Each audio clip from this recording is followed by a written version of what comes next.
A lone warrior challenges an ancient dragon whose roar shakes the heavens themselves. The arrogant swordsman recalls his past victory, considering even the gods an insignificant obstacle. The determined hero decides to skip the boring introductions and take his fate into his own hands right away. Suddenly, the boy finds himself in the midst of chaos, where he must make a choice that will change everything. In a panic, the young man realizes that he almost missed the most important step in his new life. With boundless confidence, the young man tries to give himself the most absurd and great name. The system mercilessly destroys his dreams of a legendary title, returning the guy to harsh reality. A new power awakens within the adventurer as he rises from the digital ashes. The journey begins with the appearance of a mysterious old man who offers him his first task.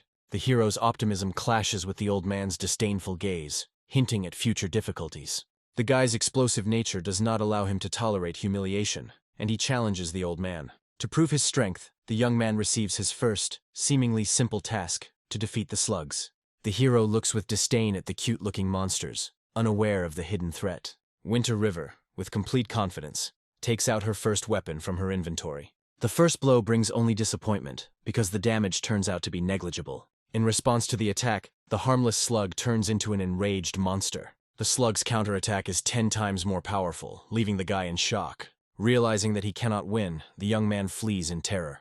In despair, the hero opens the status window, trying to understand the reason for his failure. Finding himself trapped, the young man must quickly come up with a plan before other players appear. Reflecting on the weakness of the local guards, the young man sees them as a potential source of information. The first attempt to start a dialogue with the soldier fails, encountering a wall of cold indifference. The hero begins to suspect that everyone in this village is hostile to newcomers. Soldier Cairo offers valuable information for a price too high for a newbie, testing his mettle. Using clever blackmail, the guy hints that without him the guard won't get a penny. The guard realizes that he is missing a unique chance to make money on the only newcomer in the village. Seeing that his ploy had worked, the young man triumphantly stops the bewildered soldier. With a devilish grin, the hero declares that he needs not just advice, but full-fledged training. Strength overwhelms the adventurer as he instantly masters new combat skills. Devastated and shocked, Cairo demands payment from the boy for the priceless knowledge. Penniless, the young man offers the soldier a dubious deal, promising to pay him back in the future. Cairo's anger flares at the thought of being deceived, but the boy remains icy calm. Having agreed to the contract, the guard sets harsh conditions, threatening the hero with reprisals for failure to pay the debt. With a charming smile, the young man ups the ante, demanding equipment in addition to training. Having achieved her goal, Winter River triumphantly tries on her new armor, completely transforming. New equipment significantly increases his stats, giving him a real chance of winning. The guy realizes that even the simplest equipment in this world has its own gradation of power. Armed and confident, the hero finally decides to take revenge on the hated slug.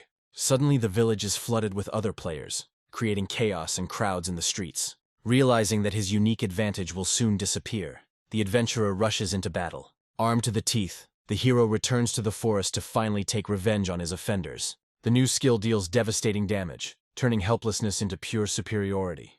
Even an enraged slug no longer poses a threat to a dexterous and strong adventurer. The final blow puts an end to this humiliating confrontation, bringing the first sweet victory. The young man revels in his new strength, feeling how pleasant it is to have an advantage over others. Easily destroying monsters, he quickly gains experience and reaches a new level.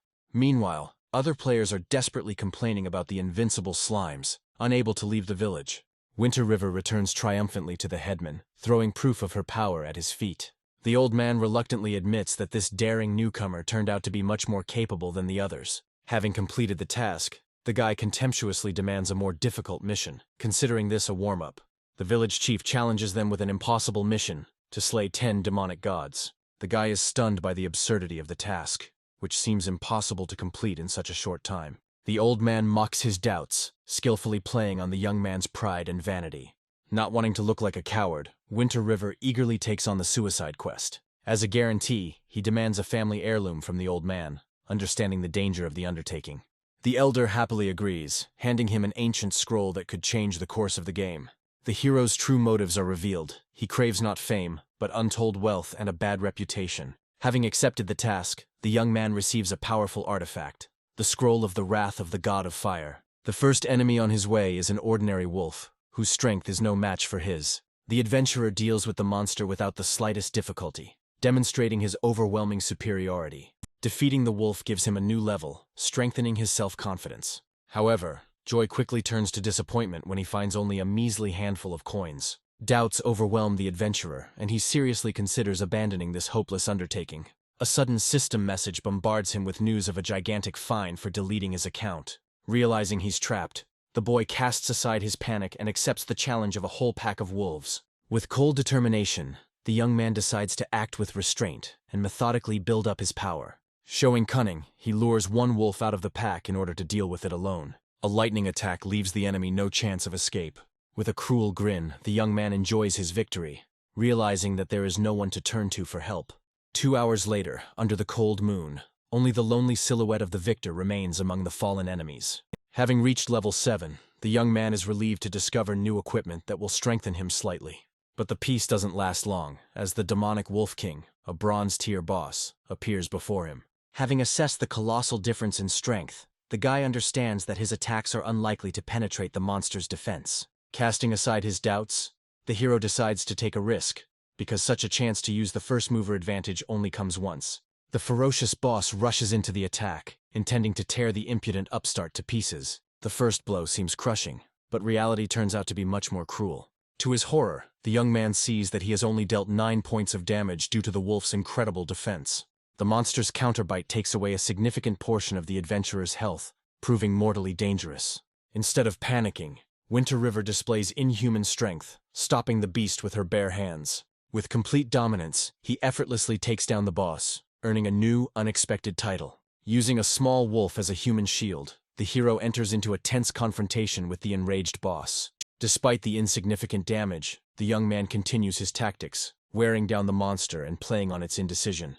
The boss's rage reaches its limit, but he is powerless against the young man's cold-blooded cruelty. After 2 hours of grueling battle, the wounded beast begins to change, accumulating dark energy. When the boss's health drops to half, he enters his second phase, becoming even more powerful. Horror grips the boy when he realizes that the rules of the game are much more complex and deadly than he thought. The new ability turns the monster into a killing machine, leaving the hero no chance. The battle becomes even more hopeless as the Wolf King's aura weakens the adventurer, depriving him of his advantages. In desperation, the boss sacrifices his kinsman, dealing a crushing blow to the hero's living shield.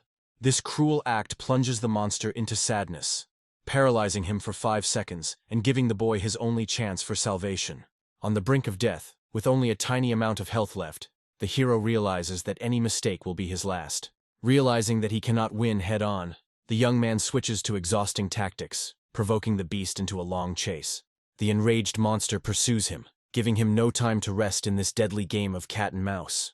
The battle of attrition drags on, and the adventurer doubts whether he has enough strength to last until the end. Every step he takes is calculated to the millimeter, because the slightest mistake will cost him his life. 5 hours later, the grueling chase continues, turning into a true test of will and endurance. Finally, the exhausted monster falls, and triumph brings the guy not only victory, but also an instant jump in levels. Without a second's hesitation, Winter River decides to announce her feat to the entire server, seeking universal glory. The news of the first boss kill shocks all players who still can't escape the starting location. Sudden fame brings a barrage of friend requests upon the young man, which he rejects with irritation. Barely catching his breath, the hero heads towards the defeated boss, anticipating a well-deserved reward. Suddenly, an angry voice is heard, and a mysterious necromancer appears in front of the astonished guy. With icy contempt, the powerful enemy sentences him to death, considering him an insignificant insect. The young man realizes that the real boss of this location has just revealed himself in all his dark glory. Despite the mortal threat, the adventurer maintains his composure, because he has an ace up his sleeve. The hero is amused by the thought that such a powerful enemy is stuck in an ordinary village for newbies. The necromancer, confident of his victory, mocks the foolish adventurer, underestimating him. Feigning humility before death, the young man turns to his enemy with a final, unusual request. Intrigued, the arrogant necromancer condescendingly allows him to speak before his inevitable death. Hiding his true intentions, the boy asks only to look at the enemy's characteristics, preparing to deliver the decisive blow. The necromancer is enraged by the hero's insolence and decides to immediately grind him into dust. Breaking through the magical attack, the young man finds himself face to face with the enemy, mocking his self-confidence. The guy takes out his main trump card, an ancient scroll, warning that it is not too late to stop. Horror distorts the necromancer's face when he recognizes the legendary forbidden artifact in the hands of the newcomer. Sensing the enemy's fear, the adventurer, with a devilish grin, demands complete submission. Trying to hide his weakness, the necromancer bluffs, claiming that the scroll's curse will not harm him. He continues to provoke the young man, doubting that he has the courage to sacrifice himself. With cold determination, the hero accepts the challenge, preparing to activate the scroll and drag the enemy into oblivion with him. The necromancer's confidence evaporates, because in his weakened state he may not survive such a powerful curse. In complete confusion, he tries to understand the boy's motives, seeing no logic in his suicidal act. By proposing a deal, the guy tries to outsmart the necromancer, inwardly admiring his intellect. Daniel explains that he cannot simply give away the treasures, citing the unbreakable rules of this world. The hero is confused by the fact that the non-player character talks about mechanics as if he were a living person. Having found a loophole in the rules, the necromancer invites the young man to become his apprentice and embrace the power of darkness. The offer to join the dark faction plunges the adventurer into real shock. By concealing his interest, the young man points out the shortcomings of such a union, testing the teacher's intentions. To convince him, Daniel swears by the god of contracts to make the guy the owner of a unique hidden class. The prospects that open up amaze the hero, because the proposed role exceeds all his wildest expectations. Thoughts of a new, ruthless, and incredibly strong image finally seduce the young man.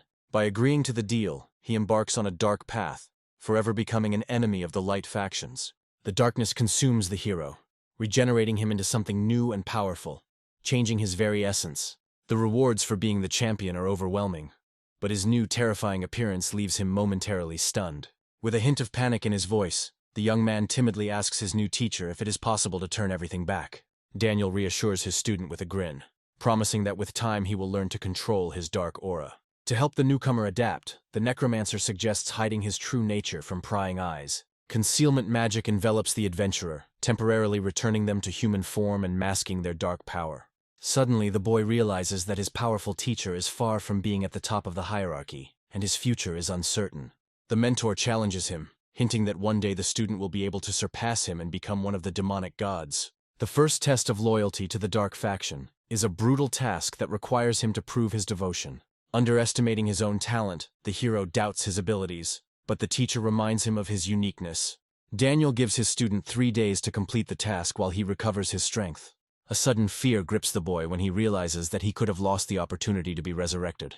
The mentor confirms his fears with a grin, because he is no longer under the protection of the goddess of life. Panic distorts the young man's face at the thought that his death in this world could be final. However, instead of the old protection, he received the patronage of an ancient demonic god with unknown properties. Having said goodbye to his teacher, the young man sets out on a journey full of determination and new ambitions. The hero can't believe his luck, as he has gained a hidden class and powerful equipment with incredible ease. New passive skills and a rare ring of dead spirits are a welcome bonus to his dark transformation. Lack of equipment forces the adventurer to immediately go hunting to test his new powers. Having easily dealt with the wolves, he immediately receives the first part of his new, dark set. Pleased with his luck, the young man is already planning how to sell his excess equipment profitably in the village. His plans are rudely interrupted by another player, who unceremoniously pushes him away from his occupied seat. It turned out that an entire guild had taken over his hunting ground, leaving no chance for the loners. The group's leader contemptuously demands that the boy leave, since this territory now belongs to them. A flash of anger seizes the hero, because he was here first and does not intend to put up with such injustice. The brazen players surround him, mocking his helplessness and not intending to give in. Having decided to teach his offenders a lesson, the adventurer prepares not only to fight back, but to expose their lawlessness for all to see. Realizing that they are being filmed, the hooligans become enraged and decide to shut up the annoying loner by force. 2 swords cross on his chest, but their attacks only deal 1 point of damage, causing no harm. The counterattack of dark energy tears opponents to shreds, demonstrating a monstrous gap in power. The hero looks at his new stats in amazement, realizing that he has become incredibly strong for his level. The new discovery delights him. Now he can gain experience by mercilessly killing other players. The enraged crowd rushes at him, but in his eyes they are just faceless walking experience points. Like a dark whirlwind, the young man rushes through the ranks of enemies, leaving them no chance. Left alone with the last survivor, the guy notes with satisfaction the progress in his bloody mission. A crushing blow puts an end to this carnage, and a cruel smile plays on the face of the victor. Having preserved a recording of the massacre, the adventurer coldly declares that his opponents brought trouble upon themselves. Under cover of night, he returns to the village, intending to profitably dispose of the accumulated loot. Without wasting any time, the young man loudly offers equipment for sale, demanding payment in cash only. His appearance causes a sensation, as everyone recognizes him as the legendary Winter River, the first player to defeat the boss. A crowd of players organizes a real auction, vying with each other to offer fabulous sums for his trophies. With a sly smile, the young man announces that the winner is the one who offers the highest price. Suddenly, a representative of a large guild appears, offering to buy everything wholesale and inviting him to join. The hero politely declines, fully aware that joining the Light Guild would be suicide for him. Without backing down, the player offers to at least exchange contacts for future profitable deals. The deal is successfully completed, and Winter River not only receives money, but also makes a useful acquaintance. The satisfied buyer readily agrees to transfer the huge sum directly to his bank account. Taking off the virtual reality helmet, the guy returns to the real world with relief. Having sold his gaming equipment, he looks with satisfaction at his account, which has been replenished by 40,000.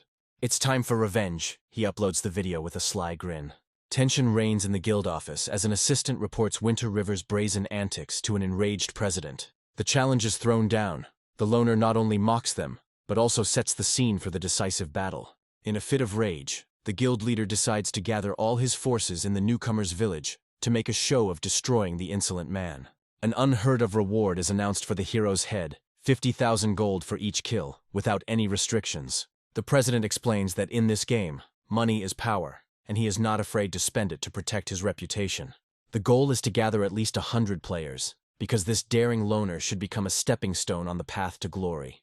A huge army of players finally finds him, standing alone on a hill, calmly awaiting their arrival. For him, this crowd is not a threat, but only a huge amount of experience that is coming into his hands. Blinded by greed, the players rush to the attack, but the young man only grins, anticipating an easy victory. Like a dark reaper, he bursts into their ranks, and the first movement of his blade takes dozens of lives. The surviving players are horrified to realize that they are facing a real monster, and fear losing their levels upon death. The group's leader tries to boost morale by promising compensation and reminding them of the rich spoils to be reaped from such a powerful enemy. The hero mockingly notes that while they dream about his equipment, he is simply farming invaluable experience on them. Mocking their pathetic tactics, he suggests they line up so he can pick them off one by one. Analyzing the composition of the enemy, the young man realizes that he is dealing with a crowd of mindless melee warriors. Even when he finds himself in a tight circle, he easily withstands their attacks, receiving only scratches. Boredom and disappointment are reflected on his face, because their pathetic blows are not even able to entertain him. After 20 minutes of grueling battle, his health finally gives out, and the crowd begins to hope.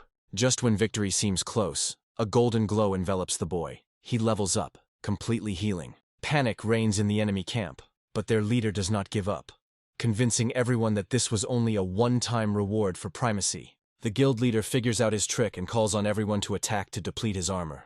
The kill counter grows inexorably, bringing the hero closer to completing his dark mission. 15 minutes later, the last of the 100 enemies falls, and the task is considered complete. The young man notes with satisfaction that he has finally proven his loyalty to the dark faction. But his thirst for battle and experience does not subside. He is not going to miss such a chance for easy leveling.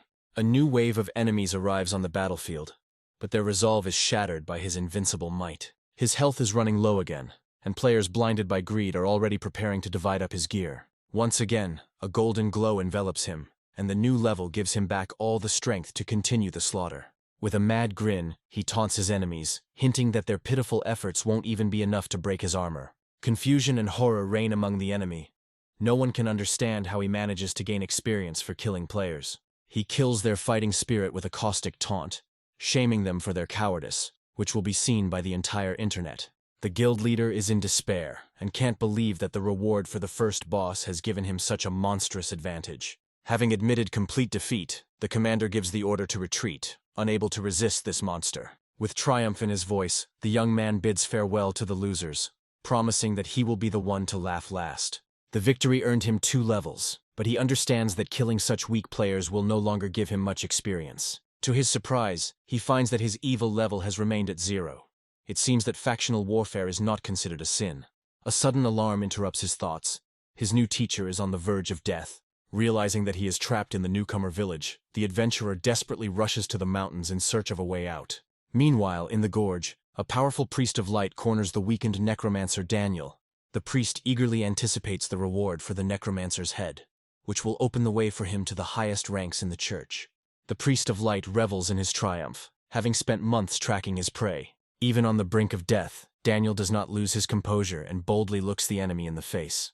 Winter River suddenly appears on the battlefield, surprised to meet the old man from the village. The elder turns out to be a powerful pyromancer, whose true power is hidden from the eyes of ordinary players. Sensing a dark aura, the priest looks at the boy with disdain, while he innocently denies his involvement in evil. The pyromancer sees them both as easy prey that will bring him glory and honor in the church. The appearance of the apprentice completely ruins the necromancer's chances of victory, dooming him to certain death. Realizing the hopelessness of the situation, Daniel offers his student the only escape plan. Looking reproachfully at the mentor, the young man suddenly hands him the very scroll he received from the headman. With feigned indignation, he declares that he will not risk his life without a worthy reward and quest. The necromancer, touched by his offer, gives him an official quest with a generous, but as yet unknown, reward. With complete confidence, the young man stands up to defend his unreliable teacher, preparing for battle. The pyromancer is furious that these two dare to ignore him and make plans right under his nose. Threatening with a scroll, the hero demands that the priest of light not move, otherwise he will not hold back. The old man panics and realizes that he himself gave this boy a weapon that could destroy him. With a devilish grin, the adventurer opens the scroll, declaring that it was created especially for the likes of the priest. A powerful spell unleashes a fire demon that descends upon the shocked pyromancer. Taking advantage of the moment, Daniel begins a teleportation ritual to escape the deadly trap. At this time, all players of the Light faction receive notification of Winter River's betrayal and declare a hunt for him. Having successfully escaped, the young man and his mentor find themselves on the Plain of Storms, where new dangers await them. The worldwide announcement of his betrayal makes him a prime target for all Light faction players. The thought of a generous reward for his head makes the guy realize that now everyone he meets will be his enemy. The consequences of his choice fall upon him: quest failure, loss of reputation and levels, and a huge debt. Dropped to the first level and with empty pockets, he only smirks, because his main trump card is himself. Approaching his mentor, the young man resolutely demands the promised reward for his risky rescue. Daniel calms his student with a slight grin, promising that he will not hurt the one who saved his life. Golden energy envelops the hero as he receives his reward, an incredible amount of experience and a rare talent. In an instant, he rushes through the levels, becoming stronger than ever before.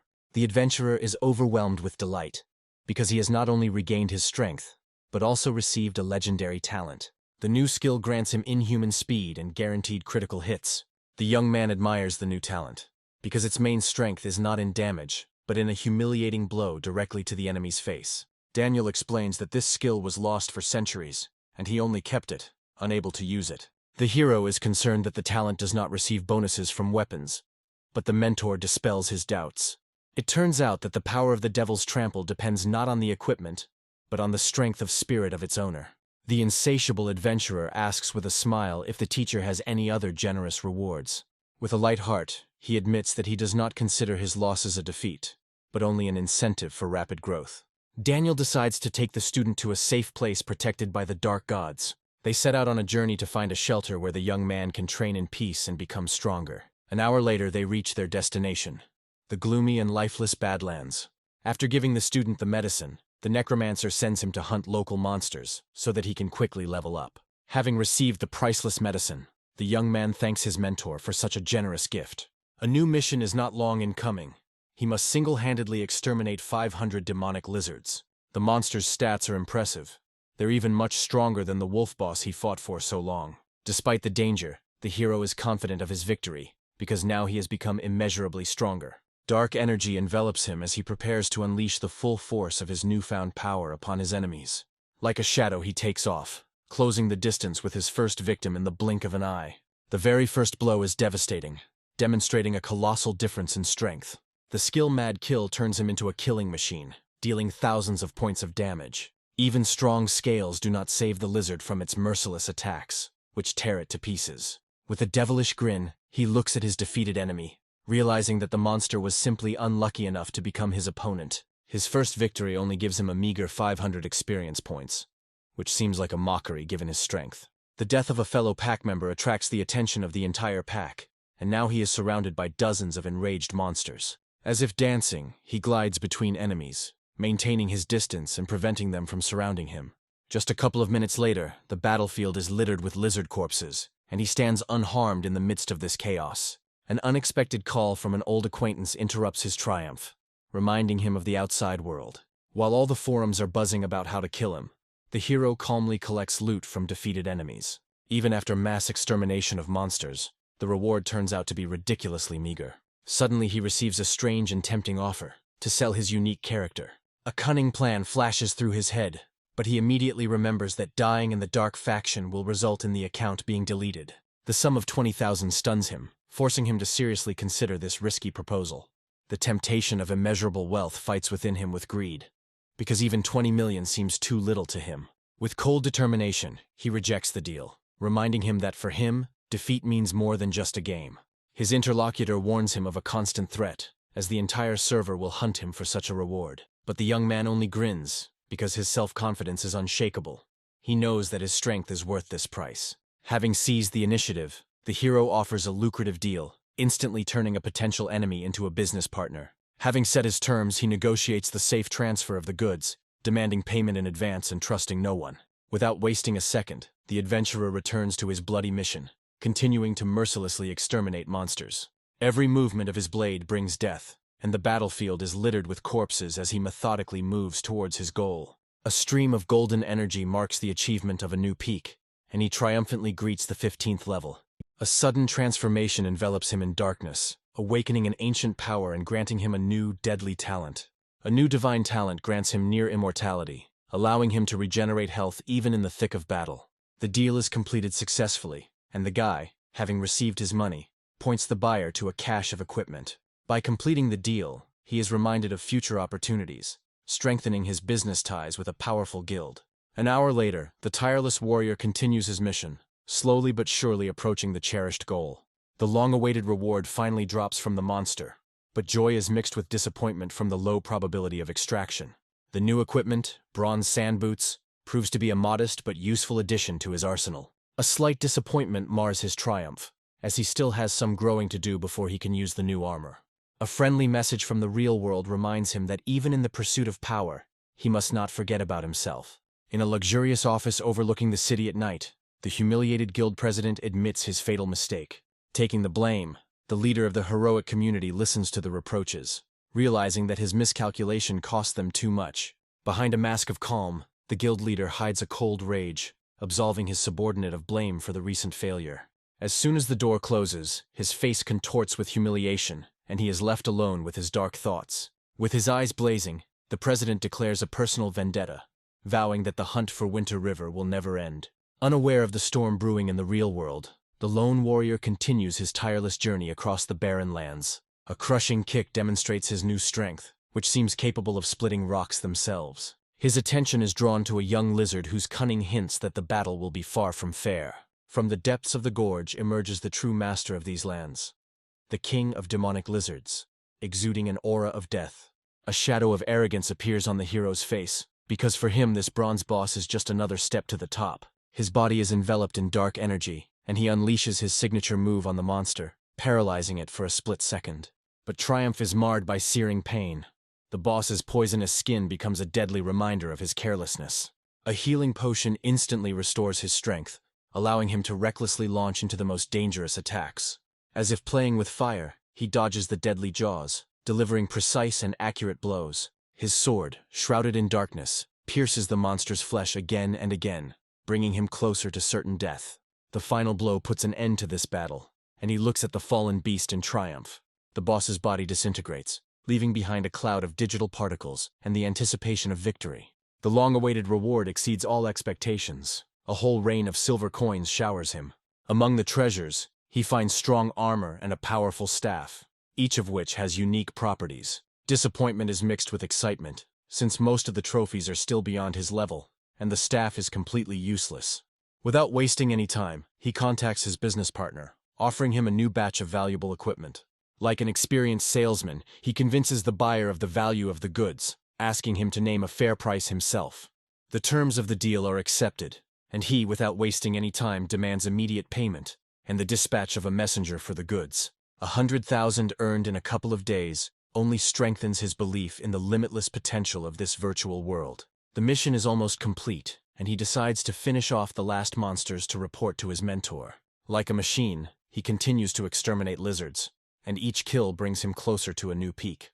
The long-awaited 16th level is finally reached, and he triumphantly tries on his new boots. Now he is fully equipped, and his self-confidence grows with every minute he spends in this world. Returning to reality, he feels hungry and decides to rest a little before new achievements. A message from an old friend makes him smile.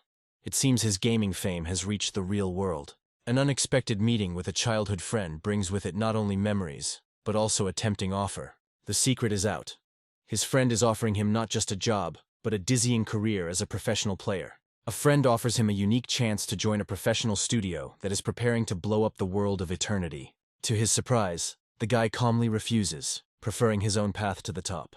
Trying to convince him otherwise, his friend describes all the benefits of a stable job, a high salary, insurance, and a pension. Even the promise of earnings exceeding 10,000 cannot shake his determination. With an awkward smile, the young man explains that it's not about money.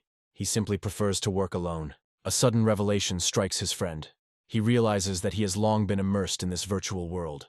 The hero speaks with delight about eternity, calling it a second world, so realistic and skillful it is. When asked about his game name, he only smiles mysteriously, preferring to keep his identity a secret for now. With a sly grin, he thinks that revealing his name now would be tantamount to suicide. The friend, sensing that he is hiding something, begins to suspect that he is being followed in the game, but is immediately distracted by something else. Leaning closer, the friend shares the main secret: rumors of a secret area for the most powerful players. The secret turns out to be even deeper. You can get there not through luck, but only through true talent. The source of this valuable information is his work at a professional studio that is determined to make a splash in the game.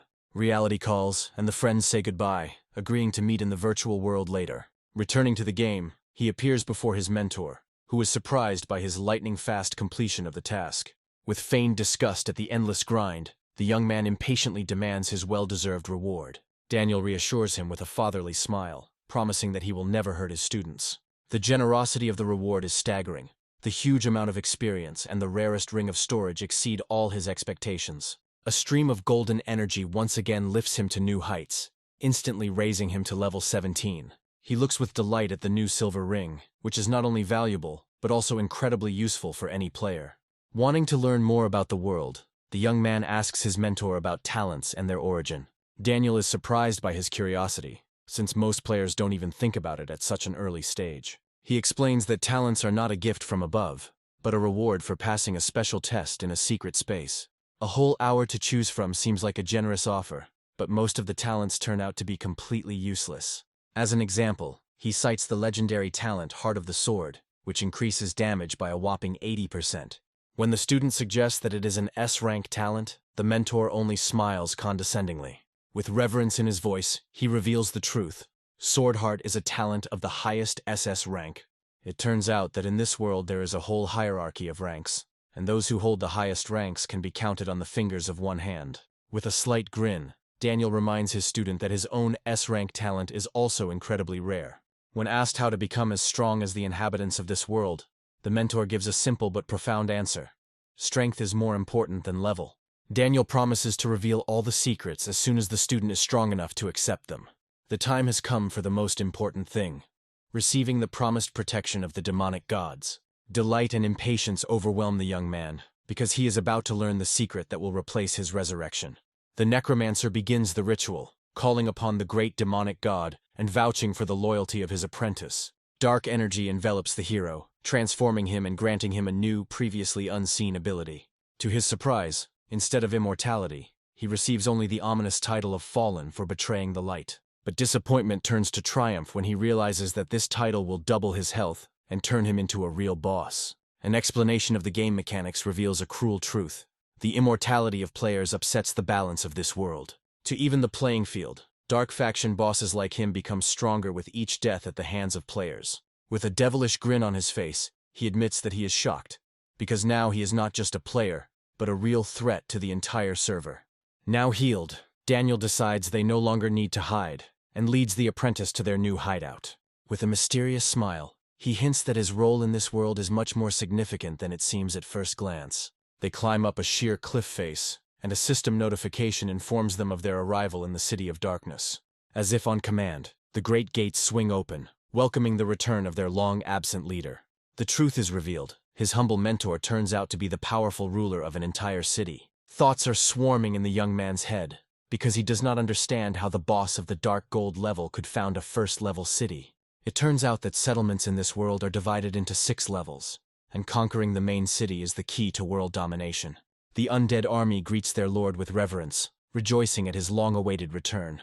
Among the guards, he notices a powerful undead knight, a gold-tier boss who turns out to be the deputy chief.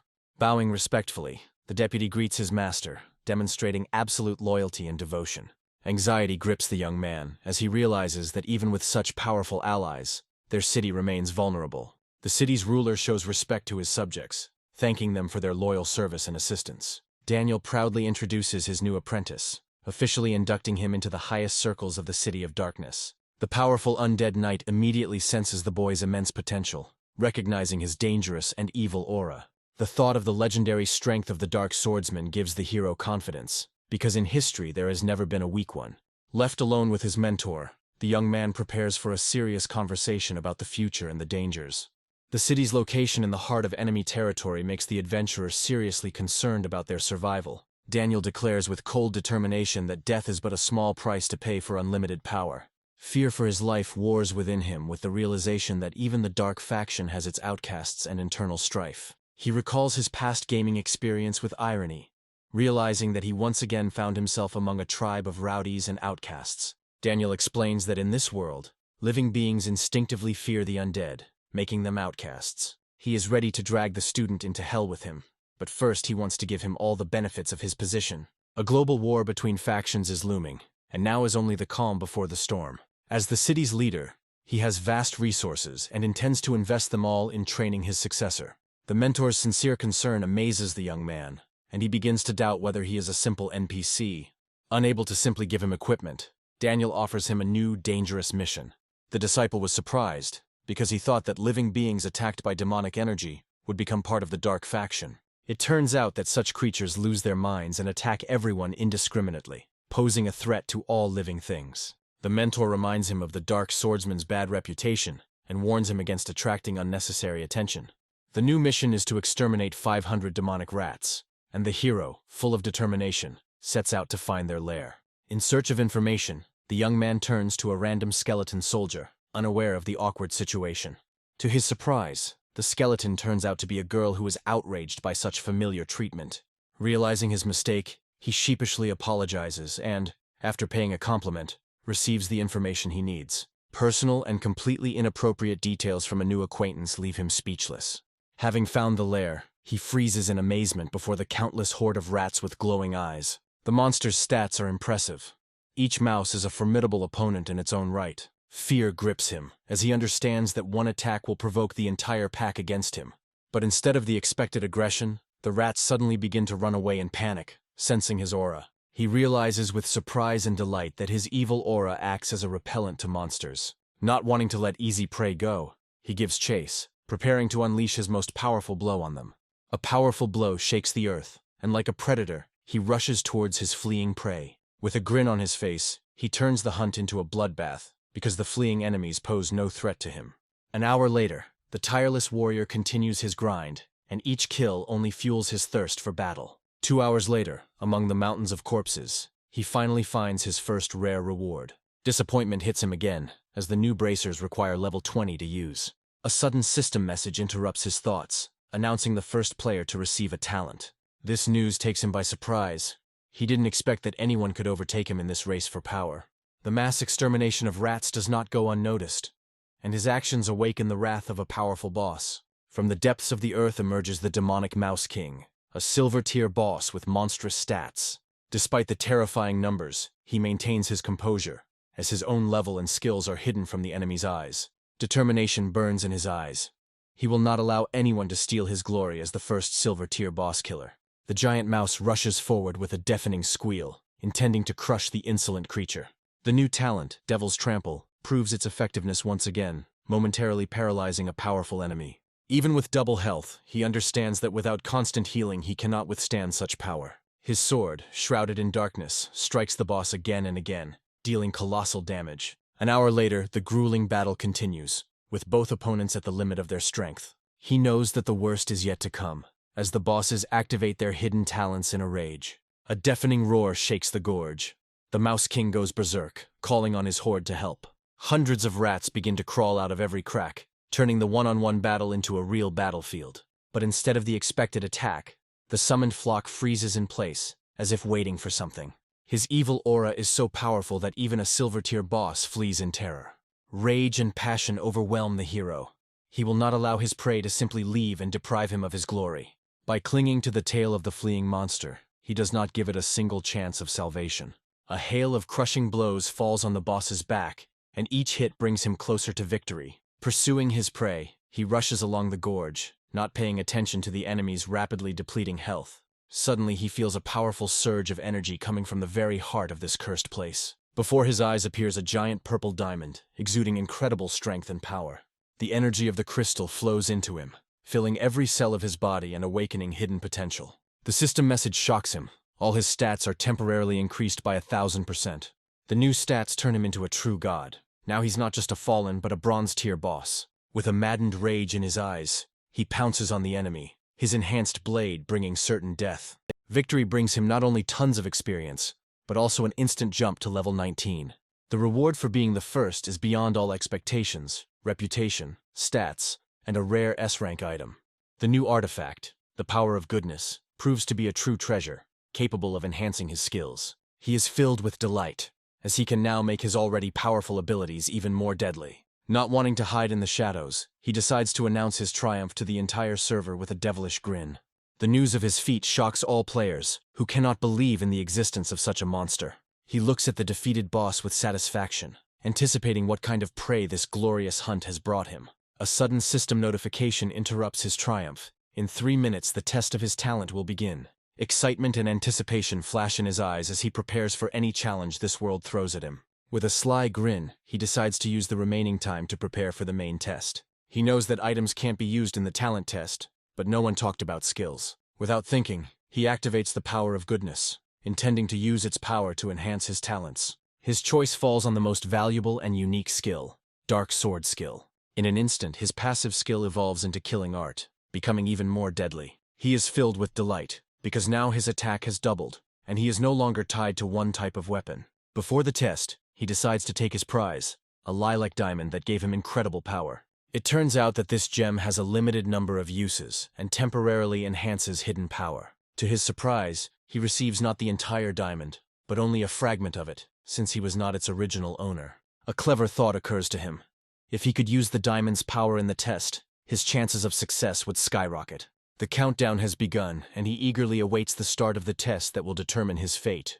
Like a flash, he is transported to a mysterious forest, where he must face an unknown enemy. The first opponent is a harmless-looking rabbit, and he has only 10 minutes to win. The enemy's stats are laughable. He's weaker than even the first slime he encountered. Despite being reset to level 1, he retained all of his titles and unallocated stat points. With a devilish grin, he pours all his points into the attack, intending not just to win, but to destroy the enemy.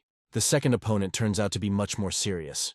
A skeleton, whose strength promises a more worthy fight. The system levels their odds, and he understands that each test will become more difficult. Clenching his fists, he prepares for battle, because the outcome of the battle will determine the talent rank he will receive. Excitement and anticipation flash in his eyes as he eagerly awaits what talent awaits him at the end of this journey. The third opponent is a demonic wolf whose strength will prove whether he is worthy of a B rank. With a grin on his face, he accepts the challenge, because for him this monster is just another step to the top. His fists strike the enemy with incredible force, proving his overwhelming superiority. The fourth enemy, an armored warrior, becomes the final obstacle to reaching S rank. In an instant, he dispatches him, easily fulfilling the requirements for achieving the highest rank. Excitement burns in his eyes and he eagerly awaits the next challenge, hoping for an SS rank. But he is in for a disappointment. The system only offers him a promotion to S rank, with no chance of more. The fifth enemy turns out to be a powerful dark gold tier boss, Young Tiger. A sudden revelation strikes him. He understands that this test determines not the maximum, but the minimum rank of talent. The system evens their chances again, raising his level to 40 and giving him a ghost of a hope of victory. A battle with the tiger turns into a real test of strength, where every move could be your last. Like a tamer, he seizes the moment and subdues the ferocious beast, not allowing it to escape. A powerful knee strike knocks the boss out, proving that brute force doesn't always decide the outcome of a battle. Defeating the tiger opens the way for him to reach SS rank, but the test is far from over. An explosion of digital energy marks his triumph, and he receives well-deserved stat points. With a devilish grin, he pours all the points he has gained into the attack, preparing to meet the final enemy. What appears before him is not just a boss, but a true deity, the Water Qilin, exuding an aura of primordial power. Shock and disbelief are reflected on his face, because he did not expect the test to be so difficult. The system intervenes again, raising its level to 50th and returning it to its original state. With a new level comes new power, but will it be enough to defeat a divine-ranked creature? A new 600 attack and a 100% boost from his talent give him confidence in an easy victory. The boss's stats are astounding. Even at level 1, he possesses power that exceeds all imaginable limits. His appearance in the talent test is an event that could even affect the real world. Fear grips him as he understands that even at level 50, his chances of winning are slim. The most frightening is the last talent, which hints at unknown and deadly curses. The boss's first attack, a powerful stream of water, hits him, forcing him to retreat. Even after dodging, he feels pain pierce his body from contact with divine energy. Shock and disbelief are reflected on his face, as he cannot believe the colossal damage from a normal attack. The second hit sends him flying back, and he looks at his rapidly depleting health bar in horror. As if toying with him, Qilin prepares its next move, gathering a sphere of pure water energy in its mouth. Despair overwhelms him as he understands that defeat is inevitable, and he can only rely on S-rank talent. But instead of giving up, he challenges fate itself, looking into the eyes of a divine being. With a cheeky grin, he reminds Qilin that not only gods, but also humans have innate control over the elements. His words cause the divine beast to burst into a fit of rage, and its hatred towards him increases 1,000-fold. Fear pierces him, because he understands that the next blow will be his last. At this critical moment, a new hidden power of the Dark Swordsman awakens within him. An uncontrollable flow of dark energy explodes from within, and he struggles to control this destructive power. For a normal player, this skill would be suicide, but for him, it becomes a divine gift. Realizing he only has one life, he accepts his fate and prepares to start over if he fails. Enveloped in dark flames, he is reborn, ready to challenge the god and prove that even a mortal can surpass the immortals. The surprised Qilin wonders where a mortal could get such powerful dark power. The shock on the hero's face turns to a devilish grin as he offers a deal: defeat in exchange for knowledge. Scornfully rejecting his offer, the divine beast prepares for the decisive attack. A new surge of strength allows him to use Devil's Trample again, stunning the enemy for a moment. A hail of crushing blows falls upon Qilin, and he is surprised to recognize the talent lost in time. With a mocking voice, the young man reminds him that not only gods, but also people have hidden abilities. In response to his insolence, Qilin activates its forbidden power, turning the battlefield into a raging ocean. Fear grips him, as he realizes that now he will have to fight not only the boss, but also an entire army of sea monsters. Not wanting to drag out the battle, he rushes to attack, but is immediately caught by one of the creatures. The sea snake's venomous bite is the final straw. His health is now draining with every second. Despite the mortal danger, he maintains his composure, confident that his regeneration will save him.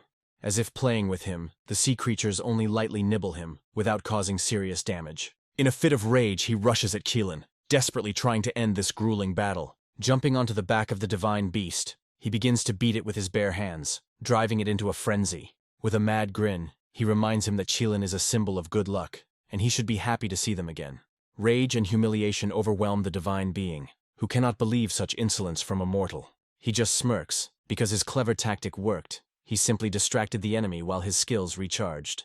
Suddenly a voice comes from the heavens, calling Qilin to calmness and wisdom.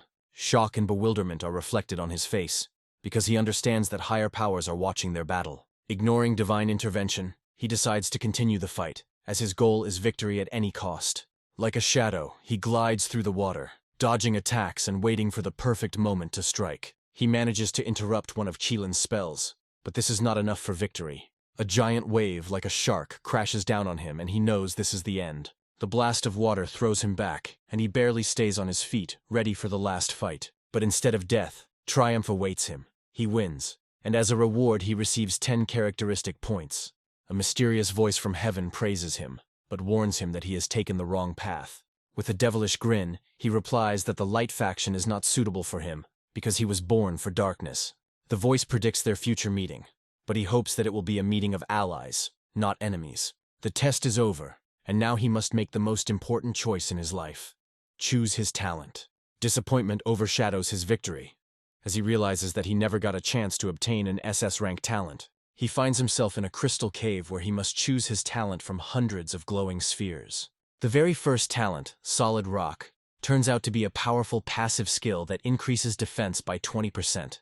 But he understands that real strength is not in defense, but in the ability to withstand blows and strike back. He rejects this path with a grin, because for him the best defense is an attack. He knows that without a powerful attack, even the strongest tank is doomed to defeat in a protracted battle. His choice is obvious. He prefers extreme damage, which will perfectly complement his hidden skill. The abundance of talents is blinding, and he understands that a whole hour will not be enough to study them all. As he flies past the spheres, he catches glimpses of other talents, each unique in its own way. Disappointment and anger overwhelm him, as all the talents around him turn out to be only A rank. In desperation, he rushes deeper into the cave, refusing to believe that he won't even be given a chance to obtain an S-rank talent. Time passes, and he still can't find anything worthy among the endless sea of A-rank talents. Suddenly, one of the spheres flashes with a bright light, and he realizes with surprise that he has found something special. He gains control of the S-rank talent Immortal, which grants him incredible regenerative abilities. The excitement turns to mild disappointment, as this talent perfectly complements his death force, but does not increase his damage. Realizing that he might not find anything better, he decides to hold on to this talent for now, continuing his search. The minutes fly by and he dives deeper and deeper into the crystal cave, not losing hope for a better find. And then, among hundreds of identical spheres, he sees it, the one and only S-rank talent sphere. With a sinking heart, he extends his hand to her, realizing that his entire future destiny depends on this choice. The new talent, Madness, is a double-edged sword, reducing defense but granting a massive attack boost in return. Without a second's hesitation, he accepts his choice, because for him, risk is his middle name, and madness is a way of life. Dark energy envelops him, and he triumphantly embraces his new special talent, Madness. He says goodbye to the cave with a slight sadness, regretting only that he never saw the legendary SS rank talent. A sudden system message stuns him. He becomes the second player on the server to receive the talent. But the real shock is yet to come. His talent, Madness, evolves to the incredible SS rank, Domination. The test is over and he prepares to return to the real world, full of excitement and anticipation. Returning to the gorge, he hears the frightened squeaks of the rats, who are still afraid of his dark aura. He eagerly opens the status window to take a look at his new, improved talent. Domination ends up being a pure and simple 50% attack increase, with no negative effects. With a devilish grin, he realizes that his new talent is much stronger than even the legendary Sword Heart. In a fit of euphoria, he thanks the system for such a generous gift, and immediately remembers the forgotten loot from the boss.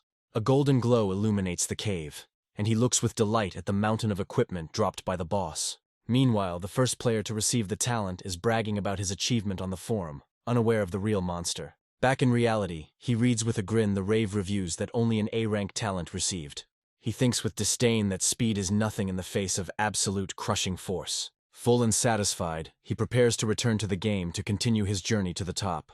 Returning to the gorge, he notes with satisfaction that the mission of clearing the area of rats has finally been completed. The reward for killing the boss turns out to be truly royal. 3 silver rank items, and a mountain of coins. Disappointment overtakes him again, because he lacks several levels to use the new equipment. Not wanting to wait any longer, he decides to immediately try out his new, divine talent in action. With one blow, enhanced by domination, he deals monstrous damage, wiping out an entire crowd of monsters. His new power amazes even himself, and he finds it hard to believe his own potential. With a devilish grin, he decides to announce his new achievement to the entire server, wanting to sow chaos. The news of the SS rank talent shocks everyone, and the players cannot believe such injustice. Rumors of his incredible luck and strength spread across the continent, causing envy and bewilderment. An old acquaintance, the dragon, congratulates him, but there is a slight shadow of suspicion in his words. Modestly accepting the congratulations, he jokes that he was just lucky, but the dragon is not so simple. Having decided to share the secret, He understands that not only will it not harm him, but it will also help strengthen his position. The secret turns out to be simple. The chance of obtaining a high-ranking talent depends on the strength of skills and class growth stars. But even knowing this, getting an SS-class talent is almost impossible due to the incredible difficulty and requirements. Most players, even the richest and most persistent, eventually settle on S-rank talents. The sudden arrival of 100,000 yen into his account leaves him completely perplexed. Gratitude for the valuable information is mixed with admiration. His interlocutor turns out to be an incredibly experienced player. He decides to cheat a little by downplaying his true abilities and only talking about 4 growth stars. But his lie has unexpected consequences. The dragon announces to the entire server about the creation of a new guild. An advertisement to the whole world costs a fortune, and he understands that his interlocutor is a real rich man. With a devilish grin, he realizes that his humble lie about the 4 stars was the reason for such generosity.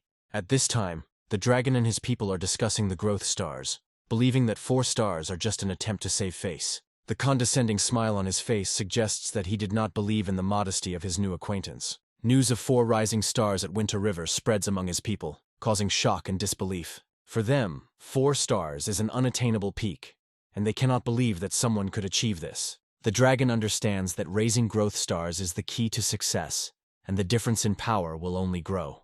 Not wanting to be left behind, he decides to focus on his unique class and asks for help in gathering information. The mission is complete, and the hero, having reached level 20, can finally wear the armor dropped by the Lizard King. Returning to his mentor, he shocks him with his incredibly increased attack power. Smiling modestly, he hides his true talent, because it is more advantageous for him to have everyone think that he was just lucky. Daniel looks in amazement at the student whose strength has surpassed his wildest expectations. Without insisting on revealing the secret, he offers him to choose any equipment as a reward. Shock and disbelief are reflected on the young man's face, because he did not expect such generosity from his mentor. He accepts the gift with gratitude in his voice, realizing that his teacher is truly putting all his resources into it. Holding the new weapon sheepishly in his hands, he asks for one last favor, to lower the level requirements. With a satisfied grin, the mentor hands his student a weapon that perfectly suits his fighting style. The reward for completing the mission turns out to be generous. A ton of experience and a mysterious gift sphere. A flow of golden energy lifts him to a new level, bringing him one step closer to the top. The sphere turns out to be not just a gift, but a sign of care from the teacher, capable of reducing equipment requirements. Burning with impatience, he prepares to use the artifact to finally take control of his new power. The choice is obvious. He decides to use the sphere on the most powerful weapon, the Mouse King's sword. The level requirements instantly drop, and he triumphantly takes up the blade that was recently inaccessible to him. But his ambitions know no bounds, and he decides to use another, more valuable artifact to improve his new weapon. Daniel looks at the blessing sphere in shock, not understanding where his student got such a rare treasure. With his mentor's approval, he activates the sphere without hesitation, preparing to transform his sword into a true work of art. Like an alchemist, he envelops his sword in a golden glow, preparing to transform it into something entirely new. His sword evolves to gold rank, gaining not only an attack boost, but also the precious lifesteal effect. Delight fills him, because now he holds in his hands a weapon worthy of a true king. Adding up all the bonuses, he realizes that his attack has reached a completely new, transcendental level. The new title of Dark Master and the title of Silver Tier Boss become the crowning achievement of his meteoric rise. He looks at his new stats with a devilish grin, doubting anyone could survive his blow. The Dark Master title grants him a monstrous health boost that will increase with each new level. Modestly accepting praise from his mentor, he understands that all his achievements are the result of his own efforts and talent. Despite his incredible attacking power, Daniel points out his main weakness: low defense. Not content to rest on his laurels, he looks forward to his next mission, ready for new challenges. A new threat looms over the City of Darkness. Insidious adventurers from the Light faction are already close. Daniel gives his apprentice an order to track down and destroy his enemies, proving his loyalty. The young man accepts the mission with delight in his eyes, because killing players is the fastest way to level up. In preparation for battle, he asks his mentor for a couple of elixirs to give him an advantage in combat. But the freebie is over. Now you have to pay for the precious potions, albeit with a generous teacher discount. He gratefully accepts his purchase, realizing that these elixirs could save his life.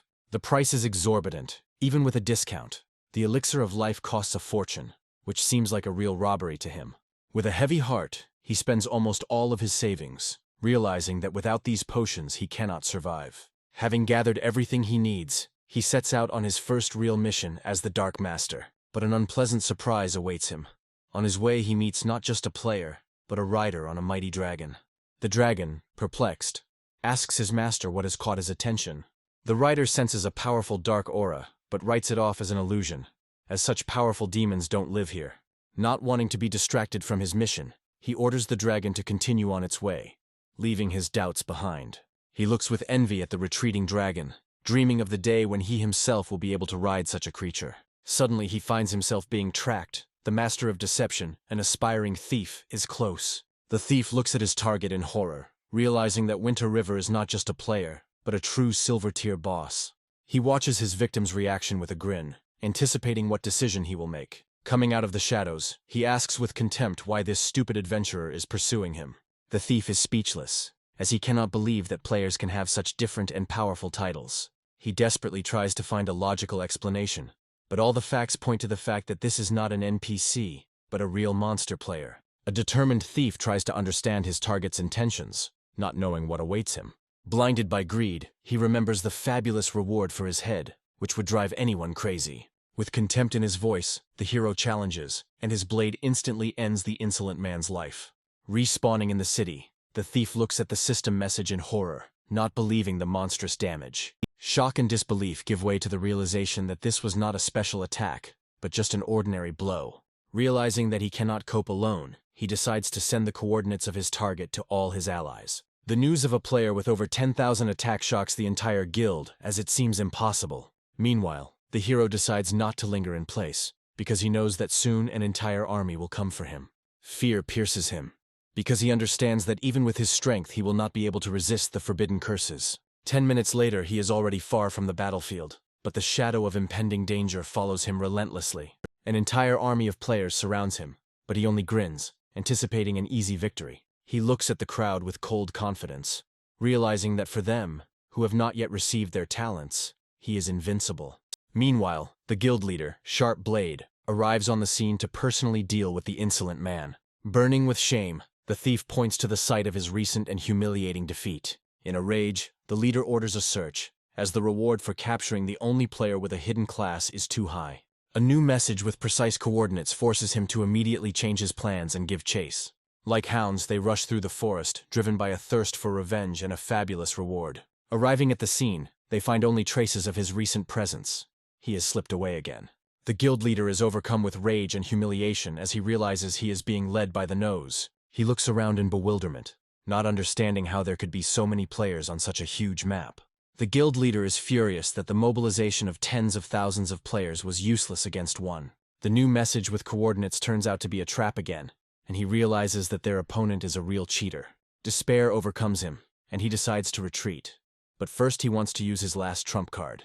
Even after sacrificing hundreds of his men, he cannot come to terms with the thought of defeat. Meanwhile, the hero, reveling in his power, reaches level 22, as killing players is the fastest way to the top. The kill count reaches 500 and he notes with satisfaction that the mission is finally complete. A sudden system notification interrupts his triumph, and the Light faction prepares a full-scale offensive. The mass deaths of players at the walls of the City of Darkness have attracted the attention of the entire server, and now war is inevitable. He looks anxiously at the horizon, realizing that the first battle for the city in the game's history is coming. This event will be a true test of strength for all guilds, as not only glory, but also power is at stake. A new system notification shocks him, and during the battle he will be temporarily stripped of his boss status. Despair overcomes him, because he understands that without his advantages, he will not be able to withstand an entire army. Returning to his mentor, he shares his concerns, and the mentor completely agrees with him. Daniel is surprised that his student has become so deeply involved in the affairs of this world, something he never expected. The mentor's strange words once again make him doubt whether he is a simple NPC. With fatherly concern, Daniel promises to help him overcome his limitations and be saved when the time comes. He explains that he is not afraid of death because it will not be the end for him, but a kind of liberation. The mysterious words about the mission make the young man think, but he understands that he is not yet ready for this truth. With cold determination, the mentor tells him not to worry, because in the future he will understand everything. Despite all the worries and doubts, they decide to face the coming battle head-on. solving problems as they arise. Having reported on the completed mission, he eagerly awaits his reward from his mentor. Having humbly asked for only a pair of suitable shoes, he has no idea what a generous gift awaits him. The reward exceeds all expectations: experience, reputation, and silver rank speed boots. He is filled with delight, because he has received another piece of rare equipment that will strengthen him. Now that he has reached the required level, he can finally don the full set of Mouse King armor. Even though most of his equipment is still bronze ranked, he is ready for new achievements. Daniel reminds him that talent alone is not enough. Sooner or later he will have to learn the basics. He gives the student a letter of recommendation, sending him on a quest to find the mysterious undead swordsman. Gratefully accepting the new mission, the young man feels a thirst for new knowledge and power ignite within him. But before setting off on his journey, he asks his mentor the most important question: where to look for these ghost swamps. Having received instructions, he sets out on his journey, because in this game, there are no maps, and every step is an exploration of the unknown. Mysterious will-o'-the-wisps and an ominous atmosphere tell him that he has finally reached the ghost swamps. Rotting corpses rise from the murky water, exuding an aura of hatred for all living things. He realizes that these monsters are much stronger than they seem, because he can't even determine their level. Not wanting to engage in battle with the whole crowd, he decides to lure one of them out to test his strength. His sword, shrouded in darkness, falls upon the enemy, inflicting colossal, almost fatal damage. But the counterattack turns out to be surprisingly weak, and he realizes that his new armor is a real fortress. With a grin on his face, he realizes that these rotting corpses pose no threat to him. In an instant, he deals with an entire crowd, receiving a huge amount of experience as a reward. He quickly calculates that to reach the next level, he only needs to destroy 300 of these walking bags of experience. Like a predator, he pounces on a new crowd of monsters, because for him, they are just an easy way to level up. Half an hour later, the battlefield is littered with corpses, and he, surrounded by a golden glow, reaches level 23. Tired of the endless grind, he decides to finally find the one he came here for: the undead swordsman. Despite the marks left behind, the vast and confusing location forces him to wander in search of his goal. A sudden revelation strikes him. He realizes that he has misinterpreted the mission description. Not wanting to waste any more time, he shouts into the void, hoping that the mysterious swordsman will hear his call. An elegant figure with a purple sword appears from the mist, and he knows he has found his target. An icy gaze and a cold question make him freeze. This swordsman is clearly not happy with the uninvited guests. In an instant he appears right in front of him, and the young man is shocked and cannot understand how he moved so quickly. Fear and admiration are mixed in his gaze, because he understands that in front of him is an incredibly strong and dangerous opponent. Handing over the letter, he explains that all the instructions are inside, and hopes for understanding.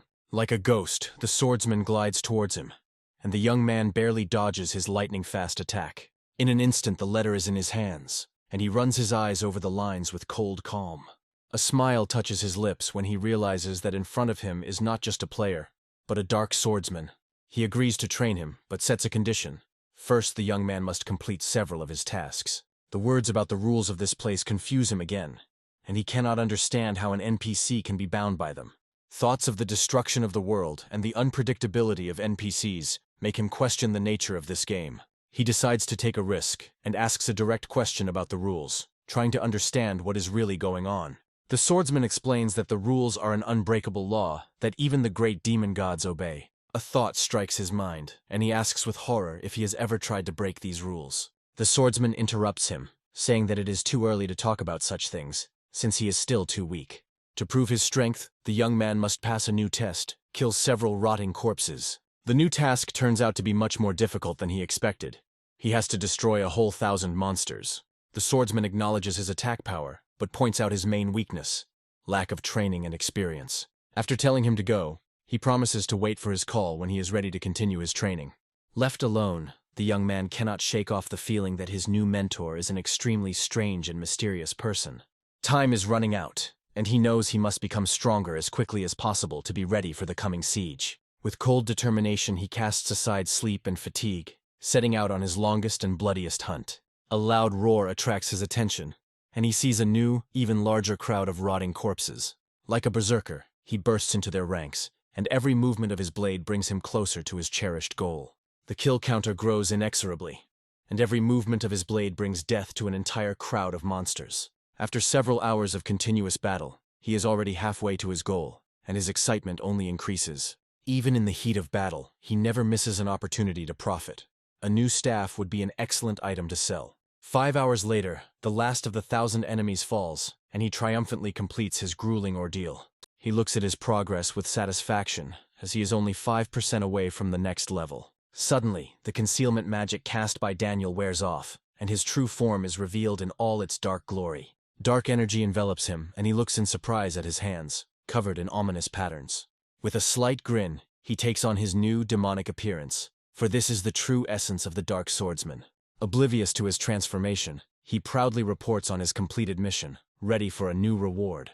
The swordsman, impressed by his strength, recognizes him as worthy and grants him the right to become his disciple. A golden glow envelops him and he reaches level 26, becoming even stronger. The swordsman humbly accepts the gratitude, inviting him to consider himself his unofficial teacher. He warns that one should not expect much, because a weak student will not be able to comprehend great techniques. With a devilish grin, he prepares to choose his new skill from hundreds of options. The abundance and variety of skills amazes him, and he can hardly believe such generosity from his new mentor. All the skills offered are unique and high-level, learned by Cheryl himself. The very first skill, Sinister Decision, turns out to be incredibly powerful, but requires a huge level and a fortune. Disappointment overwhelms him, as he realizes that most of these divine skills are beyond his means yet. In desperation, he searches for anything affordable, but even the most basic skills require exorbitant sums of money. Finally, he finds what he was looking for. Undead Grip, a powerful and accessible skill that will become his new trump card. The second skill, Necro Sweep, proves to be no less useful, dealing massive damage and slowing the enemy. With a satisfied grin, he realizes that these two skills will become his main weapons at the initial stage of the game. The training is complete, and the swordsman promises to show him new techniques as soon as he becomes stronger. Burning with impatience, he asks when he will finally be able to consider himself strong enough. The swordsman explains that true power will come to him when the dark swordsman's power begins to overflow within him. He remembers his dark reincarnation and realizes that to do so, he needs to reach level 50 again. Bowing respectfully, he says goodbye to his teacher, ready for new achievements and a long journey. Returning to reality, he realizes that he has gotten carried away and decides to rest a little, because even heroes need sleep. A morning call from a friend interrupts his rest, and he struggles to understand what is happening. A friend reminds him of yesterday's big announcement, which he seems to have missed in the heat of his virtual battles. A friend talks about generous rewards for participating in the siege, which can even include gold equipment. Shock and disbelief are reflected on his face, because he cannot believe such generosity from the developers.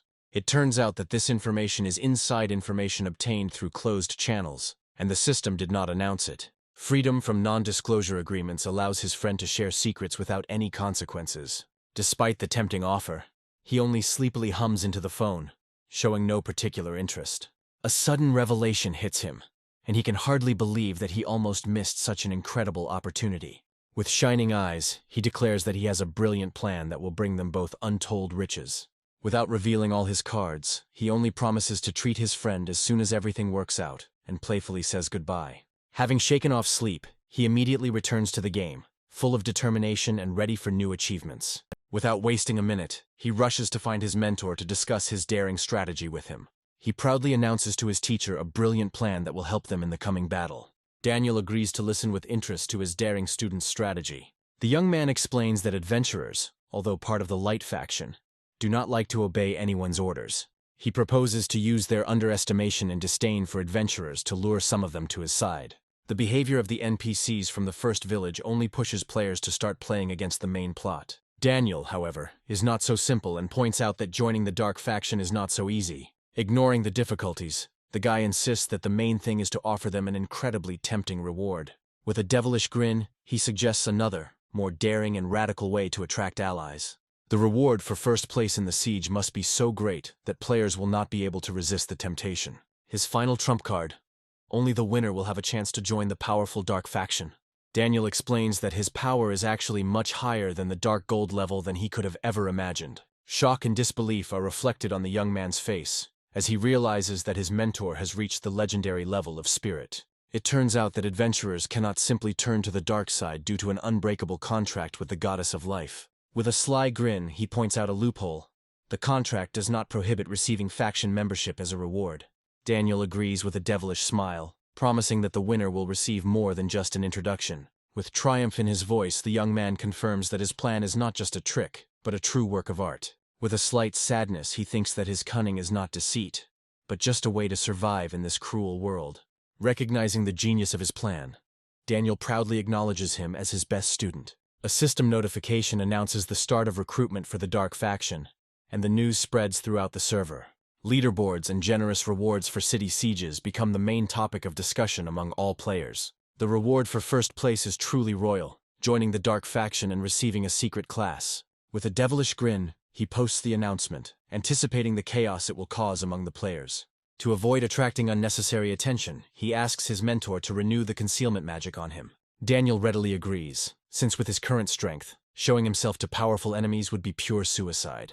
A new, enhanced magic envelops him, returning him to his human form and hiding his dark essence for a whole month. He looks at his hands in surprise, realizing that the spell's duration has increased due to the increased power of his mentor.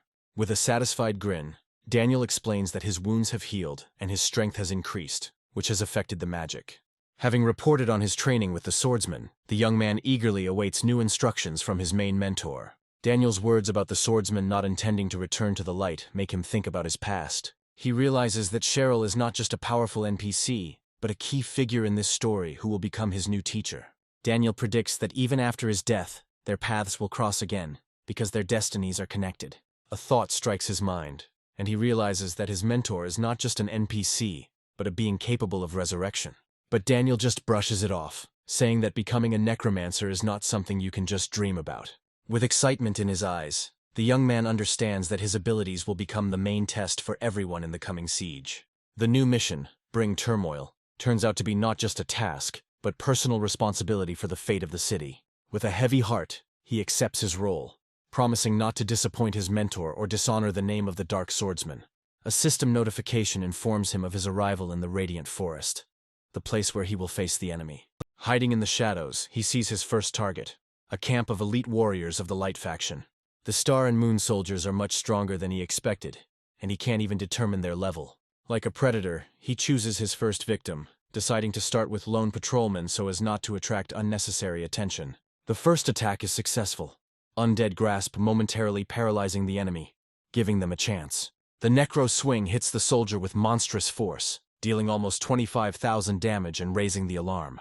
The wounded warrior calls for help in panic, and the young man understands that his time is running out. With fury in his eyes, he launches a final attack, intending to finish off his victim before reinforcements arrive. He looks at his defeated enemy with satisfaction, realizing that his new skills in combination are simply invincible. But his triumph is short-lived. A whole squad of elite warriors comes running to his cries for help. Realizing that he can't handle it alone, he decides to retreat, because the real boss may be hiding in the depths of the forest. Meanwhile, the soldiers are searching in panic for their general, not knowing that he has gone to play with his concubine. He looks at his confused enemies with disdain, realizing that for him they are just a bunch of brainless ants. But even ants can be dangerous. By activating star formation, they increase their strength and prepare to attack. Every blow he strikes is deadly, and he easily dispatches elite warriors, gaining tons of experience. As if dancing, he glides between enemies, and his blade, shrouded in darkness, knows no mistake. 10 minutes later, the battlefield is littered with corpses, and he realizes with surprise that there weren't that many enemies after all. A powerful figure with a giant axe appears from the depths of the forest, and he understands that the worst is yet to come. The general's long-awaited return interrupts his thoughts, and he prepares to meet the real boss. General Kinton, a silver-ranked boss, proves to be not only strong, but also an incredibly resilient opponent. He is alarmed to find that his intelligence skills are becoming less and less effective against such powerful enemies. The general, recognizing his strength, offers him to surrender. But the young man only looks at him in bewilderment. Blinded by greed, Kinton dreams of a bounty on his head that would grant him a unique combat class and untold riches. With a mocking voice, the hero doubts his masculine strength, and this mockery drives the general into indescribable rage. The first blow is devastating, but the suppression effect does not work due to the difference in levels. The axe's counterblow sends him flying back, and he stares in horror at his rapidly diminishing health bar. He understands that brute force won't help here. He needs cunning and strategy to defeat such an enemy. Like a shadow, he dodges each attack, using agility and speed to survive. The general is impressed by his reception, and a bloodthirsty grin appears on his face. He has found a worthy opponent. The battle turns into a deadly dance, where every move is honed to perfection, and the price of a mistake is life. Hiding behind a tree, the concubine watches the battle in horror, unable to believe what is happening. His health is failing, and he understands that he needs to act quickly while he still has strength. It's time for his main trump card, a healing potion that will instantly restore his strength. Taking advantage of the moment, he uses Undead Grasp, paralyzing the general for a split second and preparing for the final attack. A crushing blow from Devil's Trample falls upon the general, dealing massive damage. Rage distorts Quentin's face, as he can't believe some brat would dare treat him like that. The speed granted by his talent allows him to instantly break the distance and disappear from sight. Burning with shame, the general admits that he has missed his target, and the concubine looks at him with alarm. As if playing with him, the hero returns, full of determination and ready for a real fight. He understands that the potion's recovery effect is his main trump card, which will allow him to withstand any blow. With a furious roar, the general rushes into the attack, unable to bear such humiliation. 2 minutes later, the battle continues, and both opponents are already at the limit of their strength. Suddenly, his fist, shrouded in darkness, slams into the general's face, forcing him to retreat. Hiding behind a tree, he watches with a grin as his health rapidly recovers while the enemy comes to his senses. The general is furious that his enemy does not fight openly, but uses underhanded tricks. The concubine, seeing his condition, suggests retreat, but pride does not allow him to admit defeat. He understands that this is not a place worth wasting his time, but the thirst for revenge proves stronger. As if mockingly, the hero appears from the shadows, ready to continue his deadly game. With a mocking voice, he accuses the general of cowardice, because he was already ready to run away. Fury and humiliation overwhelm Quentin, who cannot believe such impudence from the brat. With a cold grin, the young man reminds him that it is he who is always running away, not fighting. Shrouded in darkness, he launches a final, decisive attack, declaring that today one of them will die. With a berserker roar, the general swings his axe, preparing to meet the enemy face to face. A powerful whirlwind of steel falls upon the hero, and he can hardly withstand the hail of crushing blows. His regenerative abilities are astounding, as he can restore health faster than the enemy can deal damage. Like a shadow, he dodges another attack, waiting for the general to run out of his deadly skill. Breathing heavily, Quentin realizes that he is exhausted, while his opponent is still full of strength. Taking advantage of the moment, the young man launches a counterattack, intending to end this grueling battle. The general, in despair, cannot believe that this brat seems to have endless stamina. With a mocking voice, he replies that he didn't even know such a parameter as endurance existed. The final crushing blow puts an end to this battle, and he looks at the defeated enemy in triumph. Victory brings him not only tons of experience and a new level, but also the completion of an important task. He approaches the general's body with impatience, anticipating the generous reward this glorious hunt has brought him. Among the trophies, he finds not only powerful equipment, but also 2 precious gold coins. Rock armor proves to be a true treasure, granting not only protection, but also a huge amount of health. The Thunder Axe, although inferior to his sword, is still a powerful silver-rank weapon. With a grin, he realizes that the new equipment doesn't suit him and decides to sell it at a profit. Without wasting any time, he contacts his business partner, offering him a new batch of exclusive goods. The dragon is perplexed, because the strongest player on the server is only level 23, and the weapon requires level 35. He understands that he must get rid of the equipment as quickly as possible, because after death, he will lose everything. The bidding goes quickly, and he easily sells the unwanted junk for a whopping 200,000. The deal is completed, and he, having received his money, looks with a smirk at the honesty of his buyer. Left alone, he notices the frightened concubine, who had been hiding in the shadows all this time. He walks up to her with a devilish grin, as he's always been curious about how realistic the NPCs in this game are. Like a predator, he stalks his prey, but his diabolical plans are interrupted by an unexpected system message. It turns out that any violent actions will be considered brutal behavior and will result in a hunt by all factions. He realizes with disappointment that the developers will not allow him to do something disgusting in the game. Instead of killing her, he decides to use her as a messenger, conveying a daring message to the Light faction through her.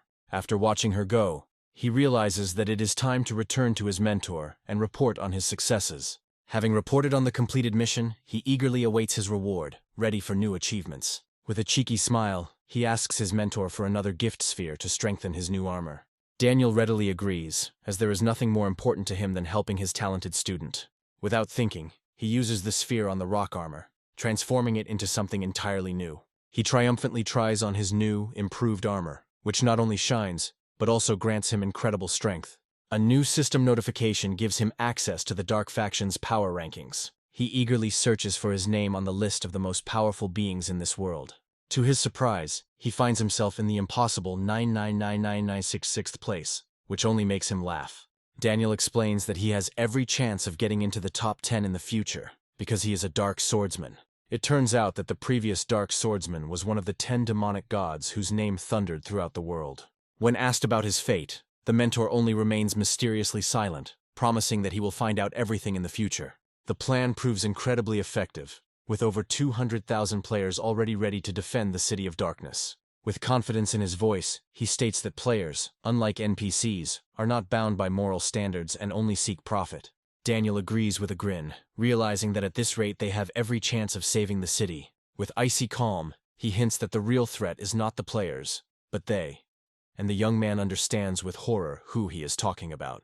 Fear grips him, because he understands that the main problem is not the players, but the plot of the game itself. Daniel entrusts him with training the skeleton warriors, as he is stronger than them and can teach them new techniques. Returning to reality, he decides to rest a bit and order some food to take his mind off the virtual battles. A friend suggests meeting for some spicy soup, and he happily agrees to the unhealthy but delicious food. While eating, his friend notices his thoughtfulness and offers to help, since everything is going well for him in the game. When asked about his level, he casually replies that he is already somewhere around 20-something. This news shocks his friend, because it means that he is already at the top of the ranking leaders. The friend proudly declares that he himself is no slouch. Level 19 and 39th position in the ranking. Having finally decided to reveal his secret, he makes his friend promise not to tell anyone. With cold confidence, he speaks 3 words that will change their friendship forever. Shock and disbelief give way to understanding. Now all of his friend's oddities make sense. Hardly believing his ears, he asks again if it is really that legendary player in front of him. Realizing the full danger of the situation, he promises to keep his secret so as not to bring even more problems upon him. Returning to the game, he immediately receives an alarming notification. The attack on the city will begin 4 days earlier. Panic grips him, because this means that the battle for the city will take place tomorrow, and he is completely unprepared. He can't believe that the developers could change the event date, because it violates all the rules. Realizing that there is no time to think, he rushes to the training ground, ready for battle. By order of the ruler, he is tasked with training the skeleton warriors in new combat skills. Having gathered an army of the undead, he wonders how he, the player, can teach the NPCs anything. A sudden revelation strikes him, and he realizes that he can teach them his own deadly skills. Having gathered his army, he prepares to demonstrate to them the most effective and humiliating technique. Like a meteor, he falls to the ground, his body enveloped in dark energy. He explains that the main purpose of this technique is not just to inflict damage, but to crush the enemy's will. With a devilish grin, he imagines an entire army of skeletons using this technique against players. One of the skeletons, who missed the demonstration, timidly asks to see it again. With a slight grin, he repeats his signature move, and the earth shakes from its power. The training bears fruit, and some of the skeletons successfully master a new, deadly skill. He understands that even weak copies of his talent can become a decisive factor in the coming battle. Like a seasoned commander, he gives orders, and his undead army readily accepts the new tactics. The mission is accomplished, and without wasting a second, he rushes to his mentor for a well-deserved reward. Having reported on the completed mission, he eagerly awaits his reward, ready for new achievements. Daniel, impressed by his speed, decides not to put off the reward for later, because the battle is already tomorrow. The reward turns out to be a mysterious and powerful artifact, a moon fragment of unknown rank. Shock and disbelief are reflected on his face, because he realizes that this fragment is the key to immortality. The mentor explains that the rank is unknown because this artifact is only available for easy missions. He accepts this priceless gift with gratitude, realizing that his teacher believes in him like no one else. With a mysterious smile, Daniel talks about the fate that brought them together in this cruel world. It turns out he used this shard to escape powerful enemies, and his meeting with the student was not an accident. With concern in his voice, the young man asks why the mentor decided to give him such a priceless treasure. With a heavy heart, Daniel explains that his mission is complete, and he prefers to hand over the shard to him rather than give it to the enemy. Burning with curiosity, he asks his mentor the most important question: who he really is. Daniel only smiles mysteriously, promising that the truth will be revealed when the student becomes strong enough. As he leaves, he gives him one last piece of advice. In the coming battle, his main goal is to survive at any cost. Realizing that it's time to prepare, he decides to leave the game and get some rest before the big day. With a scream, he returns to reality, full of determination and ready for war. Returning to the game, he sees that his plan worked, but the system has imposed harsh penalties on him for failure. His appearance causes a real sensation among the players, who are eagerly awaiting their leader. The crowd greets him as a hero, and he struggles through the ranks of adoring fans. Ignoring the commotion, he heads to the wall to check his readiness for defense. Having found his mentor, he readily reports his arrival, and Daniel nods in greeting. The battle for the city has officially begun, but a system notification prevents him from joining the fight ahead of time. The first wave of attackers is led by challenger Xiaozuo, a bronze-ranked boss full of determination and fury. With a wild screech, the army of skeletons rushes into the attack, ready to tear apart anyone who stands in their way. In an instant, they activate their new skill, Human Trample, leaving their enemies in shock and terror. Light faction players can't believe what's happening. The skeletons are not only strong, but also use dirty tricks.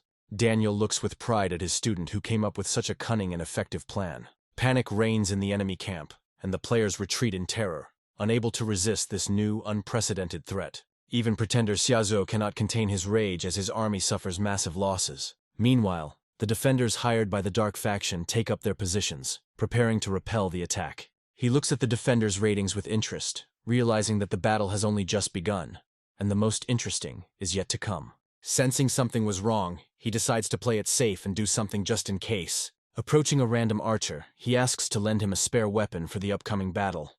Having easily agreed on a price, he receives an old wooden bow and a quiver with 10 arrows. The deal is completed, and he becomes the owner of the simplest, but perhaps most important weapon. Even though changing weapons reduces his attack power, he realizes it is a necessary sacrifice.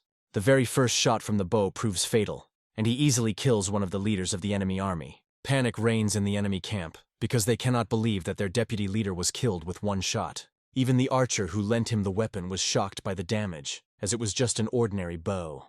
With a satisfied grin, he pulls back the bowstring, preparing for the next shot, which will earn him even more points. A second shot and another enemy falls dead, proving that it's not the weapon that matters, but the one holding it. The ally is shocked by the incredible power of the hero, who destroyed the tank with one shot.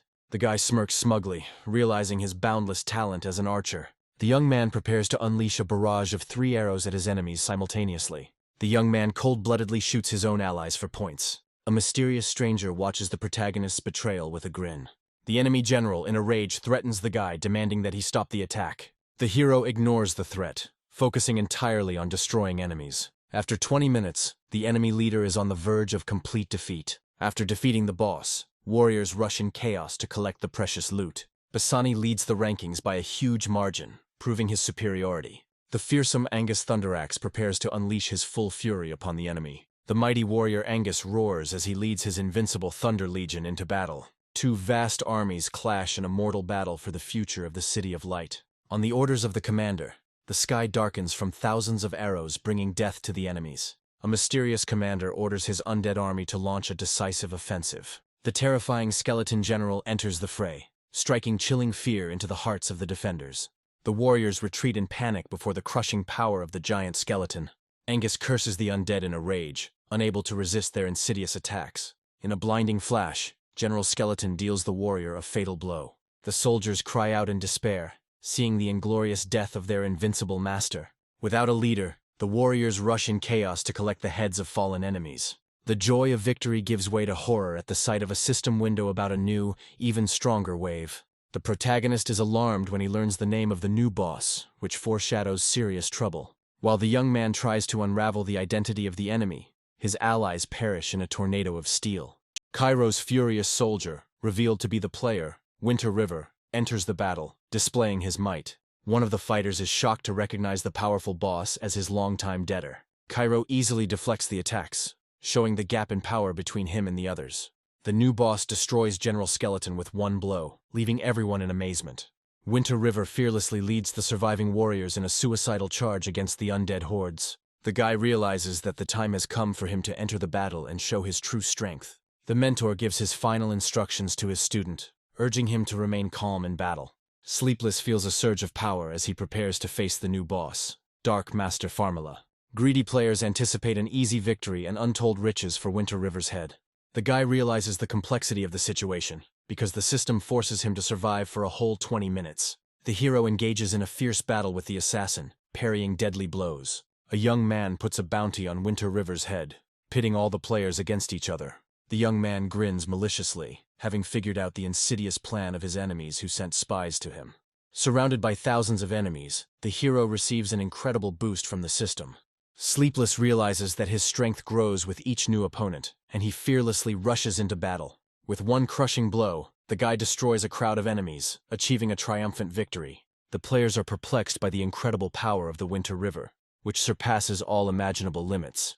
Sleepless slashes at his enemies in a rage, gaining points for each new victory. A young man with a devilish grin rushes through the crowd, leaving behind mountains of corpses. Suddenly, an old acquaintance emerges from the crowd, burning with a thirst for revenge. The guy contemptuously recognizes him as the same loser from the newcomer's village. The offended player angrily accuses the hero of a long-standing deception and demands retribution. The young man, with a cold grin, suggests that his opponent take the money and get out of here as quickly as possible. The warrior retreats in horror, because his most powerful blow did practically no damage to the hero. Sleepless looks at his almost full health bar with mockery, enjoying his invulnerability. Mad with rage, Cairo launches a final attack, putting all his strength into the blow. The guy unleashes a barrage of blows on Cairo, dealing colossal damage. Observers are horrified to realize that this is a suicidal battle of attrition. After 2 minutes, Sleepless uses dark magic, immobilizing the enemy. Cairo screams in rage, not believing he was defeated so easily. The young man kills another player in cold blood without even looking in his direction. Surrounded by a golden glow, the hero reaches a new level right in the midst of battle.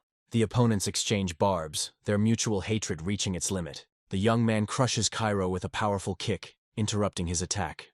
Their battle turns into a mad dance of death, full of fury and cruelty. Anticipating a protracted battle, the guy prudently drinks a health potion. Furious soldier Cairo goes berserk, engulfing himself in flames. Sleepless, with a cold grin, summons his army of undead, preparing for defense. Players watch in complete confusion as unprecedented tactics are unleashed, shattering all their understanding of the game. Hidden behind an impenetrable wall of skeletons, the young man looks mockingly at his helpless enemy. The hero coolly waits until his opponent's rage has exhausted itself, leaving him easy prey. The guy continues to put pressure on Cairo, turning his formidable strength into pitiful impotence. The warrior, maddened by rage, orders his allies to retreat so as not to strengthen his enemy. Greedy players decide to disobey the order, hoping to snatch the hero's head and become fabulously rich. The young man calmly counts down the last seconds of the enemy's reinforcement, anticipating triumph. In a desperate attempt to break through, Cairo unleashes all his might on the wall of skeletons. Desperately counting down the seconds, Cairo cuts through the wall of skeletons in a last-ditch effort to reach the enemy. Having broken through, the warrior swings at the hero in rage, but the time for his power-up is already running out. Sleepless interrupts the attack with a powerful blow, paralyzing the enemy and depriving them of their last hope. The defeated Cairo lies at the feet of the victor, humiliatedly begging for mercy. The young man mercilessly finishes off the enemy, achieving a crushing victory over the boss of the third wave. The allies look on in awe at the hero's triumph, unable to believe his incredible power. The young man stands over the precious loot, his very appearance discouraging anyone from taking it. The guy decides to hide the trophies for now, because there are still 13 minutes of mortal combat ahead. The hero turns to the frozen crowd, seeing in them only a pack of experience for his leveling up. The mentor watches his student with anticipation, knowing that he will become a legend even before his return. The mentor notices with a grin on the wall another persistent ghost, thirsty for glory. After 4 minutes, the players scatter in panic, realizing that they are only feeding the invincible monster with their deaths. A smug Chongfeng Wutong enters the battlefield, eager to collect the bounty on the hero's head. The new enemy's stats prove his incredible strength, as he is the swordsman of the Raging Flame. Sleepless looks with cold contempt at yet another holder of a secret class who has stood in his way. Driven by the thirst for a unique reward, Wutong is willing to do anything to defeat another chosen one. The swordsman activates the skill of rage, putting everything on the line for one crushing blow. The guy understands that the enemy has gone all in and is preparing to take on the full force of his desperate attack. The flaming sword strike takes away a huge portion of the hero's health, revealing his vulnerability for the first time. The onlooking players are delighted by the appearance of another master, waiting for the right moment to steal the kill. The hero unleashes a crushing devilish trample on the enemy, trampling him into the ground. The defeated swordsman realizes in horror that he has been completely immobilized for 2 whole seconds. In a desperate attempt to survive, Wutung activates his divine protection, enveloping himself in protective flames. Without giving the enemy a second to breathe, the young man goes into a frenzied killing spree, delivering a flurry of blows. Wutung despairs, immobilized by undead grasp once again, unable to understand how his enemy could have so many control abilities. On the verge of total defeat, the swordsman, in a panic, calls for help from the mysterious Tanya. Suddenly, his wounds heal, and his health bar is fully restored thanks to a powerful heal.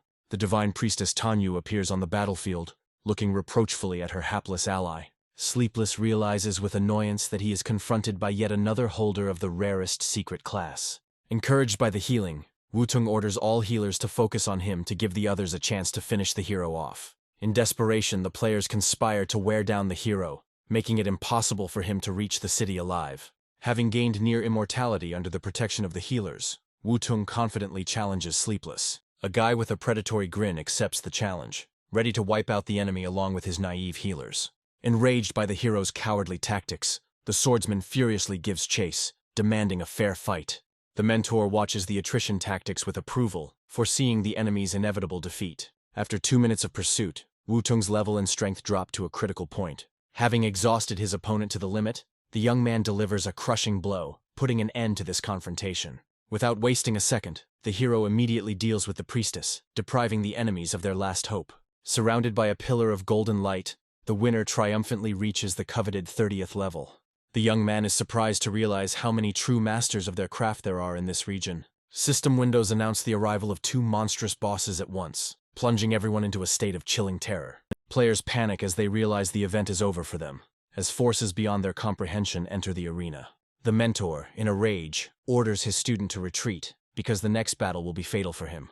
Seeing his name at the top of the rankings, the guy decides to return to the city and wait out the approaching storm. The hero's path is blocked by Sleepless, who admits with a predatory grin that defeating the young man turned out to be no easy task. The young man recognizes him as the second-ranked player, and angrily demands that he get out of the way, or say goodbye to his levels. The mysterious enemy mockingly blocks his path, clearly not intending to retreat without a fight. The hero's eyes widen in horror when he realizes what his opponent is holding in his hands. Sleepless delightedly shows off the scroll of the forbidden spell, doubting that the boy will be able to survive it. The skies open up under a holy storm, ready to rain down 2 million in pure damage on the city. The holy storm sows death and destruction, condemning everyone to a painful death.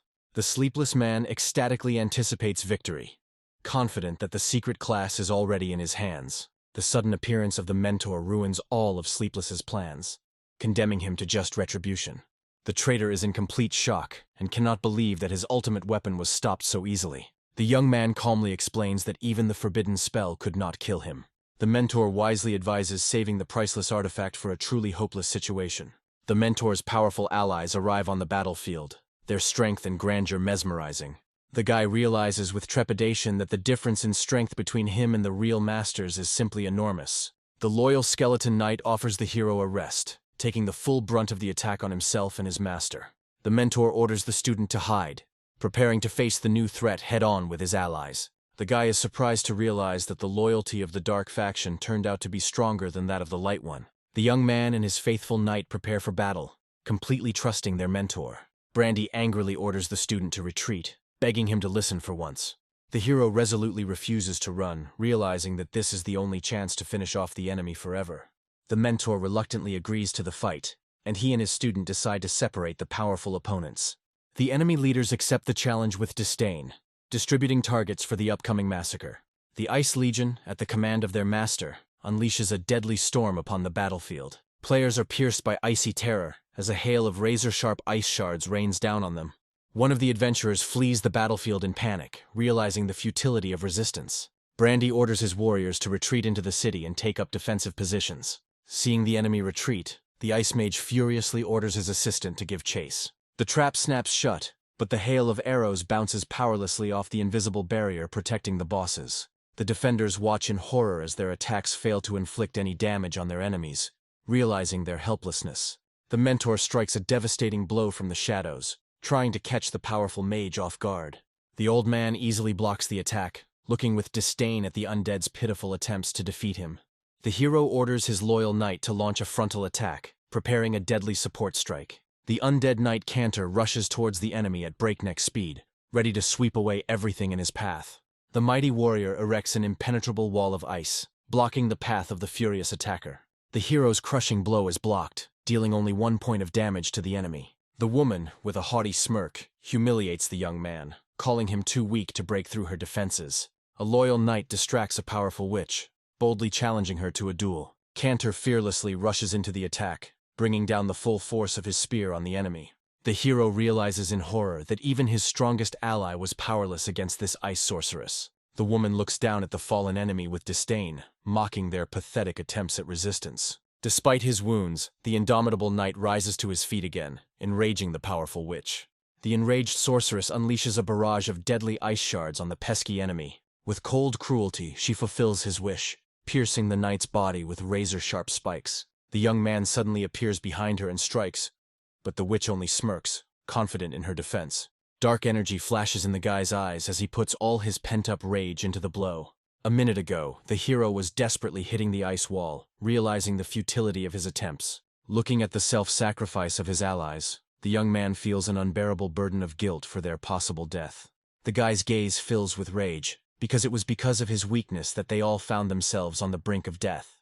In despair, he refuses to accept defeat, because his only life and all his achievements are at stake. In this battle for life and death, the young man decides to take one last desperate step. A lilac diamond flashes in his hand, containing the last hope for salvation.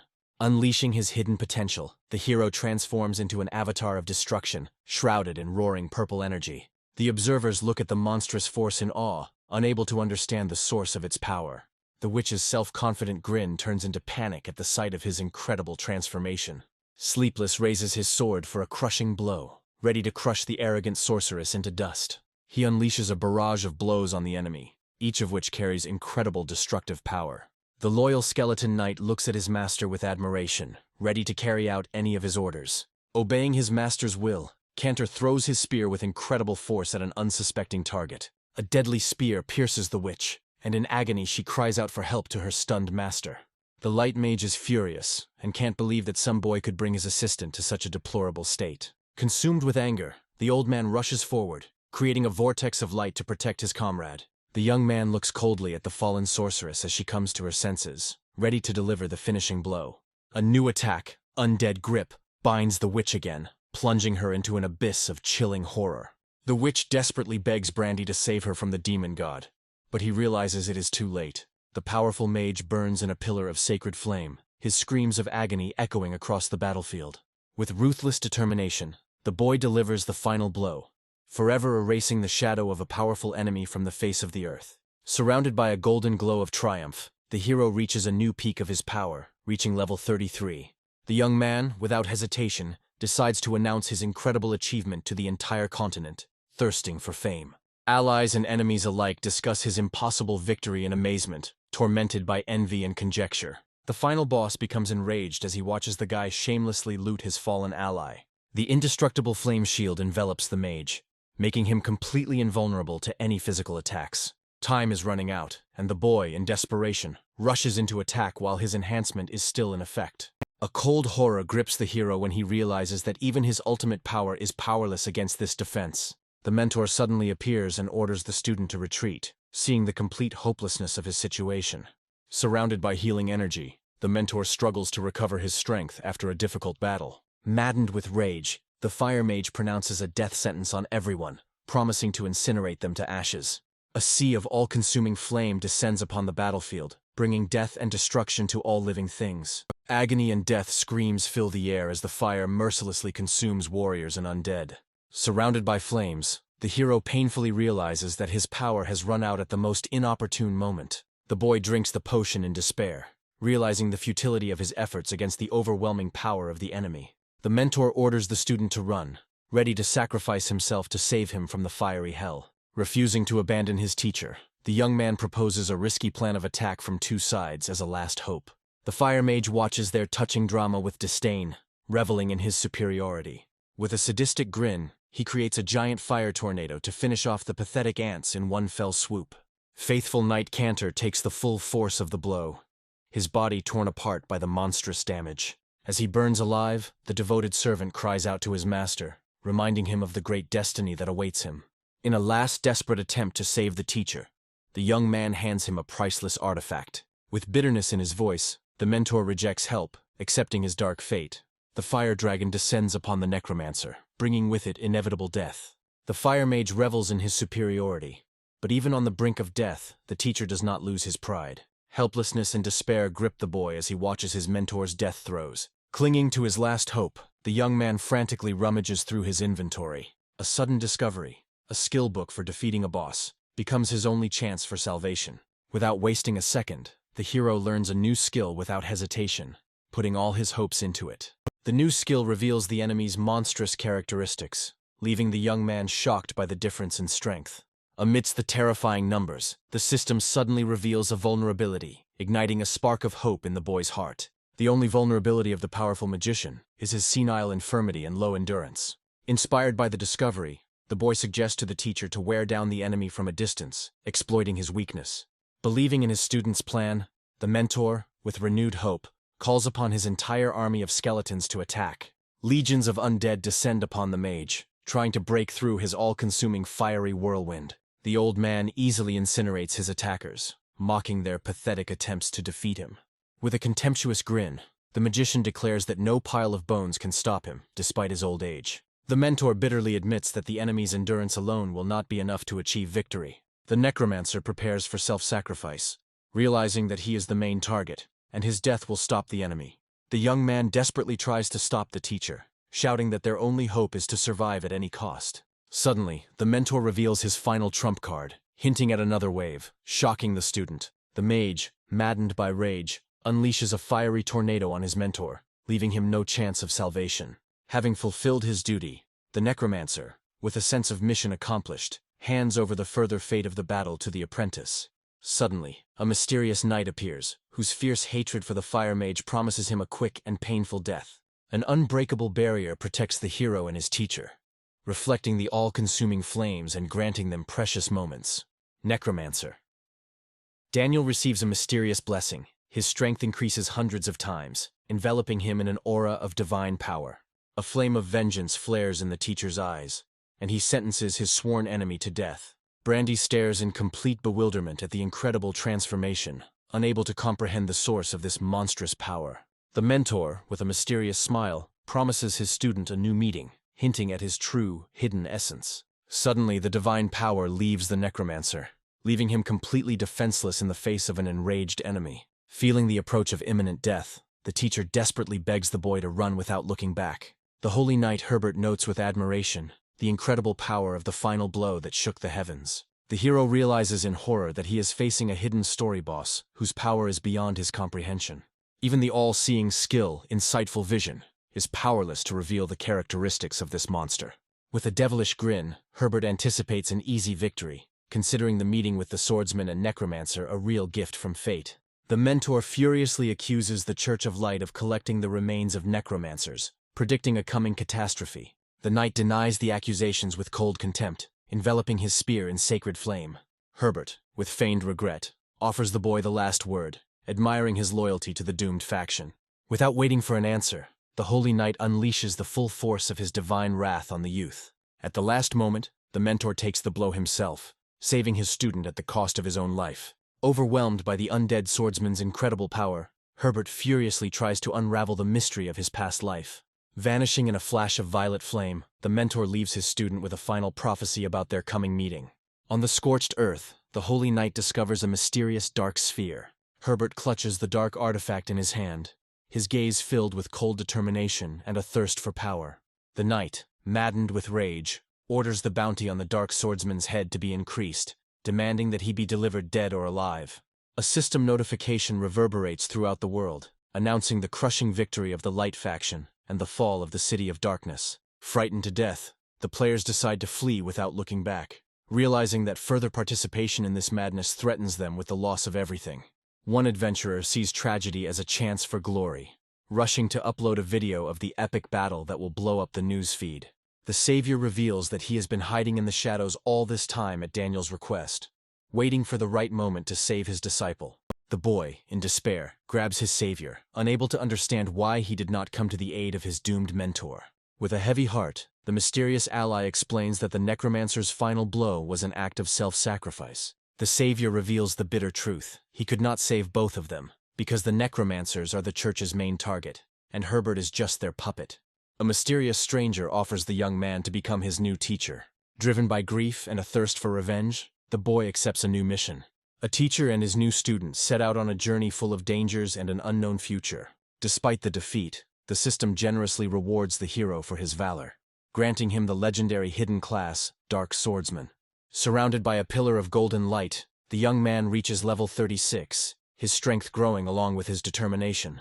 A sudden system announcement places an incredible reward on the hero's head. Crowds of players look with greed in their eyes at the tempting reward, turning from allies into ruthless hunters. The boy realizes with horror that killing Brandy did not solve his problems, but only fanned the flames of a worldwide hunt for him. The young man's face contorts with rage, and he swears that the next time they meet he will crush the smug Herbert into dust.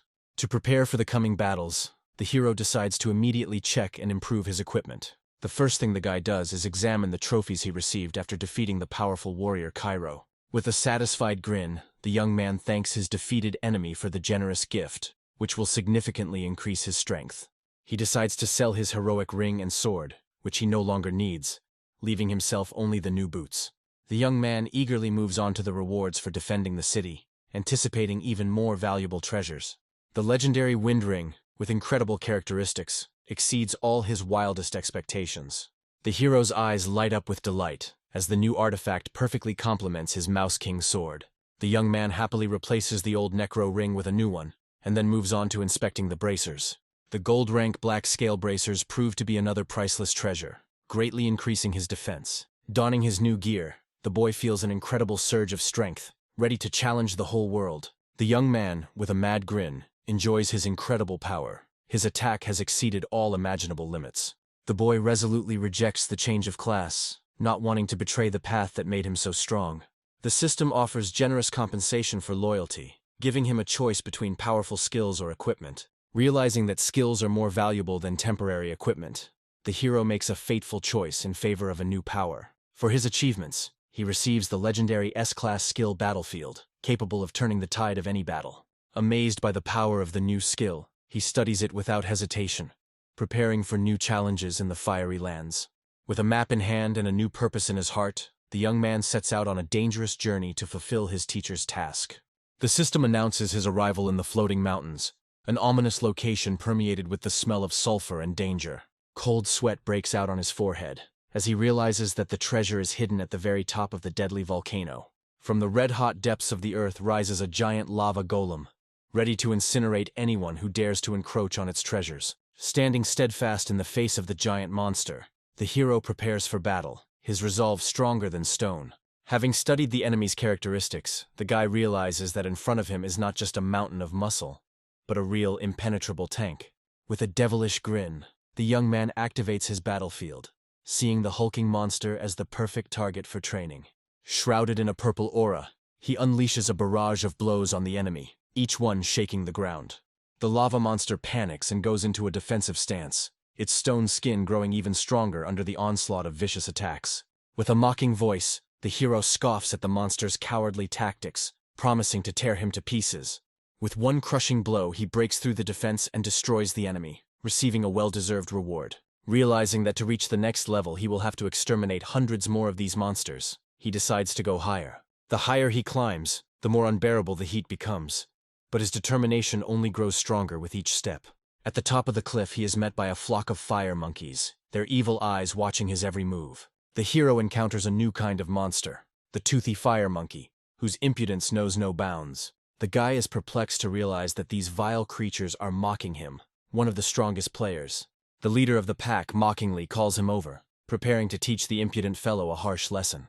The entire pack bursts into laughter, insulting his appearance and questioning his strength. The monkeys look at the weakling with disdain, not understanding how he managed to get to their lair at all. The young man's face is distorted with rage, his patience snapping under the hail of endless humiliations. He rushes into the thick of his enemies, ready to grind these stinking monkeys into dust. With a mad gleam in his eyes, he pronounces the death sentence on them, promising a cruel and painful reprisal. Activating Battlefield, he unleashes a barrage of blows on his enemies, reveling in their dying cries.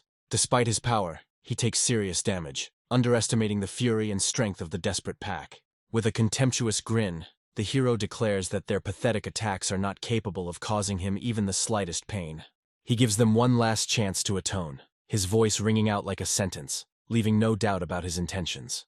The leader, terrified to death, humbly begs for mercy, ready to do anything to save his worthless life. With a cold grin, the boy orders the monkey to show him the way, and his plan for revenge begins to come to fruition. A sudden system notification unlocks his access to top-tier talent, elevating him to a new level of power. Realizing his unique superiority, he feels a surge of incredible strength and self-confidence. He returns to the pack, his aura pressing on them with unbearable force, causing them to tremble in terror. With one crushing blow, he ends the life of the monster that mocked him.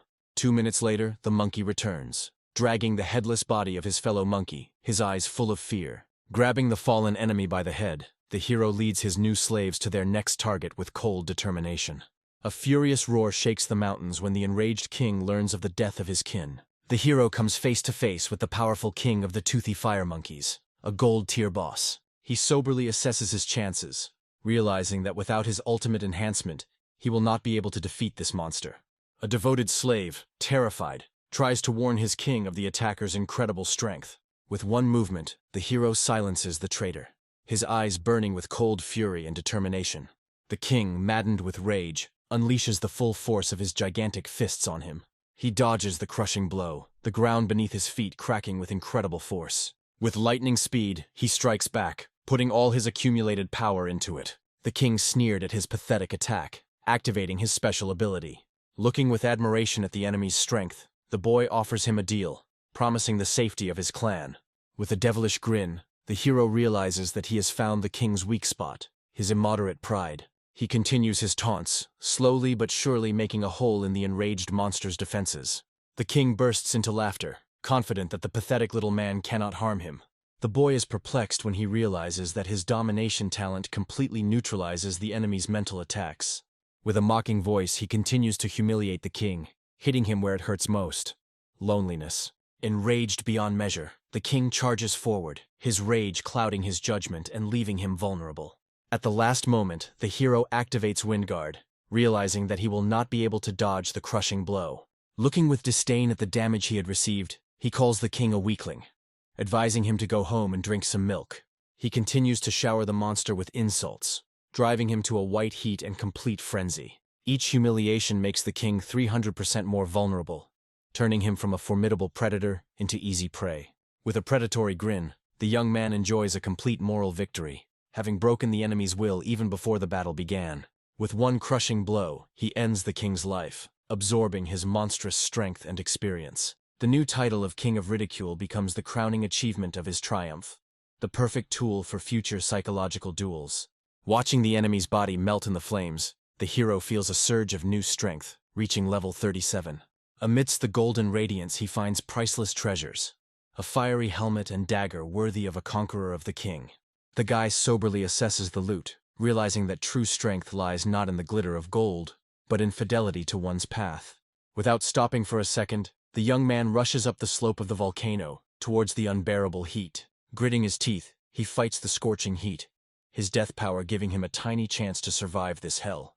At the top, instead of countless treasures, only a pitiful wooden stick awaits him, mocking his titanic efforts. He ends up with a useless piece of wood in his hands, and the guy tries to figure out if this cruel joke was part of the test. Disappointed but unbroken, the hero decides to return and complete the quest, leaving his empty hopes behind. Suddenly, his body is enveloped in purple flames, awakening the dark swordsman's dormant potential. He feels a mysterious connection with something powerful, and a hunch arises in his heart that this is the real treasure. Guided by an unknown force, he follows the call, covering hundreds of meters, his determination growing stronger with every step. He stops a step short of his goal, his heart pounding in anticipation of an incredible discovery. There is only bare ground before him, and he is perplexed and trying to understand where that which so beckoned him is hidden.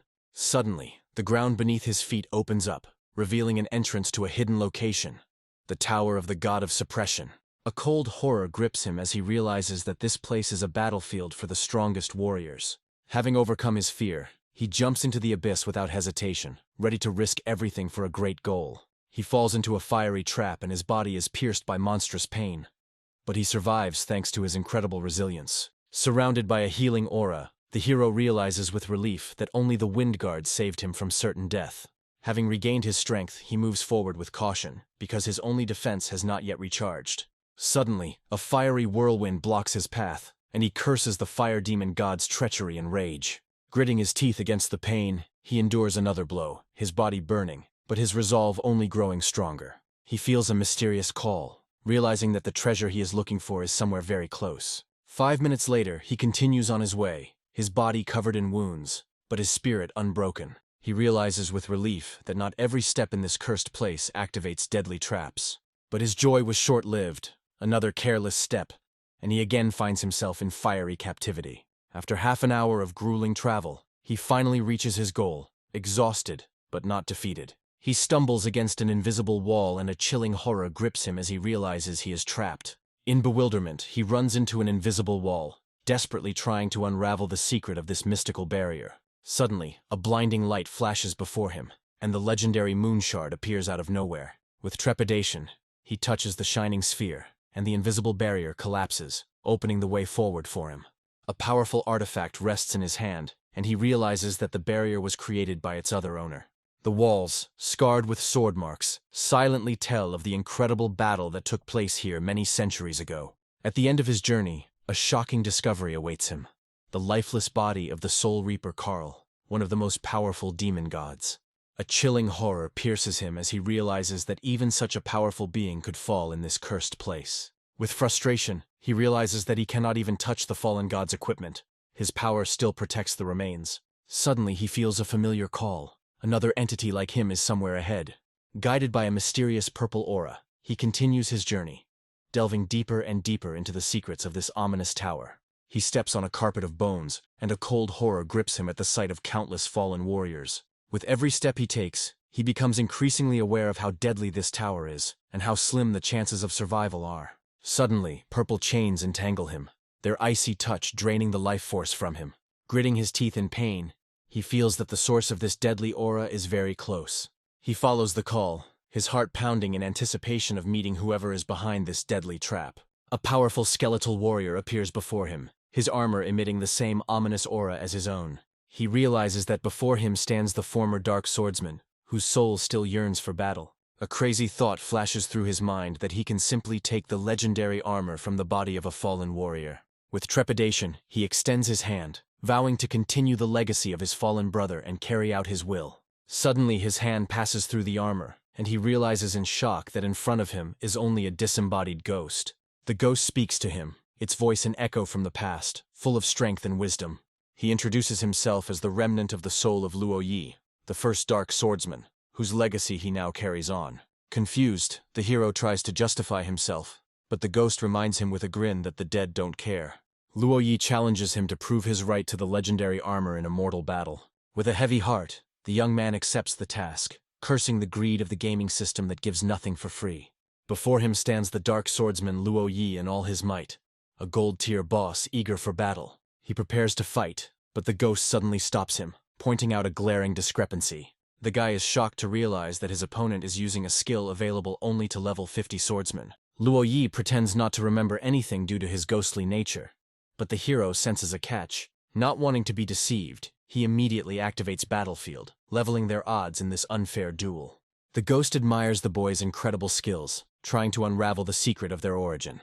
With pride in his voice, the guy declares his innate talent, which he developed in complete solitude. He charges forward, his blade wreathed in purple flame, each blow carrying fury and power.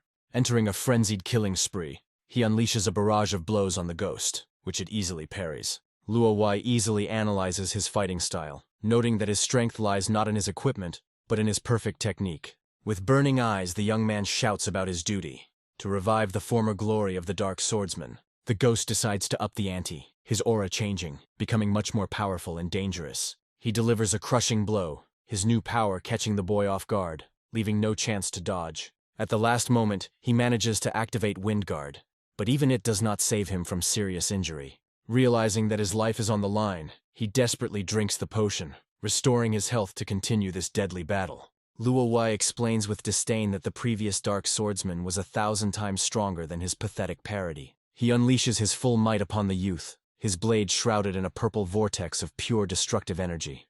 In one hit, it takes away a huge chunk of his health, showing the gap in their power levels. In a panic, the boy drinks the potion, horrified to realize that even after being strengthened, he is still too weak. He understands that his speed is insignificant compared to the ghost, and he is not even able to reflect its attacks.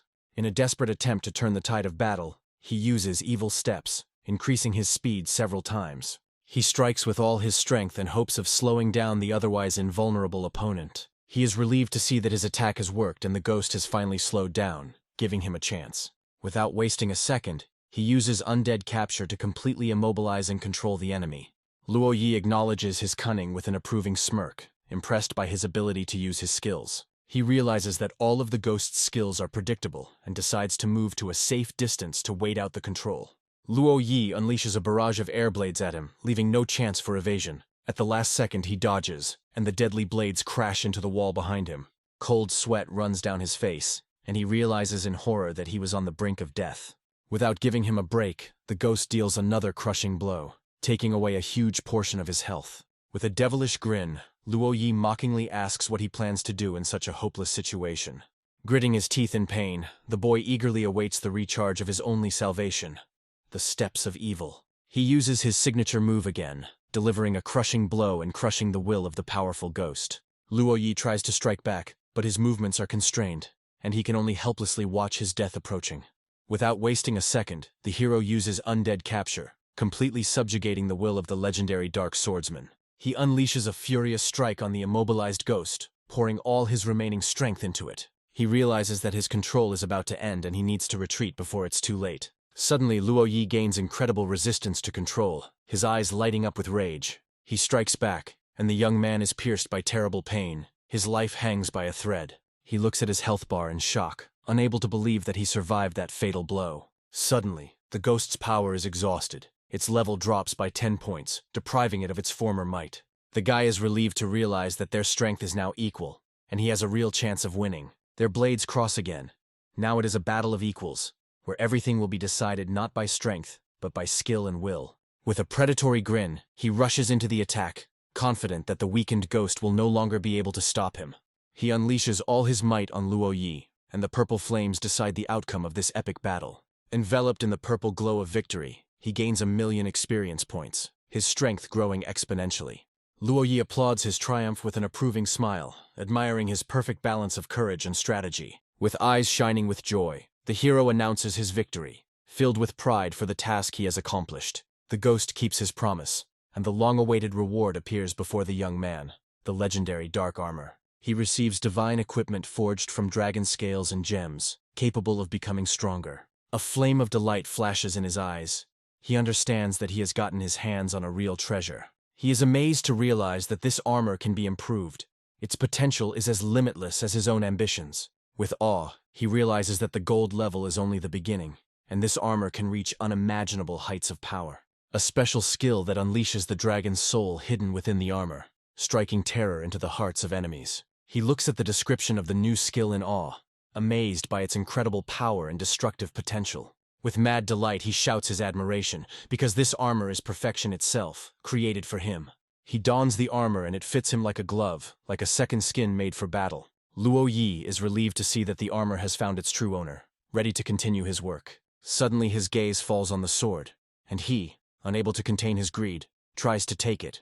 The ghost looks at his impudence in bewilderment, not understanding how he dared to encroach on his weapon as well. Luo Yi explains that the sword has weakened with age, but allows him to take it in exchange for one favor. He asks to return the jade pendant to the mysterious girl, his voice filled with tenderness and longing.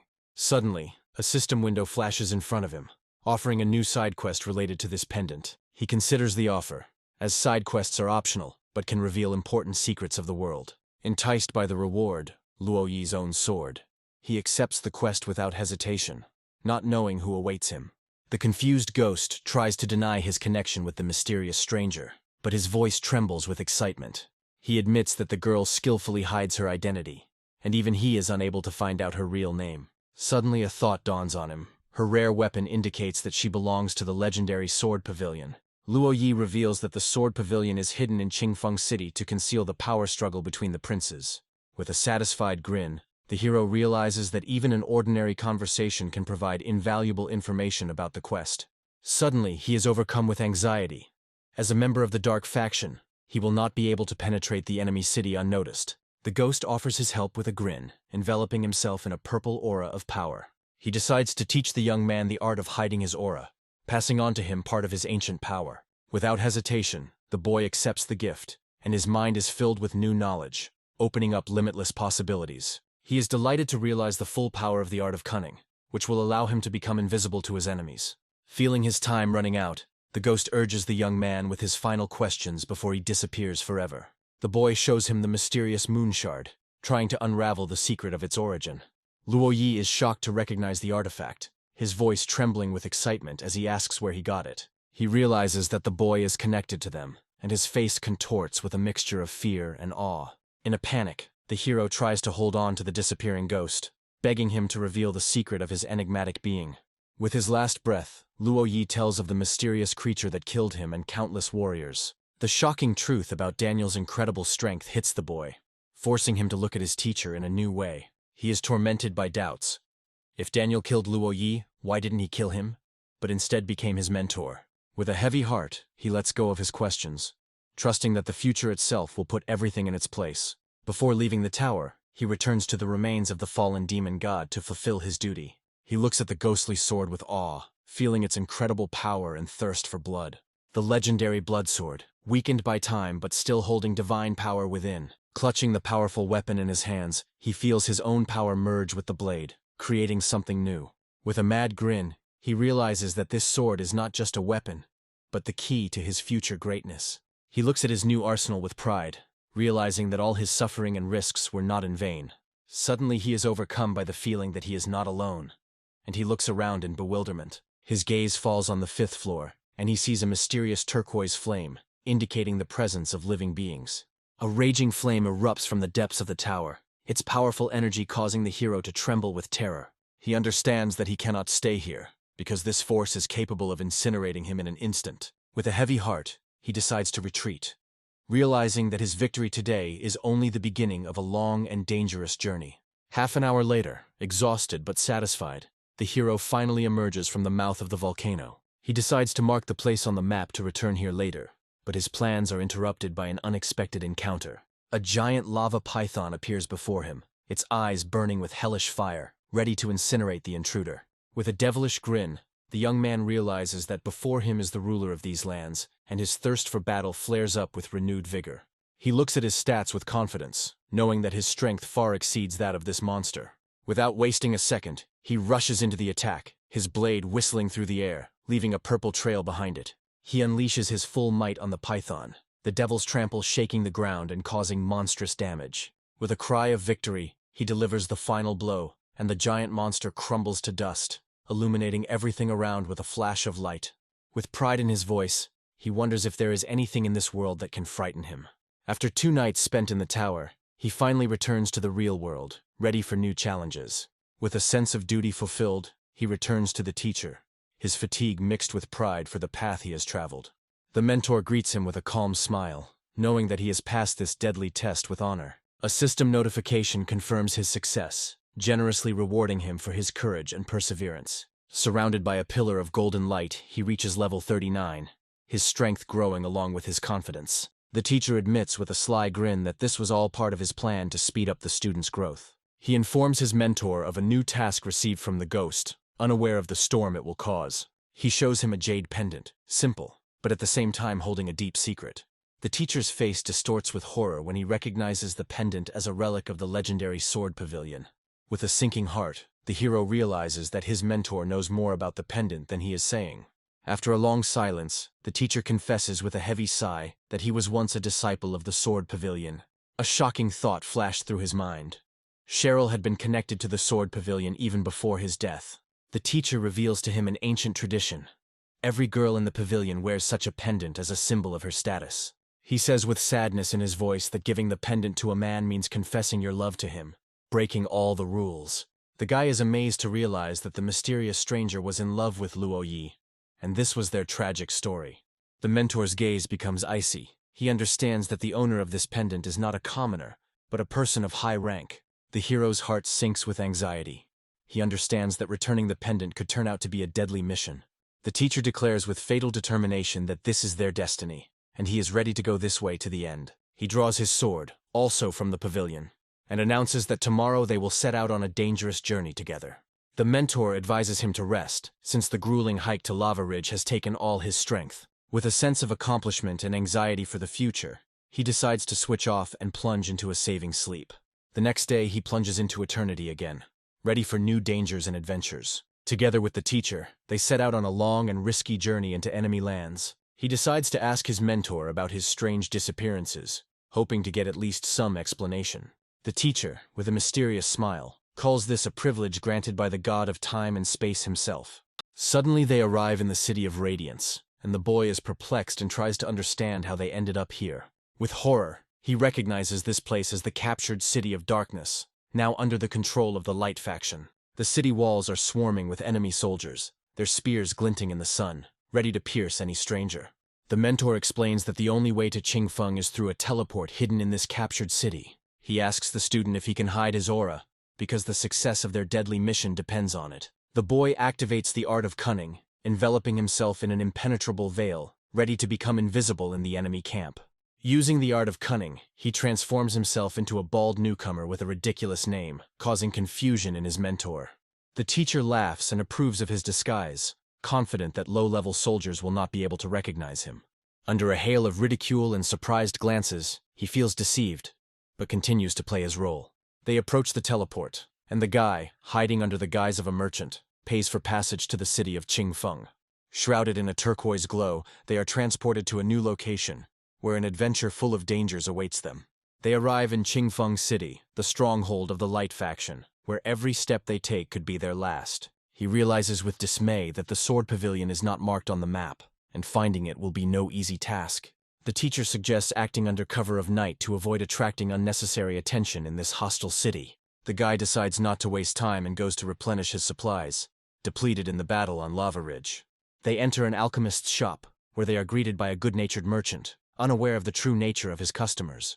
With ostentatious wealth, he asks the merchant for the best potions, confident that his fortune will allow him to do everything. He looks at the price in shock, realizing that even his countless treasures are just dust compared to real prices. Confused, he asks for something more affordable, and the merchant offers him standard healing potions. The teacher remarks with a grin that there are real masters hidden in this city, since such rare goods are available here. Suddenly, their attention is drawn to a vile bandit who is harassing a defenseless girl right on the street.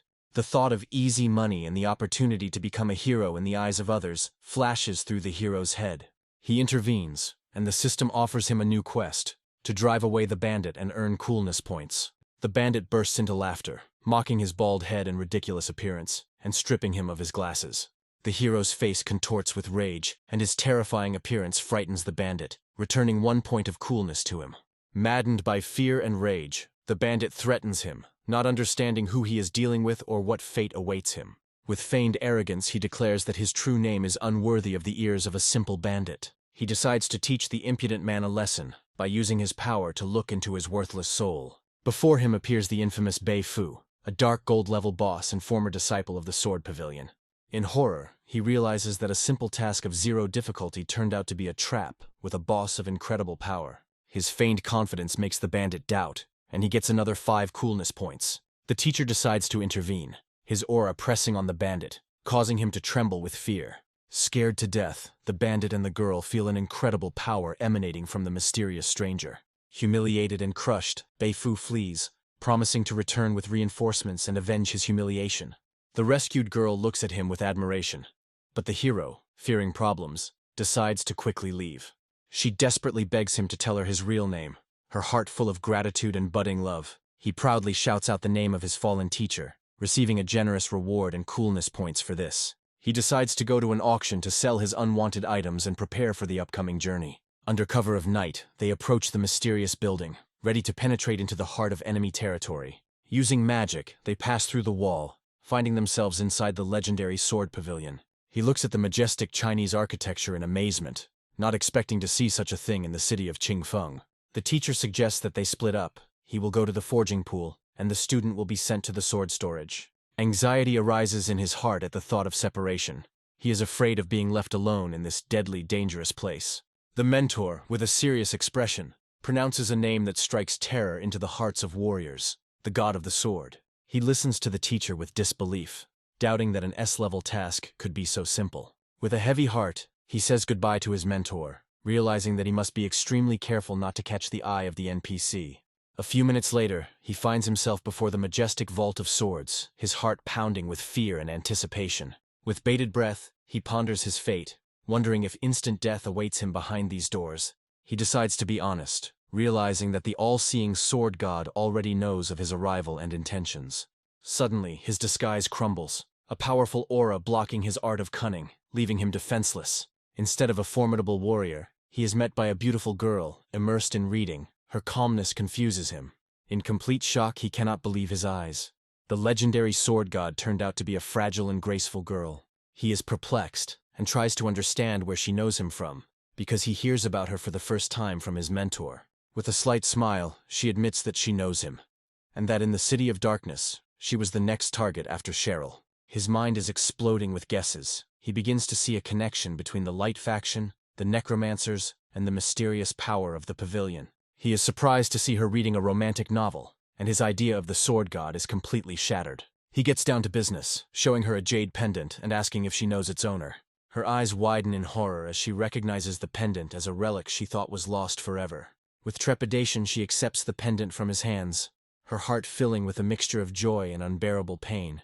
With a trembling voice, she asks where he got it from, afraid to hear the truth that she already knows. Suddenly, hope flashes in her eyes, and in a breaking voice she asks if her lover is still alive. She realizes with bitterness that he is dead.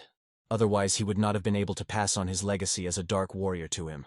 He confirms her guess by telling her about meeting the remnant of Luo Yi's soul in the Cursed Tower.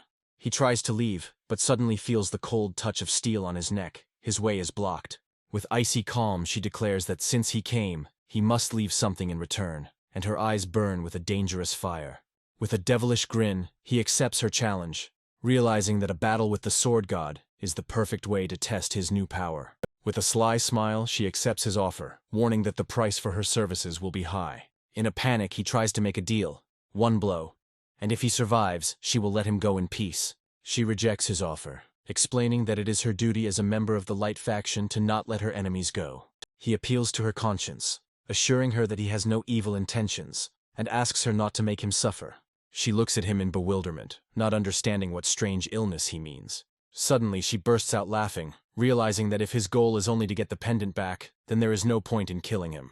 With a devilish grin, she offers him a deal, a fight on equal terms, where his life will be on the line.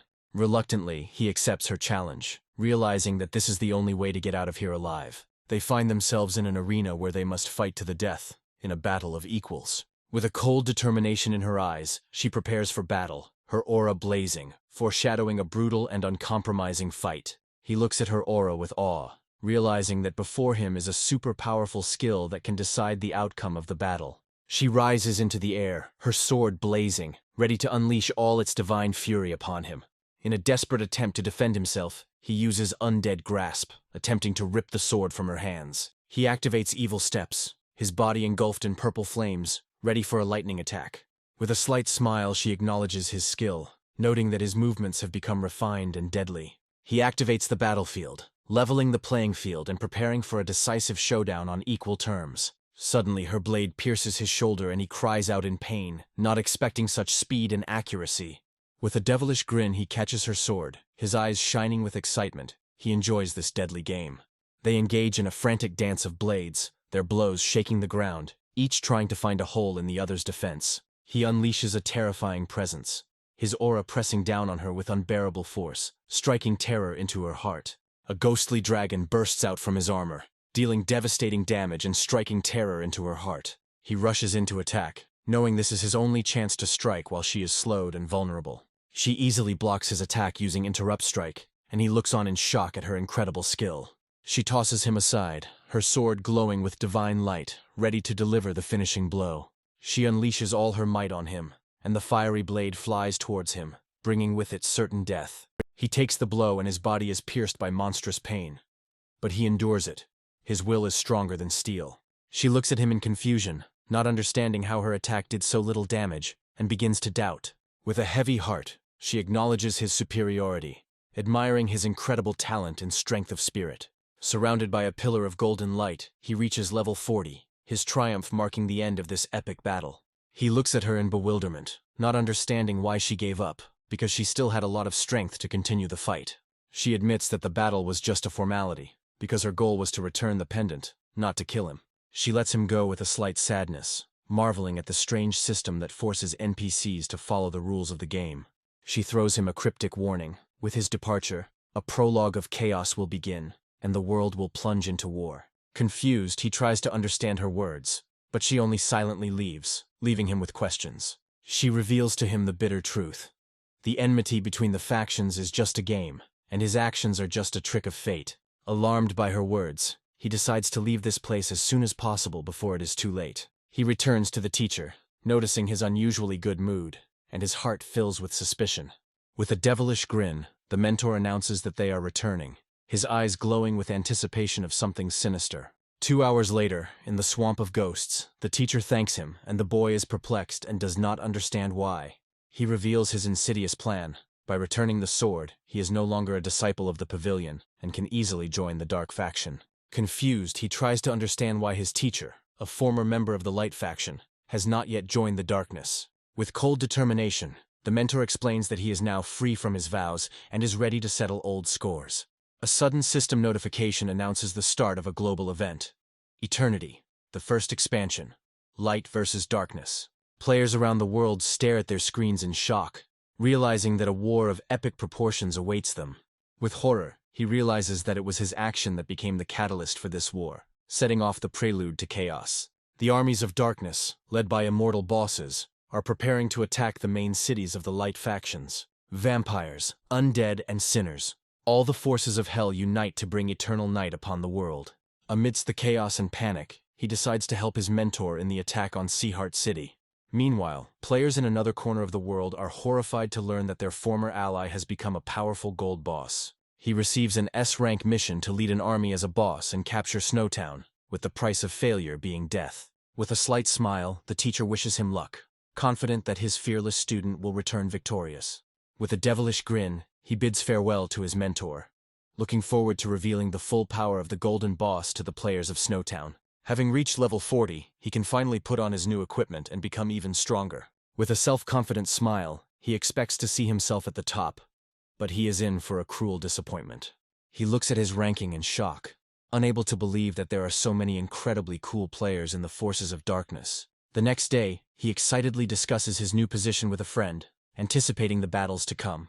His friend warns him of danger.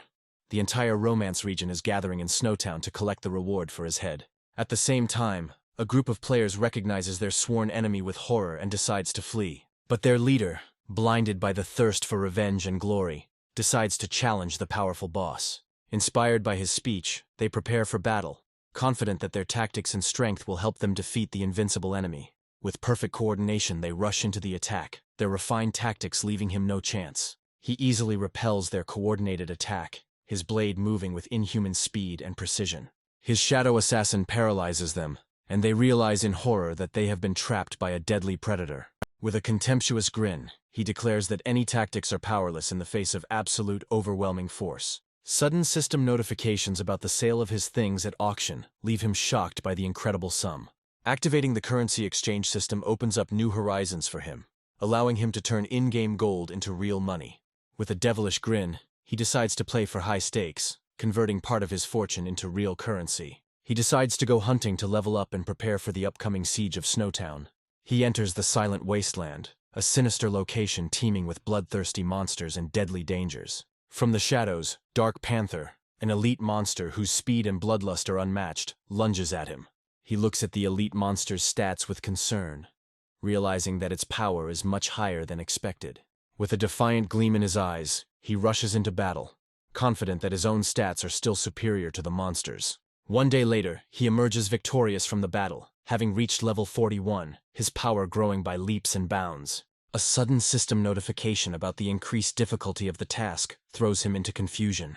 He learns that the difficulty has increased to SS, and now he must fight a mysterious dark gold-level boss. He thinks with anxiety that he must not face anything he cannot overcome, otherwise he will face inevitable death. Relieved, he thanks his friend for the information, promising to be extremely careful in Snowtown.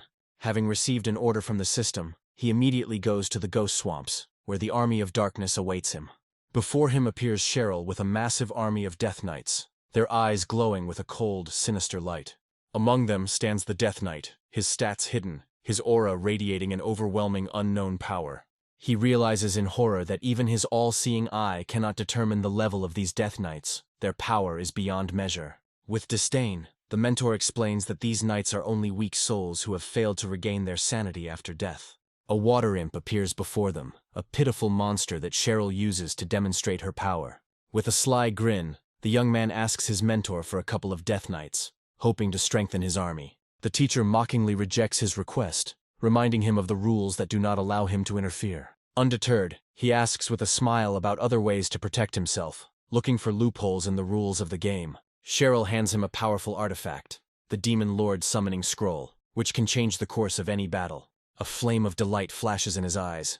He understands that with this item he is not afraid even of a first-level city. But the teacher warns of danger. Calling upon powerful beings without respect is tantamount to suicide. He tells him a terrible story about a fool who paid with his life for his impudence in summoning the Demon Lord. With concern in his voice, he promises to be careful, realizing that this scroll is a double-edged sword. With a cheeky grin, he asks for something else safe, trying to wheedle more artifacts out of his mentor. The teacher angrily rejects his insolence, accusing him of trying to rob his savior. Pretending that nothing has happened, the mentor announces that it is time for them to set out. They join the vast army of darkness, their flags fluttering in the wind, heralding the coming battle. Surrounded by warriors, he asks the teacher about his opinion on the forces of darkness, trying to understand their true essence. The mentor contemptuously calls them rebels trying to overthrow the legitimate authorities. The boy, perplexed, tries to object, because the undead and demons have always been considered symbols of evil. The teacher bitterly explains that the line between good and evil is blurred, and history is written by the victors. He reveals to him the bitter truth. Among the demon lords there are those who were betrayed by humanity. He understands that the teacher's words are the key to understanding the main storyline and the upcoming trials. They arrive at the Evergreen Plains, their path leading through unknown lands full of dangers. The mentor creates a powerful rift in space, opening the way for them to another kingdom. He explains that this barrier divides the continent into parts, and only the strongest can cross it. Beyond this barrier, a new human kingdom awaits them, alien and hostile, where every step could be their last. They enter the Romance region, and the system warns of a double penalty for death in these lands. He realizes with a grin that for him, an immortal player with one life, this penalty does not matter. The teacher offers his help as a guide, because he knows these lands like the back of his hand. They arrive in the snowy mountains and are met with a view of their destination, a snow-covered city awaiting its conqueror. With his eyes glowing with anticipation, he vows that he will capture this city, no matter what the cost. Looking down on the snow-covered city, he challenges its inhabitants, promising them a quick and painful death. The teacher wishes him luck, arranging a meeting at the Demon Lord's treasury after his triumphant victory. Greed flashes in his eyes at the mention of the treasury, and he eagerly inquires about its contents. The mentor tells of untold riches hidden within, rare items, skills, and even certificates for hidden classes. Blinded by the thirst for profit, he says goodbye to his teacher, dreaming of the millions he can get for the priceless treasures. He orders his army to set up camp, ready at any moment to repel an enemy attack and defend their positions. While he still has time, he decides to go hunting to level up and become even stronger before the decisive battle. In the snowy forest, he encounters a new enemy, the snow bear monster, whose rage knows no bounds. He notes with alarm the monster's incredible strength, realizing that its high stats are due to its second reincarnation. Without wasting a second, the bear rushes into the attack, its roar shaking the mountains, and its claws ready to tear apart anyone in its path. He unleashes evil's stride on the monster, his blow carrying all the fury and power of a dark warrior. A ghostly dragon bursts out of his armor, dealing a crushing blow and pulverizing the bear. He is surprised to discover that common monsters can drop rare and powerful skills. A sudden system notification interrupts his triumph, calling him to immediately return and protect his army.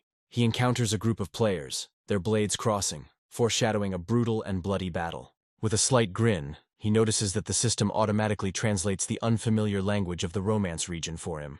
Players look at the meager damage in horror, unable to believe its incredible protection, and doubting its very nature. He unleashes the all-crushing power, and purple energy rains down upon his enemies, bringing death and destruction. In horror, they realize that in front of them is not just a melee fighter, but the owner of a powerful AoE skill. He looks at the pitiful survivors with a contemptuous grin, disappointed by their weakness and lack of worthy resistance. He faces a new opponent whose speed and blade skill put him on edge. The assassin notes the hero's incredible strength with admiration, realizing that he has a worthy opponent before him. The players look on in disbelief at the Ghost King's miss, but their leader sees it as a chance to win. He realizes that he is facing one of the top players on their server, and his excitement flares up with renewed vigor. Their blades intersect in a deadly dance, each blow carrying incredible power and a thirst for victory. The players are thrilled to see their Ghost King surpass Zhang Hanshui in speed, and their hopes are ignited. Chanting the name of their god, they believe in his victory, unaware that they have become only pawns in someone else's game. With a devilish grin, he decides to play with their feelings, giving them false hope of salvation. He imagines how, at the very climax, he will crush their hope into dust, reveling in their despair. With cold cruelty, he prepares to deliver the finishing blow, his eyes burning with anticipation of their pain and disappointment. With a casual smile, he stabs the assassin, apologizing for his trembling hand and enjoying his death throes. He absorbs the experience of the fallen enemy, reaching level 42, and watches as the other players flee in terror. In a panic, they scream about his monstrous power, unable to believe that someone could gain experience for killing players. He decides to go deep into enemy territory to level up and prepare for the upcoming siege. 2 days later, the system announces the start of the main SS rank quest, Siege and Capture. He receives strict orders to attack in at least 5 waves. Otherwise, his army will be seriously weakened. He realizes with alarm that the system has imposed serious restrictions, and he will have to face incredibly powerful opponents. He gives the order to the first wave to prepare for the attack, his voice filled with cold determination and anticipation of battle. Bronze Boss Guj volunteers to lead the first attack, his eyes burning with a thirst for blood and glory. The Army of Darkness, led by a level 20 boss, begins the first wave of attack, their roar shaking the snow-capped mountains. With a contemptuous grin, the defenders rush into battle, confident of an easy victory over the pathetic 20-level weakling. But their joy was short-lived, and he realized with annoyance that he had underestimated the enemy, whose levels turned out to be much higher.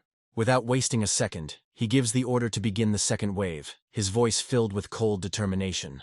The Army of Darkness, led by the 25-level boss Seth, rushes into attack, bringing death and destruction with them. The defenders panic and scream about the increasing level of the undead, their confidence giving way to fear and despair. He gives the order to start the third wave. His ruthlessness knows no bounds. He is ready to wipe the city into dust. Exhausted and almost without mana, the defenders look on in horror at the endless hordes of the damned undead. The system gives them a 5-minute break, and he chuckles at how realistic the game is. He learns that millions are watching his battle live, and his heart fills with pride and determination. 5 minutes later, the fourth wave, led by the level 40 boss Bloodaxe, descends upon the city. The defenders are terrified to realize they cannot cope with the fourth wave. Their morale is broken, and hope is fading. In panic, they flee, realizing that even their strongest warriors are powerless against this army. But a brave archer stands in their way, her voice filled with unwavering determination, ready to fight to the end. He looks at her incredible damage in admiration, wondering if she is a player or an NPC who dared to challenge the darkness. The city guard enters the fray, their desperate bravery the last hope of this doomed city. 20 minutes later, the Bloodaxe army was completely routed, but the price of this victory was too high. With a devilish grin, he steps onto the battlefield, ready to personally lead the fifth decisive wave of attack. With a roar, he leads his army into battle, his goal being to capture the enemy commander and crush their will to resist. At the sight of his name, the defenders panic, remembering the videos of his bloody massacres, and start to flee. The archer looks at the cowardly traitors with fury, not understanding what broke their fighting spirit and forced them to flee. With courage in her voice, she urges the warriors not to be afraid, because he is just a lonely golden boss. Inspired by her words and the promise of a generous reward, the players launch a suicidal attack. Harold Stormsword, blinded by his thirst for glory, rushes at him first, his blade thirsty for blood. With one blow of Evil's step, he crushes the insolent man into dust, leaving him no chance. He activates War Domain, his aura enveloping the battlefield, strengthening allies and weakening enemies. The players watch in horror as his army grows stronger, while they themselves become mere cannon fodder in this bloody massacre. He cuts through the crowd, his blood sword singing a song of death as it consumes the souls of his fallen enemies. With horror, they realize that his weapon not only kills, but also sucks the life force out of them. With a devilish grin, he relishes in their fear, his thirst for blood making him like a true demon lord. He bursts into the ranks of the enemy, his cry sounding like a sentence, leaving them no chance of salvation. Iceblade Lant, the Golden Boss and son of the Snow City's leader, bursts onto the battlefield, thirsting for the traitor's blood. He feels the enemy's protective aura, and his heart tightens with a sense of foreboding. This battle will not be easy. An ice spear pierces him, dealing massive damage and slowing him down, removing his speed advantage. He notes with alarm the incredible strength of his opponent, realizing that his mount gives him a huge advantage. The players greet their Golden Boss with delight, confident that today they will wipe the arrogance of the eastern region off the face of the earth. A flame of envy and rage flares in his eyes. He swears that this impudent man will die for his insolence. With a mocking voice, Lant taunts him, humiliating him for not having a mount.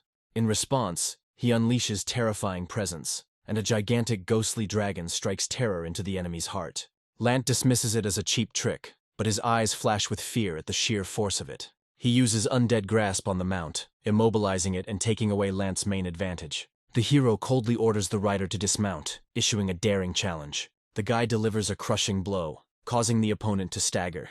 The young man realizes that his enemy has turned out to be an unexpectedly tough nut to crack. The rider realizes that surrounded by monsters, his spear becomes useless. The young man, with a grin, sets his creepy minions on the enemy. The aristocrat's pride is hurt. He does not believe in the insolence of a simple warrior. The enemy desperately tries to fight off the vile undead, but the forces are unequal. The defeated knight looks helplessly at the vile creature before dying. The hero receives a well-deserved reward, becoming even more powerful after victory. The girl suddenly appeared in tears and swears to avenge her brother. A female archer, blinded by a thirst for revenge, rushes into battle, but is held back by the cold calculation of an ally. A new system notification befalls the hero, foreshadowing the appearance of even more deadly enemies. The boy looks at the city walls, realizing that behind them the last elite line of defense awaits him. Left alone, the young man recalls past battles, and this only strengthens his resolve. The young man calls out to his fallen comrades, promising that their sacrifice will be the beginning of his great ascent. A fiery arrow flies towards the hero as a mockery of his courage in the face of imminent death. The heroine, driven by grief and hatred, personally leads the attack on her brother's killer. A deadly rain of thousands of arrows falls upon the warrior and his army, leaving no chance for salvation. The hero is furious when he realizes that the enemy's barrage will destroy his army before the real battle even begins. In a desperate attempt to turn the tide of the battle, the boy rushes forward to become a living target. The enemies scream in panic as they see the guy soar into the sky at incredible speed. The giant dragon summoned by the hero unleashes all its primal fury on the enemy line. A young man rushes into the thick of battle, his blade sowing death and destruction. The girl watches in horror as her elite warriors fall one after another at the hands of a single young man. Having restored his health, the hero realizes that hidden threats are preventing him from reaching his full potential. The guy cleverly uses his minions to distract enemies and buy precious time. The activated skill radically changes the balance of power, giving allies a huge advantage. The heroine looks with disgust at the vile monster who dared to block her path. The archer decides to deal with the annoying undead first, putting off revenge on the main enemy for later. The unexpected blow takes the warrior by surprise, leaving him vulnerable and helpless for a moment. The sudden appearance of the Ghost King takes the hero by surprise, inflicting painful and significant damage on him. The young man uses a shadow skill to evade a deadly attack and disappear from sight. The crowd of onlookers gloat, believing that the overconfident upstart has finally been defeated.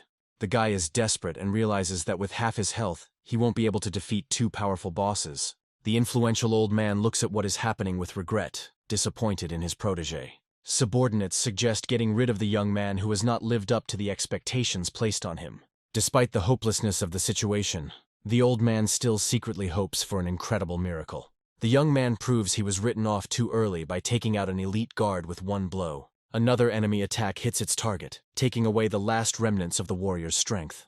Wounded but not broken, the hero stands before two bosses, ready for his final battle. The heroine looks at the traitor in shock, unable to believe his treachery. One of the bosses orders his men to retreat in order to personally avenge his brother. The warriors, hungry for glory, pounce on the guy in a crowd, wanting to be the first to receive the reward. The young man scatters his opponents in a deadly whirlwind, clearing a path for himself to retreat. Using a stunning move, the young man immobilizes the enemy and rushes to the second floor. The sudden appearance of a warrior on the floor sows panic among unsuspecting enemies. The guy jumps out of the window, disappearing from sight again, and leaving his pursuers perplexed. While the enemies search for him in vain in the rooms, the hero is already rushing along the rooftops, staying one step ahead. The pursuers notice with annoyance that their target has slipped away again and is heading towards another building. The enemies cannot believe his escape, because the punishment for failing the mission is too severe. After 20 minutes of futile searching, the patrolmen confirm that the fugitive has disappeared without a trace. One of the pursuers, in despair, suggests that their target simply vanished into thin air. The disguised hero approaches the enemy, pretending to be a frightened townsman and luring him into a trap. The unsuspecting warrior receives a crushing blow from the supposed simpleton, not believing his eyes. Behind the mask of a harmless resident lurked a ruthless killer who brought instant death. The guy gloats, because his stealth skill not only changed his appearance, but also completely healed him. One by one, enemies fall by his hand, unable to withstand his sudden and deadly attacks. The young man mockingly addresses the remaining enemies, revealing his deception and enraging them. The young man confidently declares that the pathetic players are no threat to him, because his target is the boss. Like a ghost, he rushes through the ranks of enemies, who are horrified by his fully restored health. The archer screams the hero's name in rage, her face distorted with hatred for her brother's killer. Having cleared his way, the guy is finally left alone with his main goal. The young man quickly closes the distance and delivers a crushing blow, paralyzing the girl. A mad attack falls upon the heroine, leaving her no chance to counterattack. The young man mocks the archer's helplessness in close combat, pointing out her main weakness. The girl, pinned to the ground, desperately cries out to her mysterious ally, begging for help. The warrior releases a powerful charge of energy, demonstrating his complete superiority in this duel. The hidden boss blackmails the heroine with a grin, offering help in exchange for her hand and heart. Having received consent, the mysterious ally enters the battle, calling the girl his bride. The hero soberly assesses the new enemy, realizing that there must be some kind of catch behind the incredible power. The hero listens to the enemy's moralizing with mockery, giving him false hope of victory. The girl does not understand the young man's true motives, seeing in his sacrifice only blind obsession. A sudden betrayal befalls the heroine when an ally deals her a crushing blow in the back. Realizing that she's been cold-bloodedly set up, the archer looks in horror at her freezing silhouette. The mysterious ally drops his mask, confident that the young man now has no chance. An icy wave covers the boy, condemning him to a slow and painful death from the cold. Blinded and slowed by an enemy arrow, the hero finds himself in a deadly trap. Like vultures, other players decide to intervene to steal someone else's victory and glory. Pathetic attacks become the last straw a warrior needs for a triumphant transformation. Surrounded by a golden glow, the young man reaches a new level of power, completely changing the balance of power in the battle.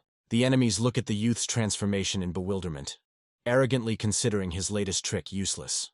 The hero accepts the challenge with a cheeky grin, ready to prove that his new power is not an empty bluff. The archer desperately tries to freeze the warrior, but his dark aura is already ready to absorb her defense. The girl watches in horror as her ice armor, her last hope, shatters into pieces with a single blow. Hidden potential awakens, turning the boy into a true battle demon with tenfold increased power. A deafening blow falls upon the heroine, and her desperate cry for help is drowned out by the roar of battle. The young man easily repels her weak attack, toying with her like a predator with helpless prey. A merciless series of blows crushes the girl, leaving her no chance of salvation. Completely broken and wounded, she begs for mercy with tears in her eyes, forgetting her pride. A cold refusal becomes her sentence, and the young man takes his reward, putting an end to this revenge. The magician is horrified and can't believe his eyes, because just a moment ago this guy was weaker than him. With a predatory grin, the young man turns his attention to the last target, anticipating an easy victory. A powerful blow falls upon the mage, proving that his vaunted defense is now nothing more than a myth. The mask shatters into pieces, revealing the haggard and frightened face of someone who thought himself invulnerable. The hero looks with contempt at the pitiful appearance of the enemy, realizing what a terrible price he paid for his strength. With the last of his strength, the enemy uses a weakening spell in a desperate attempt to buy himself time. The mage's final trump card is the Ice Tomb, which grants him temporary invulnerability and healing. Hiding behind an icy wall, he tries to sow doubt in the hero, pointing out the temporary nature of his power. The young man just grins, because the remaining seconds are more than enough for him to finish what he started. A frantic barrage of blows descends upon the icy prison, and the timer begins counting down to the verdict. Under a hail of blows, the icy prison cracks, and time inexorably melts for the magician locked inside. The defense shatters into pieces, and the enemy realizes with horror that his last hope has collapsed. The mage's face distorts with fear as he realizes that the hero's deadly power is not running out. In a desperate attempt to escape, the enemy falls into a dark grip that deprives him of all hope. The winning blow puts an end to the battle, and the young man receives a well-deserved reward for killing the boss. Just when the guy was ready to celebrate, his temporary boost wears off, leaving him vulnerable. A new player emerges from the shadows in shining armor, delighted by the amazing battle he has witnessed. The Golden Paladin, who turned out to be an old acquaintance, looks at the hero with respect, anticipating a new duel. The knight declares that this time he will personally ensure that the traitor does not have a chance to escape. Difficult memories and new threats weigh heavily on the hero, who realizes that he has become a target for everyone. The hero demands an answer in a rage, his cry full of pain and blame for the fate of his fallen comrade. The Golden Knight tells of the brutal massacre with a cynical grin, reveling in his impunity. Righteous anger awakens new strength in the young man, and his armor is shrouded in darkness in response to the enemy's hypocrisy. Blinded by a thirst for revenge, the young man launches a suicidal attack on the shining paladin. The knight, with the arrogance of a god, unleashes the full might of his divine justice on the daring warrior. A crushing blow of light should have incinerated the hero, but fate had a different outcome in store for him.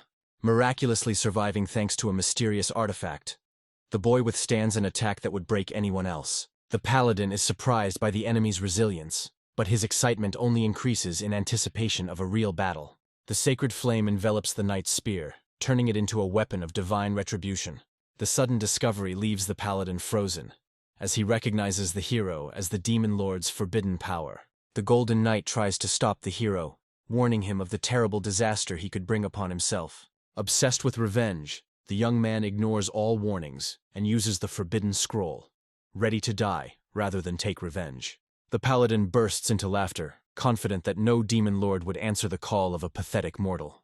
The knight's confident grin fades as an ominous signal pierces the sky, foreshadowing something terrible. A powerful deity emerges from the rift, its frightening appearance and red aura inspiring primal terror. Civilians scatter in panic, their cries for help drowned out by the chaos, convinced that the end of the world has come. The incredible pressure emanating from the alien binds both the hero and the paladin, forcing them to feel their own insignificance. The summoned creature looks with disdain on the forces of light and unleashes all its bloody fury upon the world. In mortal terror, the paladin activates the artifact, giving him a chance to escape from certain death. The knight looks at the teleportation timer in despair, not believing that even with divine protection he was on the brink of death. By using the forbidden oath, the paladin survives at the cost of great strength, but saves his life. The escaped knight threatens the hero with a total hunt, but the young man only laughs cheekily in response. Left alone with the summoned deity, the boy realizes that his life hangs by a thread. The demon lord looks with disdain at the mortal who dared to disturb his peace. A young man tries to direct the wrath of a higher being towards an escaped paladin of the forces of light. The enraged ruler decides that the pathetic mortal and his entire city must be wiped off the face of the earth. The hero panics and tries to justify himself, realizing that his cunning has turned against him. The demon reveals the true reason for his appearance. He was looking for the energy of an old friend here, but did not find it. A sudden revelation strikes the young man. He realizes that the demon's mysterious friend is his deceased mentor. The boy hopefully presents the artifact to the deity, introducing himself as the best student of his old friend. Recognizing the aura of his old friend, the demon lord freezes for a moment, giving the young man a false hope of salvation. A demonic laughter breaks the silence, as the former friendship has long since been replaced by deadly enmity and hatred.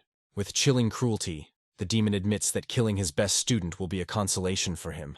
Bloody energy envelops the deity, who declares that the boy was doomed from the moment he opened the scroll. Complete despair overwhelms the hero when he realizes that there is nowhere to run, and the demon's wrath will destroy the entire city. A stranger with turquoise hair suddenly appeared and easily stopped his desperate attack. The boy is amazed to recognize in the mysterious savior the legendary goddess of the sword, about whom legends are told. A mighty explosion shakes the earth as divine blade meets demonic power. Thrown back by the shockwave, the young man looks at the ruins in shock, not believing that the city could have been destroyed. As the rift in the sky closes, the young man thinks anxiously about the fate of the goddess who stood up for him. The hero runs up to the sword goddess with alarm, fearing that she has been seriously injured in the battle. The girl, with a mischievous smile, declares that now he owes her twice, turning the dangerous moment into a game. The young man, perplexed, tries to understand where the second debt came from, not grasping her cunning logic. The heroine coquettishly explains that she saved him not only from the demon, but also from herself, because she had to kill him as an enemy. Filled with gratitude, the young man notices her wounds and offers his help, showing concern. She dismisses his concern with a confident smirk, reminding him that a powerful goddess does not need the help of a mortal. The guy clarifies the outcome of the battle, and she confirms that she was able to drive the demon lord back into the darkness. A sudden fear grips the young man at the thought that now the angry demon will begin to hunt his savior. The goddess condescendingly dispels his fears, explaining that for such a creature, he is nothing more than an annoying insect. Although her comparison hurt his pride, the hero sheepishly thanks her, and the girl only cheerfully apologizes for her frankness. Like a shadow, the sword goddess disappears, leaving behind only the reminder of 2 unpaid debts. Summoning her blade, she takes to the sky, leaving the young man alone in the middle of the ruined city. Her determined flight through the snowstorm embodies the grace and deadly power of a deity. The guy watches her with admiration, amazed by the incredible spectacle of flying on a sword. The system showers the hero with rewards for completing the task, but the joy of victory is overshadowed by the loss of an entire city. New notifications report global battles, but for the young man, his war is finally over. As he moves through the snowy forest, he realizes that his victory is only one of many in this cruel game. Anxious thoughts about the fate of his comrade, sent on the most dangerous mission, haunt him. Realizing his powerlessness, the guy decides to put his worries aside and focus on his well-deserved trophies. He starts with the loot he took from the archer he defeated, reliving his recent revenge. The first trophies turn out to be a real treasure, each item of which promises unimaginable power and wealth. The guy excitedly estimates how much money he can get for the legendary items he doesn't need. Burning with impatience, the young man moves on to the knight's spoils, anticipating the power of the secret hidden in the book. The new ice armor skill promises not only protection, but also deadly cold for any enemy. After studying the book, the young man is instantly covered in sparkling ice armor, feeling a surge of power. Under the influence of his dark essence, the ice is replaced by black flames, turning the defensive skill into something sinister. The warrior is delighted to realize that his unique class not only changes, but greatly enhances any ability. Now his gaze turns to the final loot, for the trophies from the Dark Gold boss must be truly priceless. The magician's treasures include rare reagents and artifacts, each worth a fortune. The real jackpot is the helmet from the powerful set, promising the hero incredible power in the future. With slight regret, the young man leaves the powerful artifact for later, focusing on the power available to him. The demon lord does not understand why the goddess stood up for the insignificant dark warrior. Her motives remain a mystery to him. Behind the demon's cynical assumption of a secret connection lies a cold calculation and a decision to retreat. The enraged goddess is not going to let her enemy go so easily. Her battle is not over yet. The demon dismisses her condescendingly, citing an old debt, but in reality only emphasizing her current weakness. The ominous threat to destroy the entire temple becomes the final warning, demonstrating his boundless cruelty. Her face contorts with rage, and she swears that their next meeting will be the last for the impudent man. Dressed in a new cloak, the guy feels incredibly cool, ready for new achievements. The unexpected boost to his own armor comes as a pleasant surprise, making him even more dangerous. Suddenly he remembers a forgotten trophy that was out of reach, but which could now become the key to new power. Having sorted out his loot, the young man pragmatically decides which treasures will strengthen him, and which will bring him a fortune. Burning with impatience, he moves on to the main reward, because for the first kill of the boss, the system should give something special. A divine stone of unprecedented power falls into his hands, promising the power to unite and multiply talents. A daring plan is born in the warrior's head, because this artifact can elevate him to a completely new, unattainable level. News of his loyal allies' victories interrupts his thoughts, pointing the way to the next target and new battles. Looking with satisfaction at his increased stats, the hero realizes that he himself has become a formidable boss for other players. He returns to the secret hideout to triumphantly report to his mysterious mentor about the mission he has accomplished. The master greets his student with pride, admitting that even he did not expect such a stunning and chaotic outcome. With a satisfied grin, the guy reports his victory, hiding from everyone his main trump card, the intercession of the goddess. He coldly lies to his mentor about what happened, realizing that his connection with the demon is too dangerous a secret. Hiding the truth for her safety, the young man convinces his mentor with a smile that everything did not go according to plan. Hoping to receive invaluable advice, the boy cautiously asks the master about the mysterious divine stone. The mentor, with a sly grin, reveals the secret of the artifact, warning that luck favors only the brave. A daring plan matures in the hero's head. He decides to go after the treasure to hit the jackpot. Seeing his fatigue, the master, with fatherly care, offers his student a rest before going to the demonic treasury. Behind a grateful smile, the warrior hides his true state, because after brutal battles he can barely stand on his feet. The next day, full of strength and determination, the young man is ready to set off on new adventures. Burning with impatience, he asks his mentor when he will finally be able to master the skill of horse riding. The master's mysterious answer only fuels his curiosity, hinting at a quick and great transformation. An hour later, they arrive in an ominous city shrouded in demonic fog, where treasures and death await them. With anticipation in his eyes, the hero prepares to break into the legendary treasury, where unimaginable power awaits him. The young man is surprised to realize that he has found himself in an elite club of conquerors, as only the strongest bosses are awarded this honor. The mentor's chilling warning about the forbidden 6th floor casts a shadow over the upcoming treasure hunt. Half an hour later, a crowd of powerful creatures gathers at the entrance to the vault, eager to get their hands on the legendary artifacts. Even among the bosses there are real giants, and the hero looks with awe at his colossal competitor. The master dispels his fears with a smile, suggesting that they split up so as not to miss the most valuable treasures. Gathering his will into a fist, the young man steps into the fiery portal, ready to risk everything for the only chance. A ruthless system announces the rules of a deadly game, where everyone has only 10 minutes and one try. Realizing that time is his main enemy, the guy makes a risky decision to skip the first floor. The second floor with disposable potions also does not attract his attention, because he is looking for something eternal and powerful. His gaze is revealed to immortal elixirs capable of granting unprecedented strength and eternal healing. The guy is shocked to realize that one pill can raise his strength to stratospheric heights, inaccessible to others. Suppressing the momentary impulse, the young man coldly concludes that the temporary boost is not worth the unique treasure. The third floor awakens new hope in him, as it is here that the perfect skill for his divine stone may be hidden. The first skill books turn out to be quite good, but his soul longs for something truly legendary. Suddenly, his gaze falls on a glowing book, promising him the crushing power of the legendary Dragon Slayer. Realizing that time is running out, he decides to make one last bet, but he holds a killer trump card in his hands. The fourth floor beckons him with scrolls of hidden classes, but none of them can compare to his unique path. Suddenly, his attention is drawn to a giant orc, who, with a thoughtful look, selects a mysterious scroll for himself. A chilling horror pierces the hero when he realizes what kind of treasure has fallen into the hands of his powerful rival. The scroll of copying, capable of doubling divine artifacts, becomes an object of burning desire for the hero. A cunning plan is born in his head to trick the orc into giving up the priceless treasure. With feigned concern, the young man tries to convince the giant of the futility of his choice, calling them both cannon fodder. However, the orc turns out to be not so simple. He sees hidden potential in the scroll, capable of surpassing the power of any class. The boy deals a crushing blow to the giant's pride by declaring that they will not live long enough to use such power. The hero's words hit the mark, and the orc bitterly admits that for a simple warrior without treasures, a hidden class is the only chance. With a heavy heart, the giant changes his choice, and the young man can hardly hide his triumph as he watches him go. Having seized the coveted scroll, the warrior revels in his cunning, for now the path to divine power is open to him. Coldly returning the skill book to its place, he makes a final choice in favor of the artifact, which will change his fate. As the relentless timer begins to count down, the hero, treasure in hand, rushes towards the exit of the deadly trap. The deceived giant sincerely thanks his new friend for the advice, unaware of the insidious plan.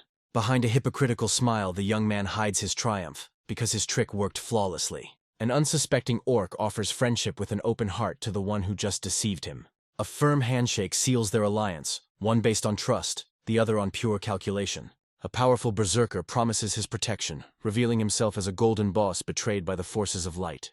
The guy can hardly hide his admiration, realizing that he has unwittingly acquired an incredibly strong warrior as an ally. The mentor greets the student with a sly smile, already knowing that he has returned with rich spoils.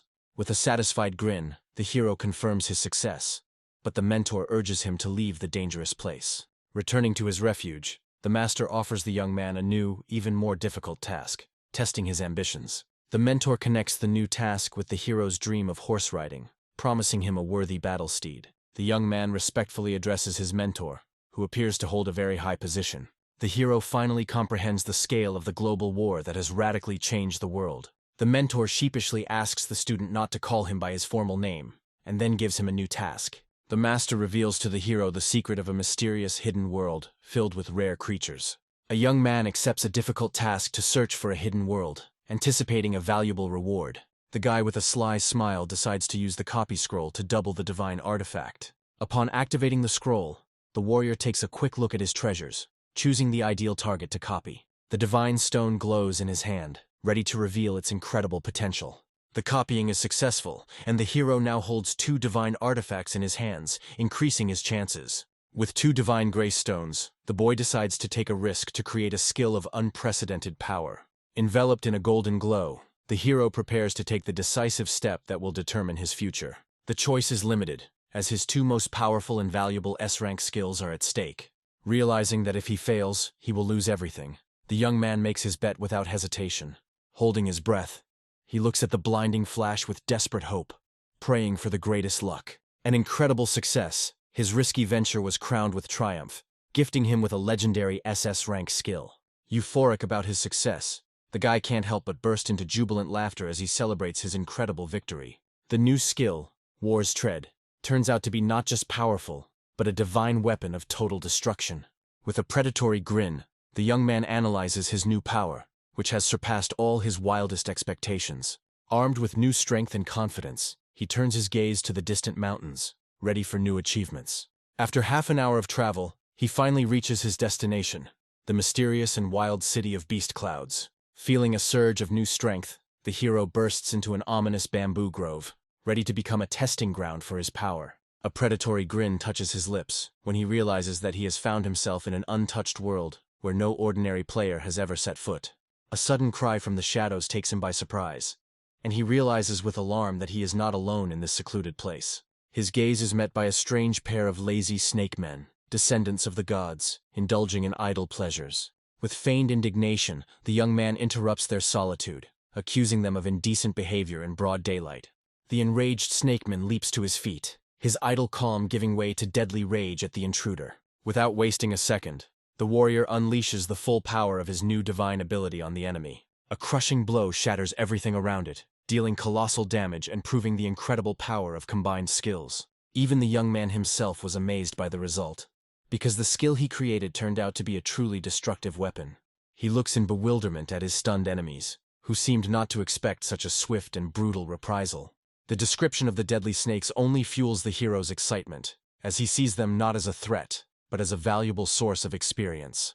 His title changes, turning words into weapons that can either strengthen or weaken any enemy. Armed with a new ability, the young man deliberately provokes a whole horde of monsters. He continues to hurl insults, driving the snakes into a frenzy and luring them deeper into his net. After 10 minutes of chasing him, a whole swarm of enraged creatures was already rushing after him, and the perfect moment to attack had arrived. With one crushing blow, he unleashes all his power on his pursuers, leaving them no chance. Like a reaper, he rushes through the ranks of enemies, and system notifications one after another inform him of his bloody harvest.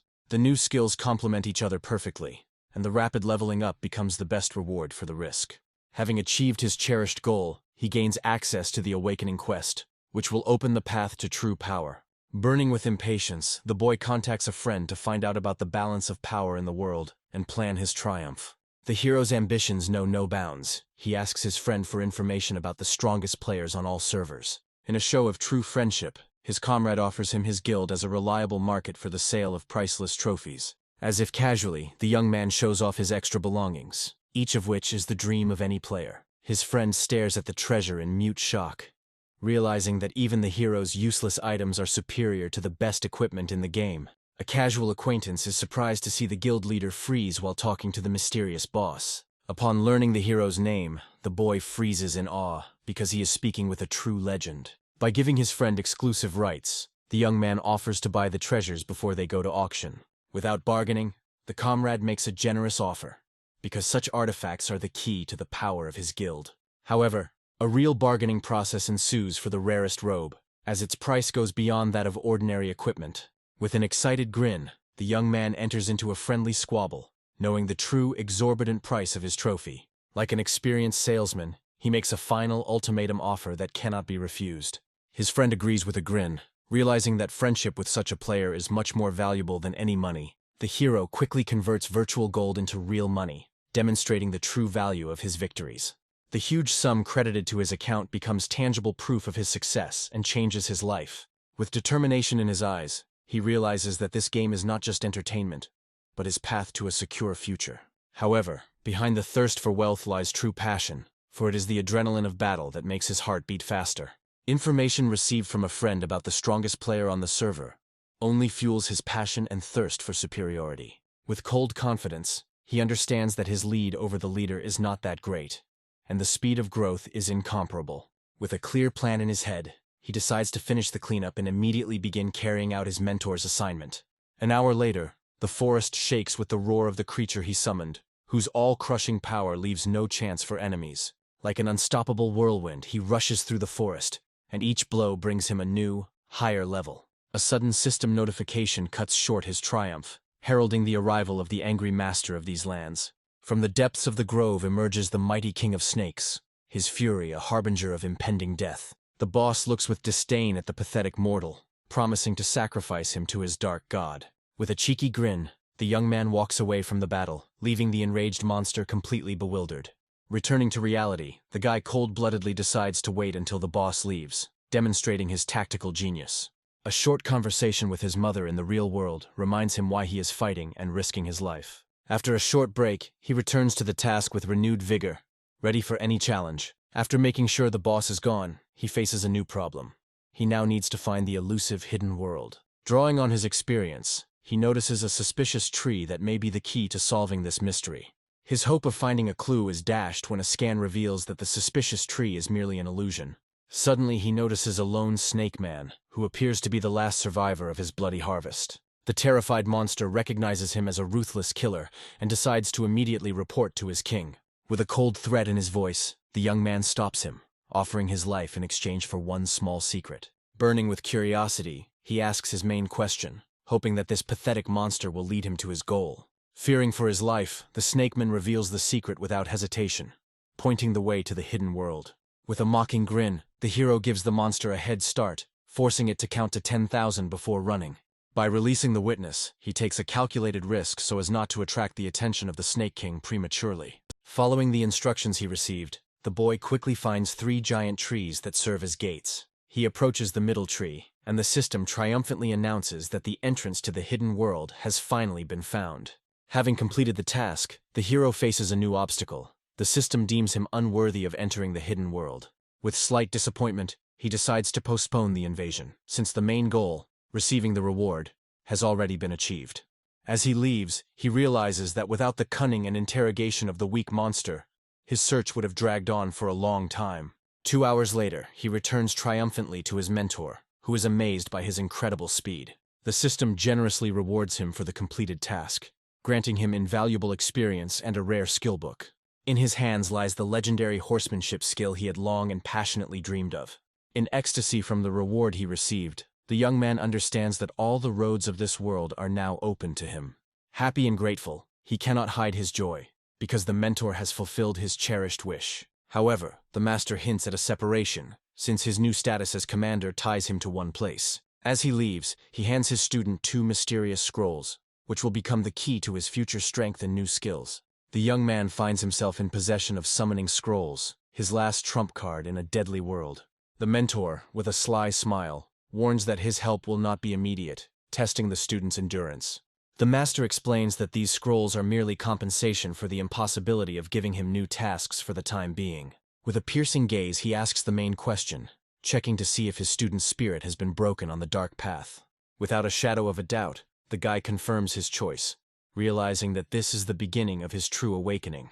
The last question, and the last step towards new strength, the readiness to turn one's blade against the whole world.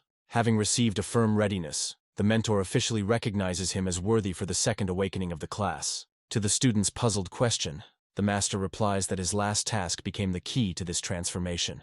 Dark energy envelops the hero, His body and soul are transformed, preparing to accept a new, sinister power. He becomes a true dark warrior, a powerful and ruthless being with limitless potential.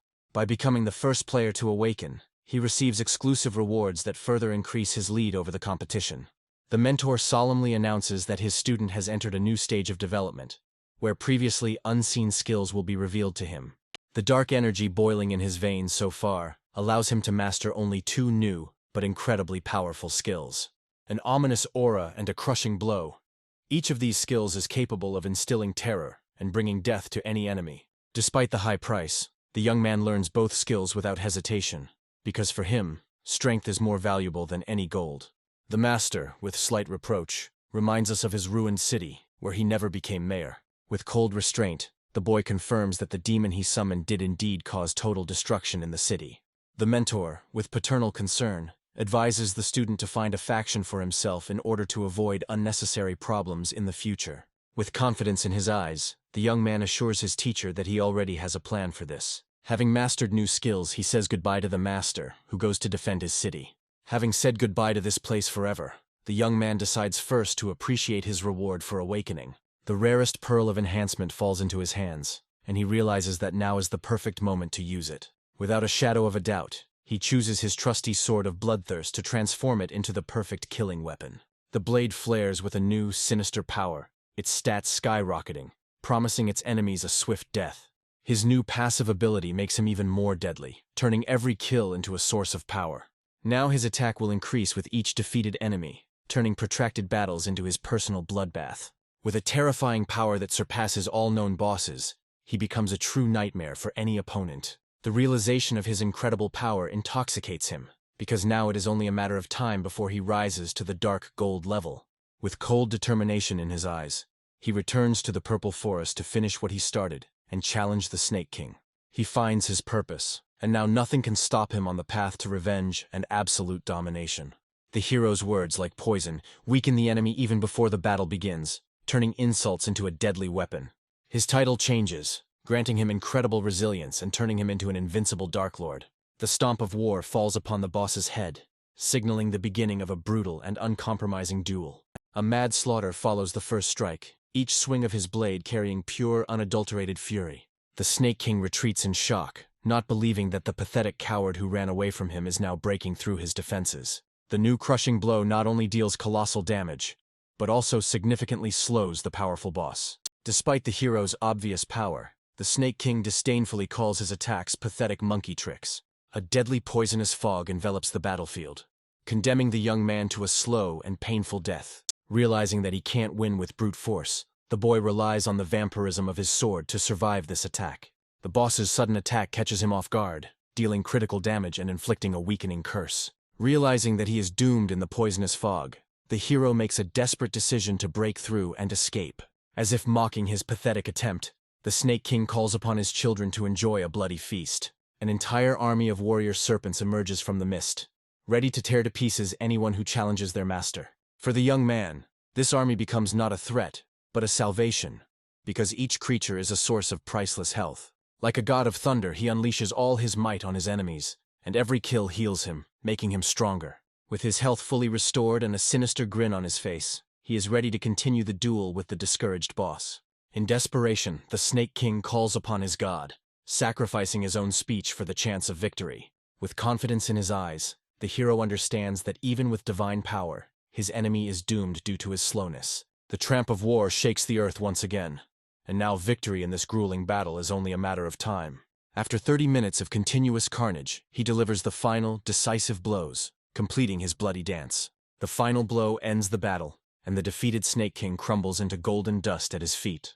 Victory earns him a new level, and the anticipation of priceless loot from the dark gold boss. Suddenly, he receives a new title and an exclusive reward for an achievement that no one else has ever achieved. He ends up with a scroll that can cause a duel to the death, where the winner takes absolutely everything. With cold calculation, he understands that for his unique class, this agreement is not so profitable.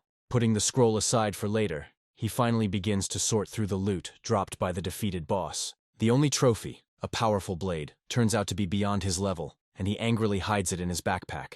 A new system event gives him the perfect chance to safely infiltrate the enemy faction's city. As he leaves, he is surprised to stumble upon the very same snake man who had been obediently counting to 10,000 all this time. This simple-minded persistence touches him, and he watches with a smile as the faithful servant hurries to his king. With a cold smile, he announces the death of the king, giving his faithful servant one single chance at life. Having lost everything, the snakeman, with tears in his eyes, swears allegiance to his new, ruthless master. Seeing honesty in his eyes, the young man takes the oath, gaining his first, albeit strange, subordinate. With a submissive voice, the monster accepts his new fate, ready to serve his king's killer without question. With his gaze downcast shyly, the snakeman introduces himself to his new master, revealing his ridiculous name. With difficulty holding back his laughter, the hero gives him his first task: to wait until he is needed for something important. The naive servant does not understand why such a powerful warrior still does not own a single city. With a devilish grin, the guy explains that his power is too destructive, but promises to make him a general. The simple-minded snake man blushes with embarrassment, enchanted by the promises of power and beautiful warriors. A sly smile never leaves the hero's face, as he already imagines how he will share all the trophies with his new general. Leaving his new servant to wait, the hero sets off to meet new adventures, knowing that he will return here again. He arrives in Whitetown, a neutral territory that will become his temporary refuge and a field for intrigue. To avoid attracting attention, he uses the skill of disguise, completely hiding his true identity and strength. To his horror, the clever system once again rewards him with a ridiculous nickname, turning him into a laughingstock. Disguised as a harmless bald newbie, he sets off in search of a registration point for the upcoming tournament. A crowd of players around a shining stone shows him the way, and he realizes that he is in the right place. He learns the rules of a brutal competition where the winner takes all and the loser is eliminated forever. The rewards for victory are so generous that even the most powerful players are willing to risk everything for them. Without a shadow of a doubt, he registers for the tournament, knowing that this is his chance to prove his superiority to the world. His low-level and unassuming appearance are the subject of ridicule from other players who do not see him as a worthy opponent. Hidden behind the mask of a rookie, the hero responds to the provocation with a cheeky smile, warning the overconfident fighter. The arrogant master is enraged by such impudence, not noticing that a real monster stands before him. Keeping his cool, the young man decides not to show his cards for a minor skirmish, and simply leaves. At a bustling city market, he sees other players trying to make money by turning the game into a real business. His attention is drawn to the luring cry of a merchant who promises super rare mounts, the dream of any adventurer. Coming closer, he sees that the merchant is not offering a living creature, but only a stone to summon it. The super rare mount turns out to be a common donkey, and the guy can hardly contain his disappointed sigh. The merchant explains with a sly smile that in a world where there are no official merchants yet, even a donkey is exclusive. Despite the obvious deception, the young man decides to find out the price, because even the slowest animal is better than nothing. The merchant's sly grin widens even more as he asks an exorbitant price for a simple donkey. Like an experienced appraiser, he shatters the merchant's arguments to smithereens, pointing out the true value of his goods. He makes his offer, fair but humiliating for the greedy merchant, who immediately begins to bargain. With cold indifference, the young man turns to leave, knowing that this is his last and most powerful trump card. In a panic, the merchant agrees to his price, realizing that losing his only buyer is pure madness. With a satisfied grin hidden behind his mask, the hero summons his first, albeit unsightly steed. A stubborn donkey appears before him, whose pitiful appearance makes everyone around him laugh. Ignoring the ridicule, the boy happily jumps on his new friend, because it's better than walking. Like a hurricane, he rushes through the city streets, scaring everyone in his path and enjoying unprecedented speed. Leaving behind the bustle of the city, he rushes with a joyful cry towards new unknown lands. After 2 hours of mad riding, he finally enters the territory of the Dark Faction, where real trials await him. He arrives at the Celestial Sea City, which turns out to be the domain of his new acquaintance, the berserker Fitch. Following his mentor's advice, the young man decides that this city will be the ideal base for his future operations. What appears before his eyes is a peaceful idyll, where residents calmly go about their business under the protection of the Dark Faction. With a satisfied smile, he notes that behind Fitch's rough exterior lies a talented and wise ruler.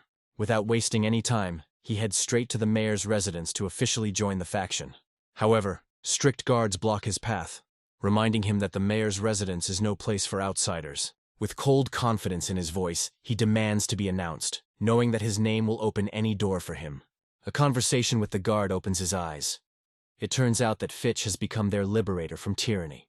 The mayor himself suddenly appears, and the hero, with a casual grin, explains the reason for his sudden visit. Fitch gladly accepts him, because the appearance of such a powerful ally is a real gift of fate. Suspicion creeps into the hero's soul when Fitch unexpectedly offers him the post of mayor of this city. He sees this generous offer as a clever trap, an attempt to get rid of him by someone else's hands. Stunned by such distrust, the berserker tries to explain his true, sincere intentions. With cold determination in his voice, the boy rejects his offer, threatening to leave and find another base. Fitch is perplexed as to why he refused, suspecting there are hidden motives behind it. Taking pity, he invites the young man to his residence to reveal his secrets to him in a calm environment. In the mayor's office, the young man is finally ready to listen to what is really troubling his new friend.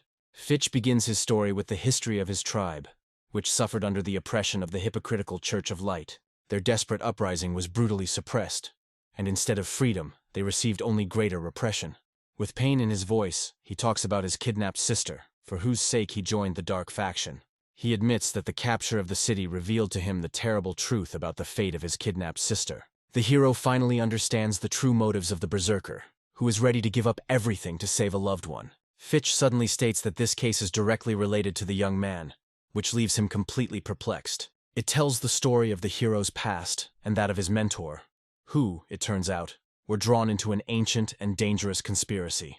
The mentor's name strikes the boy right in the heart, because he had no idea about the scale of the mission he was drawn into. Fitch uncovers the legend of a powerful seeker whose power was divided into 9 parts after his death. He explains that the Church of Light is hunting for these parts in order to summon their merciless god into the world of people. The shocking suggestion that his mentor was only part of a greater power makes him question everything.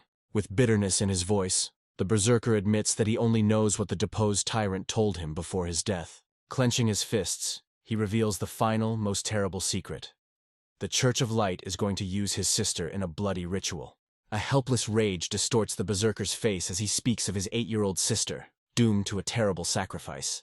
The young man understands that Fitch is heading towards certain death, and that is why he is so desperately looking for a replacement. Despite the mortal risk, the berserker is ready to sacrifice himself, because inaction for him is tantamount to betrayal.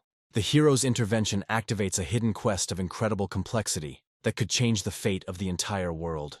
With a predatory grin, the guy decides that he cannot allow such a devoted and desperate person to die. With confidence in his voice, he offers his help, forming an unbreakable alliance with the berserker in the face of a common threat. He rejects the offer to become mayor, but vows to help save his sister, proving his nobility. Fitch's eyes light up with hope, because he believed in this guy from the very beginning, seeing something more in him. Despite the lack of punishment for failure, the hero understands that there is more at stake in this mission than just a game. They have only 5 days to prepare for a suicide mission, and challenge the Church of Light itself. Gratefully accepting the help, Fitch offers the hero all the city's resources to prepare for their mission. With a sly smile, the young man asks for an easy position so that he can have official status in the city. The system immediately appoints him as a court bard, which only evokes an ironic grin from him.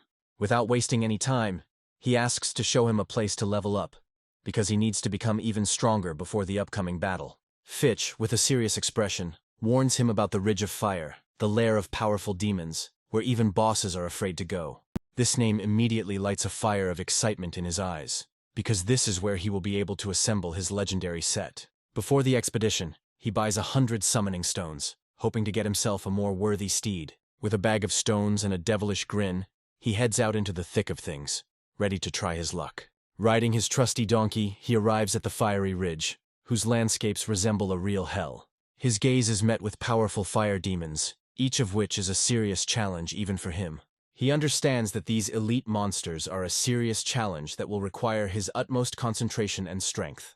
With slight regret, the young man realizes that easy pumping is a thing of the past, and now he will have to fight for real. His thoughts are interrupted by the sudden appearance of a mysterious stranger who seems to know him. In the enraged girl with horns, he recognizes with horror a powerful boss from his past. Chilling memories of their last meeting flash through his mind, and he fears that she has come for revenge. In a desperate attempt to avoid conflict, he pretends not to recognize her, hoping for a simple misunderstanding. However, she angrily rejects his trick, because his name and image are forever etched in her memory. Panicked, he tries to stop her, realizing that he cannot stand against such power in an open fight. With a cold grin, she prepares to deliver the killing blow, inviting him to speak his last words. Gathering all his will into a fist, he offers her a fair fight, knowing that this is his only chance to survive and win.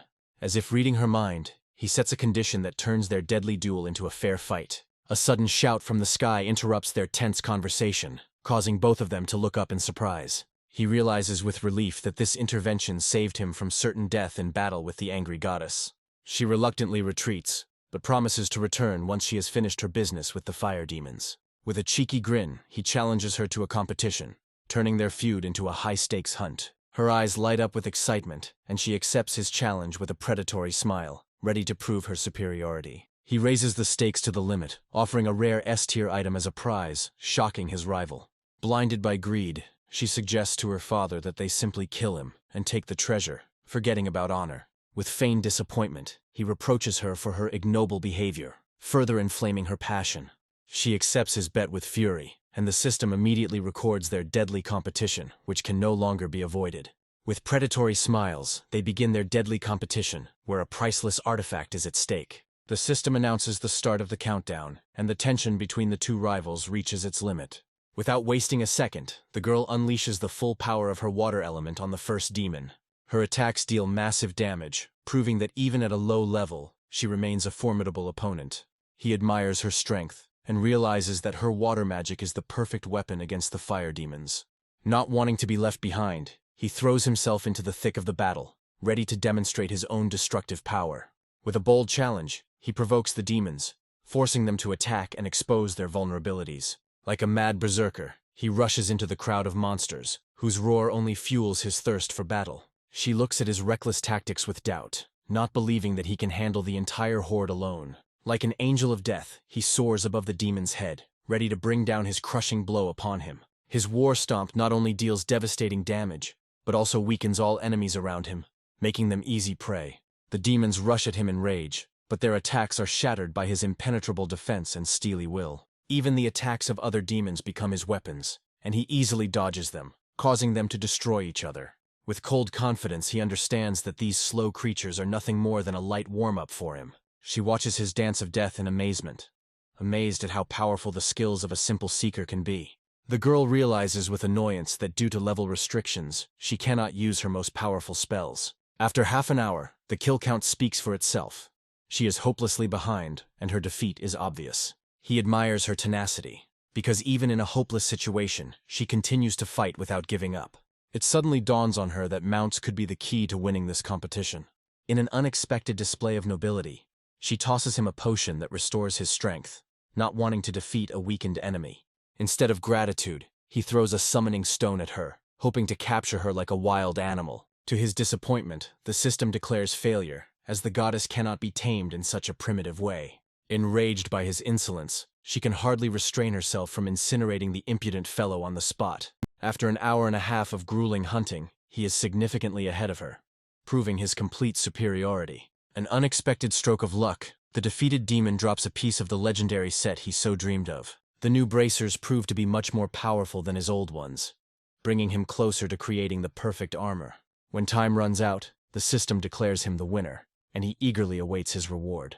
With a devilish grin, he demands the promised S-tier item from the loser, reveling in his victory. She pouts and refuses to pay, declaring that she has nothing but her own life. The sudden appearance of her father interrupts their argument, and he reproachfully reminds his daughter of honor and her word. The guy is stunned when he meets a mysterious god-level NPC. A mysterious stranger with horns begins a conversation full of hidden hints. The hero plunges into memories, regretting his fatal choice in the past. The young man receives unexpected praise, which sounds more like an assessment of his potential. A powerful patron bestows a gift on a young man, blurring the line between defeat and reward. The hero finds himself in possession of an artifact with incredible power, but with one insurmountable condition.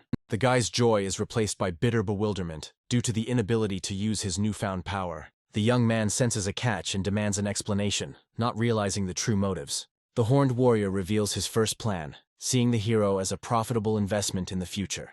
A sudden and terrible prophecy of impending disaster makes one look at the gift in a completely different way. The young man, in confusion, tries to understand the nature of the gift and the ominous prophecy. The mysterious patron only increases the intrigue, promising that answers will come with time.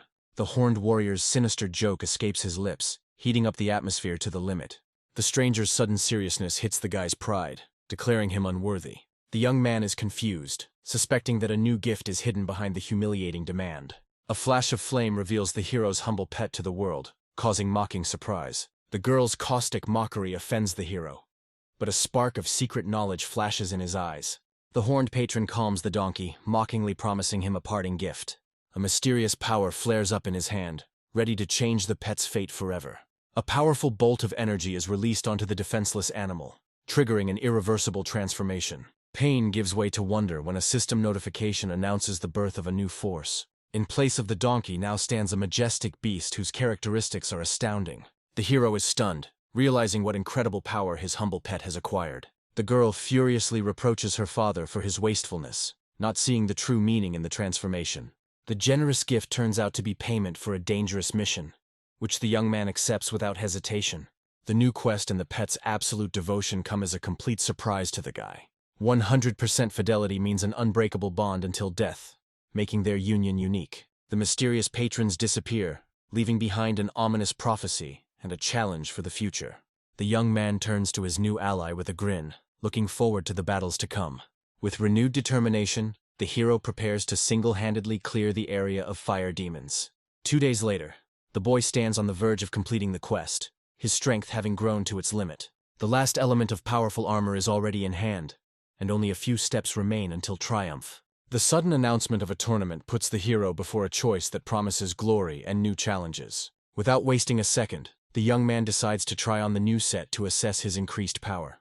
A full set of armor unleashes his hidden potential, turning him into a dark lord. The warrior coldly assesses his strength, realizing that this armor is only a temporary solution. With fierce determination, he launches a final attack to end the mission once and for all. The mission is accomplished, and the young man is immediately transported to the very epicenter of the coming battle. He finds himself in a death arena where, out of 1,000 fighters, only the 10 strongest will survive. The system hides his true face, giving the guy a chance to study his enemies while remaining in the shadows. The hero assesses his powerful rivals with apprehension, fearing a meeting with one of them. A brutal battle unfolds in the arena, where one of the fighters achieves a lightning-fast victory. Recognition flashes through the crowd, and the boy realizes that the old enemy is already here and thirsts for revenge. The interested warrior asks a question, but the young man only confirms the bad reputation of their mutual acquaintance. A demon hunter captain reveals gory details about a fighter whose brutality has become legendary. A friendly call interrupts the tense conversation, drawing the warriors to the spectacle of the coming battles. A vague memory pierces the hero's consciousness, but the system interrupts it, announcing the beginning of his own battle. With anticipation and a sinister grin, the young man prepares to move, expecting to meet old enemies. Appearing in the arena, he is immediately faced with the contemptuous gaze of his opponent, who sees him as easy prey. The huge barbarian raises his hammer with a sneer, ready for a crushing blow, absolutely confident of his victory. The barbarian's confidence crumbles to dust when his crushing blow proves completely useless. With one easy movement, the hero ends the fight, leaving the crowd in stunned silence. With cold indifference, the young man watches other fights, looking for a worthy opponent. The demon hunter captain is trapped, his attacks thrashing helplessly against the impenetrable defense. The shield knight mocks the enemy's futile attempts, reveling in his own invulnerability. With a contemptuous smirk, the warrior changes weapons, preparing to crush the arrogant walking fortress. A hail of powerful blows falls on the shield, and the once indestructible armor begins to crack at the seams. The captain ends the fight with a crushing blow, proving that the best defense is a merciless attack. The white-haired fighter looks at the winner with respect, realizing that he has found the most dangerous competitor. Suddenly he turns his attention to the hero, showering him with contempt and issuing a bold challenge. A white-haired warrior, filled with a thirst for battle, promises to show the hero what true absolute power is. A sudden opponent, an arrogant magician, demands that the duel be ended quickly so as not to waste time. The hero's instant attack knocks the mage down, ending the fight in 1 second and leaving him prone. The stunned young man notices that his lightning victory has attracted crowds of new spectators. Meanwhile, the captain of the demon hunters enters the field to take revenge on the white-haired man for past grievances. The enraged warrior rushes into close combat, clashing with the captain's honed technique. The white-haired man taunts his opponent, pointing out the sudden ineffectiveness of his legendary skill. The demon hunter captain takes a devastating blow, dropping his health to critical levels. The warrior, in despair, realizes that his hope of revenge against the mysterious player is fading right now. A lightning strike from the white-haired fighter ends the fight, shattering the captain's last hope. Spectators discuss the fall of a strong warrior with pity, unaware that the main battle is still ahead. Fate brings them face to face, and the hero appears in the arena, ready to answer the daring challenge. The white-haired fighter greets him with disdain, promising to cruelly end his lucky streak. The crowd disperses disappointedly, confident of an easy victory for the favorite over the unknown newcomer. The enemy's arrogance reaches its peak when he offers the hero 3 free hits out of pity. A sudden and crushing kick ends the taunting, sending the braggart crashing to the ground. Shock and disbelief distort the warrior's face, unable to comprehend how the newcomer had knocked off 2/3 of his health. The audience freezes in amazement, realizing that they have just witnessed the impossible. The crowd's contempt gives way to delight and wild speculation about the mysterious fighter's hidden power. The defeated enemy looks up at the young man as the crowd demands revenge from their new idol. Recognizing the youth's talent, the warrior unleashes his most destructive and desperate technique. A devastating stream of lightning rushes forward, leaving no chance for salvation. The full force of his attack turns into insignificant damage, shattering the last of his confidence into pieces. The hero ends the fight with a contemptuous blow, demonstrating the colossal and humiliating difference in strength. Having won an easy victory, the guy leaves the arena, his thoughts already completely occupied with the upcoming task. Returning to the battlefield, the young man prepares to test his transformed steed in action. The incredible speed of the new pet gives the hero a feeling of intoxicating freedom and omnipotence. His eyes are filled with excitement, as now monster hunting will be much faster and more effective. Like a blue lightning bolt, he crashes into a crowd of enemies, mercilessly sowing chaos and destruction. 15 minutes later, the peaceful hunt is interrupted by the roar of a new, monstrous enemy. Reveling in his new strength after a fierce battle, the hero reaches a new level of mastery. Having cleared the territory of enemies, he sets himself a new, even more mysterious and dangerous goal. Without wasting any time, the young man arrives at the majestic sword pavilion in search of answers. He takes the legendary sword goddess by surprise by secretly observing her deadly training. The fierce warrior meets him with her blade, enraged by his brazen defiance. Her blow is so devastating that it leaves the guy on the brink of death. Miraculously surviving, he meets the girl's astonished gaze, in which shock and recognition are visible. Her irritation clashes with his seriousness when he tries to explain the reason for his secret visit. Her anger gives way to curiosity, and she demands that the nature of his mysterious case be immediately revealed. The young man begins his confused story about the prophecy, the gift, and the coming disaster. With a burning heart, the hero vows to disrupt the monstrous ritual, refusing to accept the sacrifice of innocent children.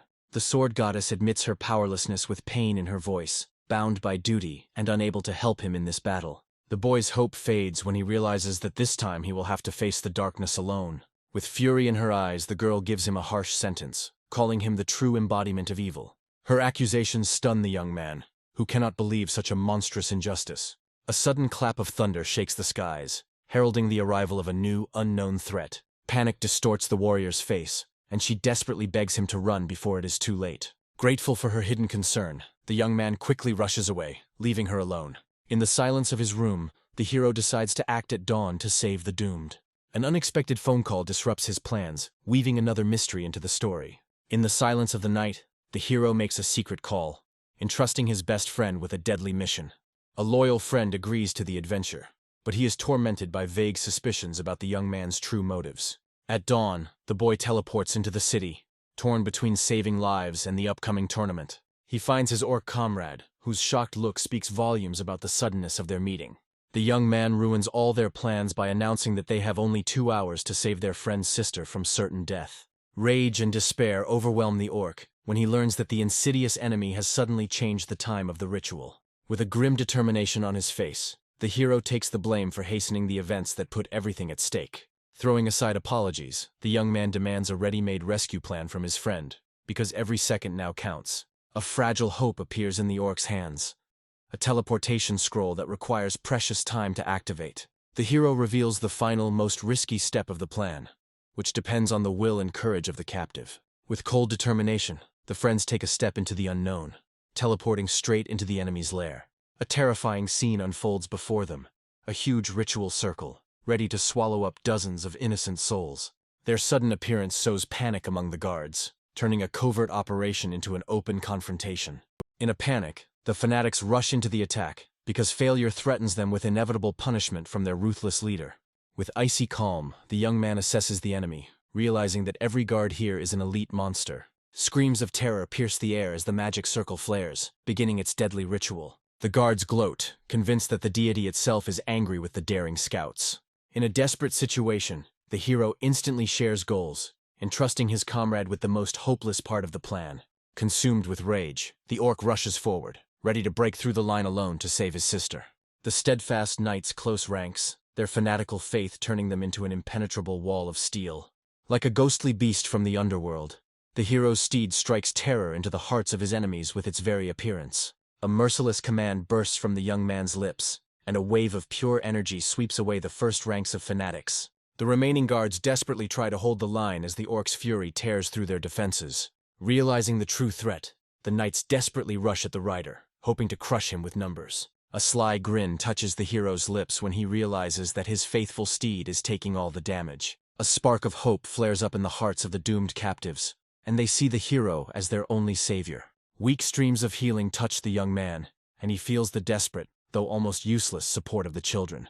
10 minutes later, the knights' morale is broken, and only fear and bewilderment can be heard in their voices. 2 hours later, the field is strewn with the bodies of enemies, but the ominous glow of the ritual circle does not diminish. Victory in battle turns into bitter defeat when the friends realize they cannot break the magical barrier. In a desperate attempt, the hero throws his steed onto the barrier, sacrificing it for the sake of one last chance. At the cost of the life of his faithful beast, he only touches the target for a moment, leaving him with nothing.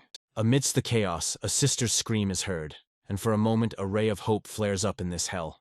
With tears in her eyes, the girl begs them to run, her gratitude mixed with horror at what is to come. Consumed by rage and love, the orc refuses to retreat and unleashes all his might on the impenetrable barrier. His desperate attack is thrown back, and the boy screams in horror that brute force is useless here. Utter helplessness and despair descend upon the warrior's shoulders when he realizes the futility of their sacrifices. The hero's comrade realizes that their enemy possesses divine power against which they cannot stand. Resigned to his fate, the orc conveys his last will to the youth, begging him to save himself and take care of others. The guy ends up with an object in his hands, and the system offers to complete the failed task, putting him before a terrible choice. Rejecting the tragic ending, the hero takes on the full weight of the decision, ready to sacrifice himself for his friend. A loyal comrade desperately tries to stop him, unable to allow his friend to die for his family. With fierce determination, the young man pushes his friend away, swearing that he does not intend to die and will find a way out of the trap. Without further ado or hesitation, the boy puts a bracelet on his wrist that will change their destinies forever. In the blink of an eye, he is at the captive's side, giving her an order that goes against her brother's sacrifice. Their last hope is dashed when a soulless system declares them prisoners, blocking any possibility of escape.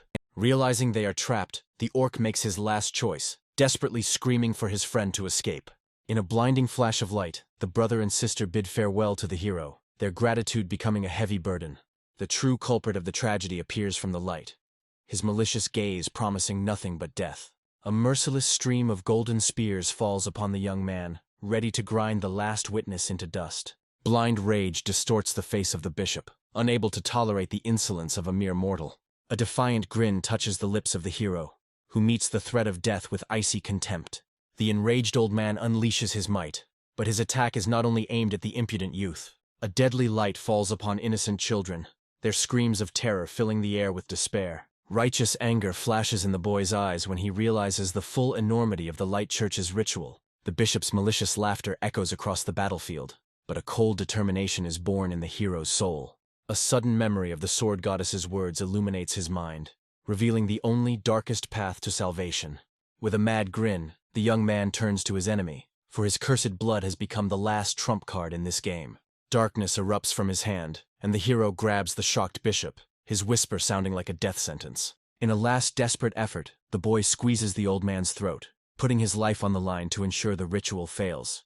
In the clutches of a bishop who promises hundreds of painful deaths, the hero has no chance of salvation. Pain and shock pierce the young man as he realizes the monstrous, irresistible power of his enemy. The sudden announcement of a tournament becomes a lifeline, forcing the guy to make an agonizing choice. A bright flash of teleportation leaves the enraged bishop completely bewildered as the prey disappears from his hands. The world changes, and the hero finds himself in a new arena, where the rules of the next deadly stage have already been announced. Faced with a new adversary, the young man coolly decides to save his only trump card for later.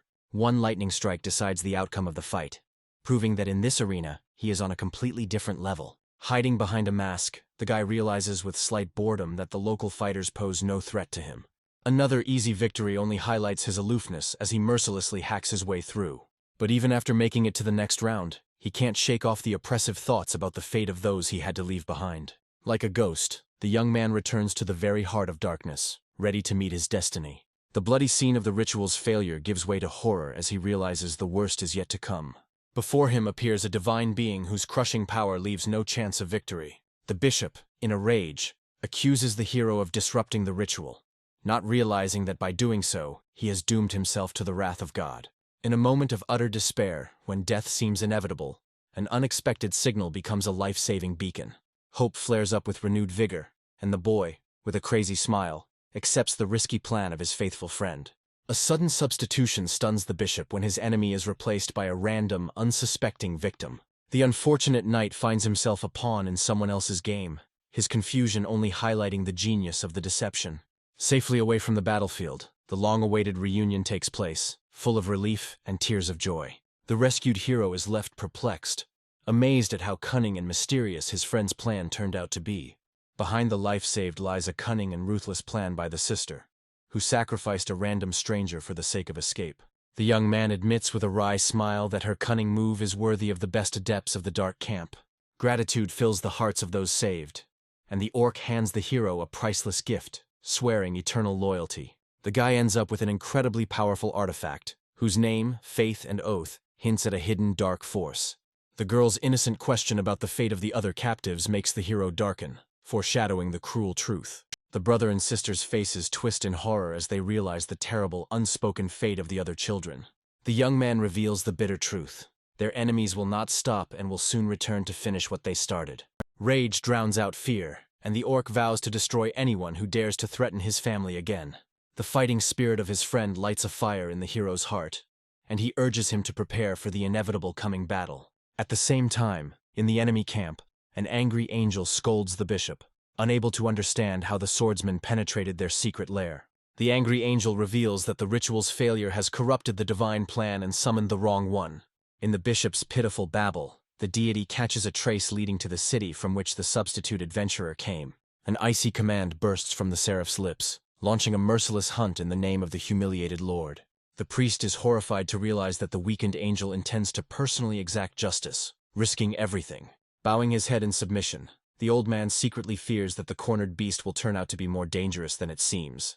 The hero's actions shake the world, triggering a global event, and his name becomes a sinister legend. A system message hits his friends, and the boy realizes that his personal battle has become a war for everyone. A cheeky grin touches the young man's lips as the system presents him with a personal challenge of incredible difficulty. All the fun disappears when he sees his target, as the exclusive mission requires him to kill the god himself. The world narrows to 3 days when a new message announces the impending siege of an entire city because of his actions. A double task of unimaginable difficulty befalls the hero, condemning him to the role of the final boss in the battle for the city. A loyal friend tries to shield him from trouble, begging him to leave and not get involved in someone else's war. A furious roar cuts off his pleas, for the orc will not allow his friend to bear the burden of saving them alone. Old pain and a new thirst for revenge unite them, turning a personal tragedy into a common holy war. The alliance is sealed, and they decide to devote the last 3 days before the battle to desperate preparations for the inevitable. Left alone, the young man remembers the necklace he received as a gift, which may contain the key to victory. The final piece of equipment falls into place, and the divine artifact promises him the power of faith and the might of a curse. The necklace's hidden power awakens, and the system declares its rebirth into the prologue of darkness.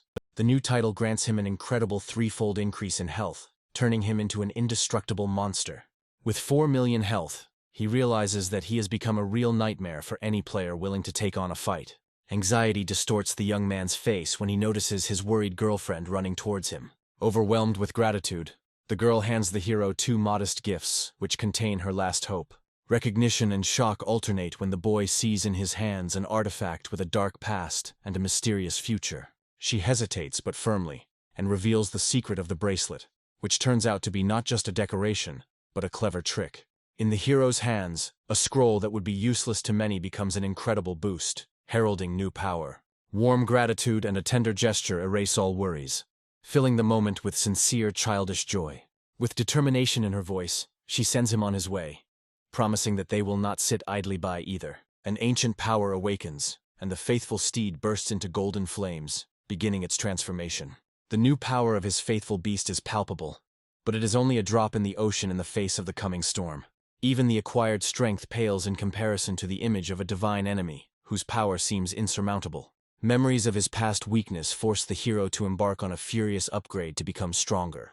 Just an hour later, he has already reached a new level, his determination bearing quick and tangible fruits. But even this is not enough, and the thirst for power pushes the young man to search for new, more dangerous territories. With a brutal siege looming, the young man decides to get rid of his excess gear by striking a lucrative deal.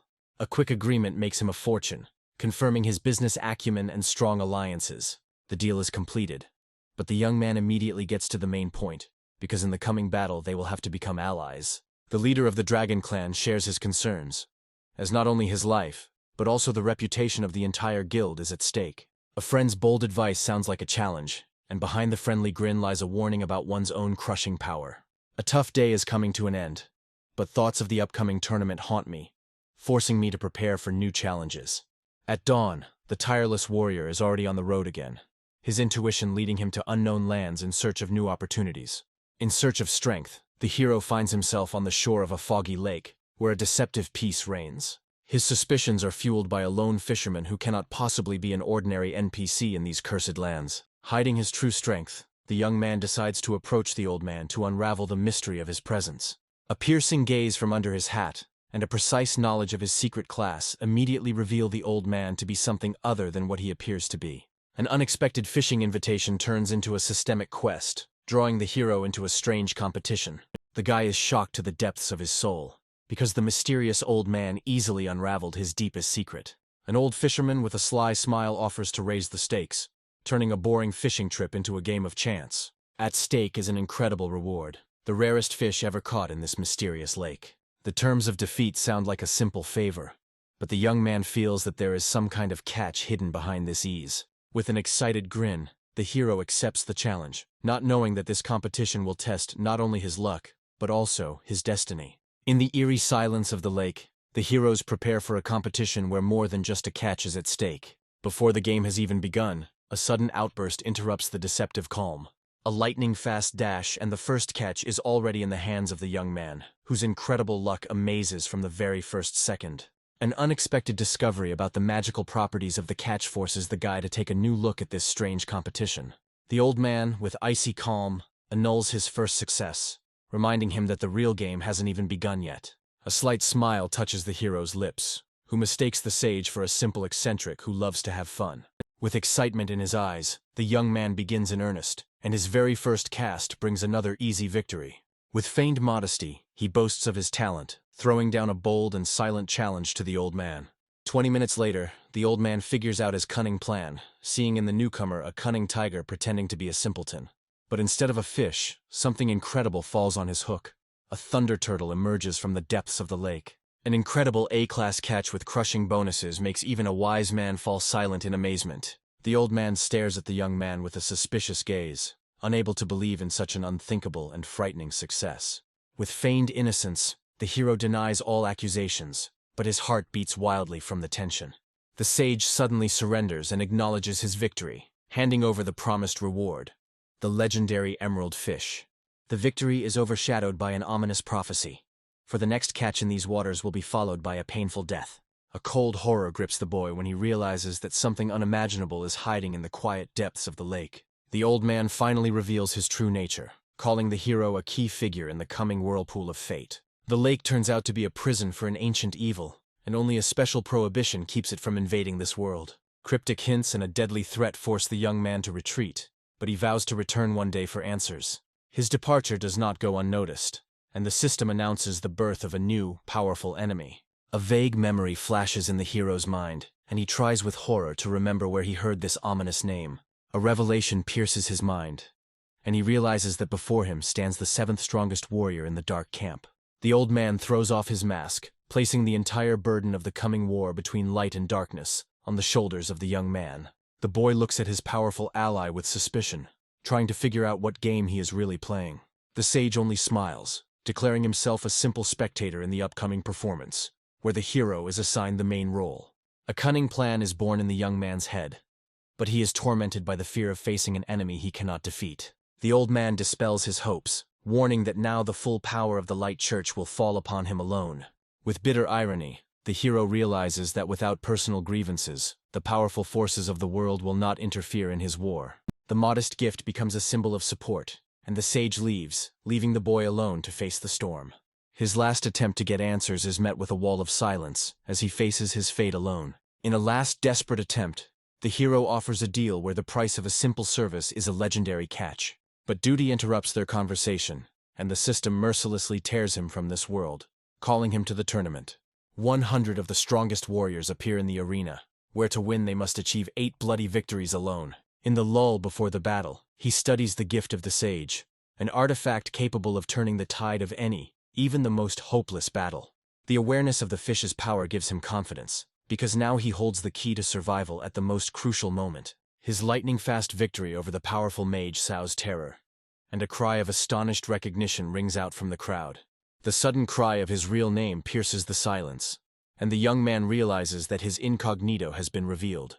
The legend enters the game, and the spectators are already predicting an easy victory for him, dooming his opponents to failure. The mask is off, and before the terrified opponent stands not a newcomer, but the true nightmare of this tournament. With a contemptuous grin, the hero suggests that the enemy surrender, since his appearance is in itself a death sentence. Doubt is brewing in the crowd, but while everyone waits for proof, the real player remains in the shadows. Blind rage grips the hero when he sees how an impudent impostor steals his name and glory. The impostor's incredible speed stuns the enemy, leaving him no chance to strike back. The legendary reception becomes irrefutable proof, and the crowd explodes with delight greeting their idol. Horror paralyzes the fighter's will, and in a pitiful impulse he surrenders, begging for mercy in the face of the legend. With a contemptuous grin, the impostor accepts the capitulation, reveling in his easy and undeserved victory. Riding the wave of someone else's fame, he immediately starts his own business, turning the arena into a platform for cheap self-promotion. The sudden appearance of the mighty Dragon Knight disrupts the triumph, his words full of contempt for the impostor. The young man looks in shock at the legendary warrior, whose appearance at the tournament changes everything. The Dragon Knight easily uncovers deception, because he knows the impostor's true limit. The thirst for a real battle burns in the Dragon Knight, who watches the impostor's cheap show with annoyance. An icy rage grips the hero when he realizes that he will have to forcefully reclaim his stolen name. A series of lightning-fast victories becomes just a boring routine for the young man on the way to a real challenge. Boredom and impatience distort his face, because after 6 rounds he still hasn't met a single worthy opponent. The impostor revels in his undeserved fame, accepting pitiful pleas for mercy as his due. The sinister truth is revealed. His existence began as a joke, but has turned into a dark and lucrative deception. Chance gave him a legendary skill that finally cemented his alien, bloody fame. He proudly admits how he turned his stolen name into a source of wealth, forcing the powerful to grovel. Fate finally brings them together, and the impostor, with a confident smile, teleports to his doom. Blind in his arrogance, he does not recognize the true legend and contemptuously demands his immediate capitulation. As if pointing to a crack in the mask, the young man notices a tiny mistake in the impostor's name. The impostor's head is all confused, because he doesn't understand where the fake got his signature move, which he himself stole. With icy calm, the hero demands an answer, his quiet voice louder than any shout in this arena. With a mad grin, the impostor denies everything, confident that one blow from him will be enough to erase this obstacle. Doubt begins to creep in among the crowd, as no one has ever seen the real Yi Jian, and the truth is hidden behind a veil of rumors. In an attempt to prove his legitimacy, the impostor launches an attack using stolen legendary technology. But his pathetic copy is shattered by the indestructible power of the original when the hero responds with his own signature blow. With fury contorting his face, the boy pins the impostor to the ground, demanding that he tell the whole truth about his dirty lies. The crowd erupts in shock as a scandal unfolds before their eyes that will change the history of the tournament forever. The Dragon Knight stands in stunned silence as it finally dawns on him who truly stands before him. In a pathetic babble, the impostor tries to buy his way out by offering half of the stolen goods, but his fate is already sealed. With icy fury, the hero rejects the deal, promising cruel reprisals if his name is desecrated even once more. With a mad grin, the defeated liar throws him one last challenge, reminding him of the coming war, in which the hero will not survive. A contemptuous blow puts an end to this farce, and the young man proves that his honor is not sold or forgiven. Without wasting a second, he addresses the deceived audience, once and for all destroying the impostor's false legend. A flash of insight, mixed with rage, flashes through the crowd at how brazenly and cheaply they had all been deceived. Justice is served instantly, and the system bans the fraudster, returning the stolen goods to their rightful owners. Before he has time to enjoy his triumph, the system calls him to a new battle, where his next opponent is already waiting for him. The Dragon Knight greets him with a predatory smile, his long wait finally coming to an end. The legendary warrior rushes into the attack because he dreamed of this fight from the very moment he saw the true strength of a hero. A sudden strike breaks the Dragon Knight's defense, dealing devastating damage and leaving him vulnerable. Instead of rage, a smile appears on the warrior's face, and he respectfully offers his powerful adversary friendship.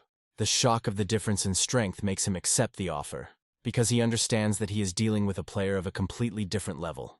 A new alliance is born from the ashes of battle, and the hero is already making plans to use this friendship to achieve his goals.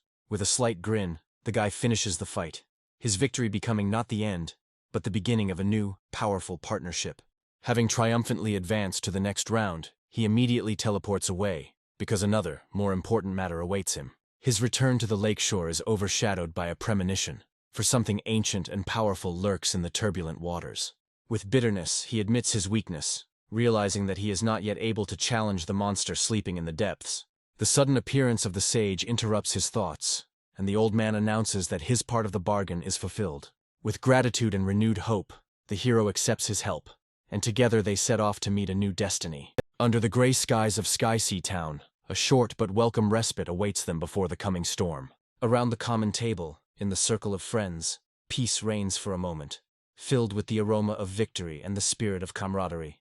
A simple treat melts the ice in the sage's heart, and his sympathy for the brave young man soars to the skies. An incredible force surges through the hero's body as he tastes the turtle's meat, granting him a permanent and devastating boost. With cold calculation, the guy decides to save part of the magic dish. A wise elder shares valuable advice, reminding that even divine power has an expiration date. 10 minutes later, the temporary effect wears off, leaving behind only a pleasant aftertaste and a premonition of new battles. The sage's parting blessing sounds like a parting word, for he sees in the young man the hope of their entire dark camp. With renewed strength and old friends behind him, the young man says goodbye to continue his journey to the top alone. Without wasting a minute, he sets off for unknown lands, because only a few days remain until the decisive battle for the city. In the silence of the forest, the hero suddenly finds himself in a deadly trap, surrounded by a squad of elite goblins. The enemy's stats are astounding, transforming ordinary monsters into ruthless elite killers. The guy is shocked to realize that in this cruel world, even the weakest creatures can become a deadly threat. The sudden appearance of the mighty Goblin King changes everything, as he recognizes the youth as the legendary Dark Swordsman. The thirst for profit and betrayal is evident in his speech, as he calls on his brothers to capture the hero for a reward. With a furious roar, the horde rushes to the attack, but the rider meets them with cold blood, ready for a bloody battle. His first blow crushes the king, momentarily paralyzing him and weakening the entire enemy army. With a contemptuous grin, the goblin chieftain prepares to strike back, seeing only childishness in the hero's tactics. A powerful blow from the axe falls upon the faithful steed, inflicting colossal, almost fatal damage. A cold rage flashes in the young man's eyes as he realizes that in front of him is not just a monster, but a dark gold boss. In a desperate attempt to save himself, the Goblin King unleashes dark magic, enveloping himself in an aura of undeath. But the hero responds with a crushing blow that breaks bones and significantly weakens the mighty boss. With a victorious grin, he realizes that his unique skill is the perfect weapon against such enemies. In a panic, the goblins rush to protect their wounded king, creating a living shield from their own bodies. With a predatory smile, the young man greets their wave, because now they are all gathered in one place, ready to reap. The legendary tramp of war descends upon the horde, turning the battlefield into a bloody meat grinder. One crushing blow ends the battle, and the system declares victory over the dark gold boss. A golden glow envelops the hero, marking his transition to a new, even more powerful level. Among the trophies, he finds a legendary weapon, a thunder axe, whose power can shake the heavens. With a new devastating weapon in hand, he is already making plans to arm his faithful ally. Among the trophies, the hero finds a priceless skill book, promising unprecedented power to his faithful steed. A sudden memory of an old treasure map makes his heart beat faster in anticipation of a new mystery. He ends up with a rare S-class card that leads to untold riches and deadly dangers. The card flares with an ominous fire, warning of the incredible danger that lies behind its promises. The logic breaks down, because the difficulty of the reward is completely inappropriate for the level of the boss from which it was received. A bold guess is born in the hero's head, and he decides to take a risk, putting the fate of his main quest on the line. In search of answers, he turns to the forum, hoping to find at least a scrap of information about the mysterious fortress of the Fallen. Before him appears the image of a gloomy city, guarded by one of the most powerful demon magicians. The realization that the treasure is guarded by a fallen angel turns the adventure into a suicide mission. Casting aside his fear, he decides to first strengthen his steed, because in the coming battle he will need all the power he can muster. A new, unprecedented force is born in a pillar of golden flame, transforming the faithful steed beyond recognition. The humble beast evolves into a spiritual boss, its stats skyrocketing, promising devastating power. With tenderness and pride, the young man looks at his transformed friend, whose path from donkey to boss was incredible. Riding his new power, he sets out without fear or hesitation into the very heart of darkness, into the impregnable fortress of the Fallen. Ominous spires pierce the crimson sky, and the hero finds himself at the gates of a citadel, where every stone is imbued with evil. The impenetrable 30-meter walls become the first test of his ingenuity and courage. Casting aside his doubts, he uses his most powerful technique to soar into the sky, overcoming the insurmountable. Like a dark comet, he rushes upward, his determination breaking the laws of gravity and common sense. Landing with difficulty at the top, he allows himself a moment's rest before moving on. But even here, at the top, a new threat awaits him. Faceless guardians whose true power is hidden under a veil of secrecy. Like a shadow, he glides across the rooftops, waiting for the perfect moment to penetrate into the heart of the enemy citadel. 5 minutes later, he stands in front of the ruler's residence, where certain death could await him behind every door. With a nervous grin, he realizes that the treasure map has led him straight to the lair of a powerful demon mage. Abandoning the crazy idea of the front entrance, he chooses a more cunning and safer route through a high window. Before he knows it, he finds himself in a luxurious bedroom, where the air is filled with danger and alien power. Suddenly, the mistress of the chambers herself appears before him, a fallen angel whose beauty is as great as her deadly power. Shock and horror overwhelm the hero when he realizes that the treasure map turned out to be a deadly trap. Trying to save his life, he awkwardly begins to justify himself, hoping that their shared dark past will become his shield. With icy calm and a predatory smile, she listens to his babble, her gaze promising not forgiveness, but painful reprisal. His heart skips a beat when he sees her name on the ranking list. In a desperate attempt to survive, the hero reveals his true purpose, hoping that the truth will save him. With a predatory smile, she questions his words, her piercing gaze seeing right through him. Confusion and righteous anger war within him as he tries to maintain his composure in the face of temptation and danger. Suddenly she agrees, but her mercy is just part of a cruel game where only she writes the rules. An ominous threat escapes her lips, and the young man understands that failure in this game will cost him his life. The new quest becomes an ultimatum, and he accepts it without hesitation, because refusal would be tantamount to suicide. With feigned politeness, he points to the place where, according to the map, the treasure should be hidden. Her mocking order sounds like a sentence, and the hero has no choice but to submit to her will. Half an hour later, exhausted and humiliated, he is still digging while she watches his futile efforts with lazy interest. With a devilish grin, she gives him some friendly advice, revealing that it is not treasure that awaits him under the floor. Despair overwhelms the hero when he realizes that the treasure map was just a cruel deception. With a predatory smile, she pronounces the death sentence on him, offering him only the choice of the method of his own painful execution. A sudden discovery interrupts her triumph, and genuine amazement flashes in her eyes. The young man finds himself in possession of not just a treasure, but a rare ore capable of creating divine weapons. The Lvls ore, a priceless artifact, becomes both his salvation and a new curse. With a devilish grin, she snatches the crystal, revealing that this was all just part of her evil plan. An icy gaze and a quiet question make him freeze, because any wrong word will now cost him his life. She throws him a pitiful handout, mocking his helplessness and reveling in her power. Upon completing the quest, he receives a reward, the Feather of the Fallen, an S-class artifact full of secrets and hidden power.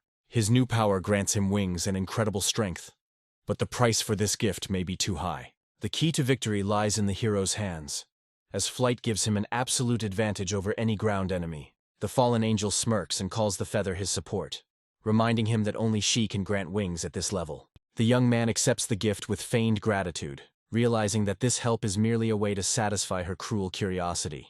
Her words are full of venom and truth, because without the crystal, inevitable death would await him, and the gift is just the price for the spectacle. With a nervous grin, he realizes that he has become the main star in a deadly show put on by two powerful NPCs. A sudden surge of fanatical enthusiasm takes hold of her as she imagines a mortal challenging a god himself. His embarrassment is drowned out by the anticipation of the battle, because what could be more pathetic than a trial of a deity, arranged by a simple player? With feigned weariness, she throws him out, cutting off all conversations and bringing him back down to earth. A powerful gust of wind throws him out of the castle like a boring toy, leaving him alone with a new reality. Having escaped the storm, he decides to return to his friends to prepare them for the war that he himself unleashed. The city of the Sky Sea becomes an arena for brutal training, where every battle is a step towards survival. The tireless orc single-handedly holds back the onslaught of enemies, his battle cry a challenge to the entire world. Even after 50 victories in a row, he refuses to rest, because the protection of his new home and loved ones is at stake. A sudden call from his friend breaks him out of his battle trance, causing him to turn around in bewilderment and wariness. With a sly smile, the young man offers him a deal, holding in his hands a weapon capable of changing the balance of power. In the hands of the orc, the legendary axe comes to life, filling his body with crushing, previously unseen power. Seeing his friend's delight, the guy eagerly pushes him to make a decision, because the increase in strength is obvious and undeniable. With a heavy sigh, the warrior admits that his nobility does not allow him to rob the inhabitants or accept such a gift. The young man finds himself in an awkward situation when he realizes that his friend is trying to get a priceless weapon for free. Not wanting to put pressure on his comrade, he offers an alternative, hoping to find something equivalent to the thunder axe in his inventory. Reluctantly, the orc offers his only treasure, which he had been saving for the most important moment. The hero ends up with a divine-level artifact, the Pearl of Time, that can change the laws of the universe. Shock and bewilderment give way to suspicion, as he cannot understand how a humble clan could have acquired such a powerful item. Casting aside all doubts, the young man makes a deal, sealing their union not just with words, but with a brotherly handshake. A firm handshake becomes a symbol of their unbreakable friendship, where there is no place for ceremony or convention. But a shadow of doubt still gnaws at the orc, because he understands that his friend's priceless gift is incommensurate with the price of his life. In a desperate attempt to preserve both friendship and justice, the guy offers to borrow the artifact. The orc agrees to a risky deal, because the pearl in the hands of an enemy will become only a trophy, but in the hands of a friend, hope. To prove his honesty, he demands from the young man an unbreakable oath before God, where the price of a mistake is death. Without a moment's hesitation, the hero takes the sacred oath, and the system itself becomes a witness to their deal, sealed in heaven. With cold calculation, the hero admits that his persistence is driven only by a thirst for strength in the face of the coming battle. Memories of past defeats make him cling to any opportunity, because there is too much at stake. He sheepishly apologizes, admitting that his desire to defeat the deity has caused him to forget about honor and friendship. The orc's words convey the harsh truth of this world, where strength is the only thing that can protect those you love. An awkward silence hangs between them as the young man notices something more than just words in his friend's eyes. Once again, he is amazed at how alive and real NPCs can be, whose feelings and emotions are indistinguishable from human ones. Putting sentimentality aside, the guy decides to use the remaining time for one last training session before the decisive battle. The Pearl of Time glows in his hand, and he activates it without hesitation to gain new, unprecedented power. With a furious cry, he selects his most devastating skill, pouring all the power of the divine artifact into it. The system announces an incredible boost, and his legendary war stomp becomes twice as deadly as before. The enhanced skill becomes an ultimate weapon, combining devastating damage, control, and ally support. The hero is shocked to realize the power of his new ultimate, which recharges in just 30 seconds. With a devilish grin, he sets out to hunt and test his new power on the unfortunate goblins. The thirst for profit blinds the monsters again, and they rush at him in a crowd, unaware of their terrible mistake. With icy calm, he stops them, mockingly suggesting that they gather closer for a more spectacular destruction. 5 minutes later, The forest echoes with the roar of the war stomp, which falls upon the doomed horde again and again. Horror and bewilderment flash in the eyes of the surviving goblin, because he does not understand how this is possible. Surrounded by a golden glow of a new level, the young man revels in his power, for he has now become a true nightmare. The next day, a new stage of the tournament begins, where only the top 10 will remain from the 100 strongest. The arena empties and the atmosphere becomes tense, as everyone who has made it this far is the elite of the elite. The very first opponent throws him a bold challenge, his confidence bordering on madness. With his eyes shining, the King of Thieves offers him a game of hide-and-seek, not knowing that this will be his last mistake. His vaunted stealth proves useless when War Stomp delivers a devastating area of effect attack. With a contemptuous grin, the hero ends the fight without even moving from the spot, his power leaving no chance. The crowd watches in shock as the swift massacre unfolds, realizing that the Dark Gold boss is a nightmare come true. A new opponent enters the arena, but instead of a challenge, he respectfully asks the legend for a lesson in skill. A condescending smile touches the lips of the young man, who sees in his enemy a rare and almost forgotten fighting spirit. But behind the mask of respect lies a cunning plan, and the Soul Master seizes the perfect moment to attack.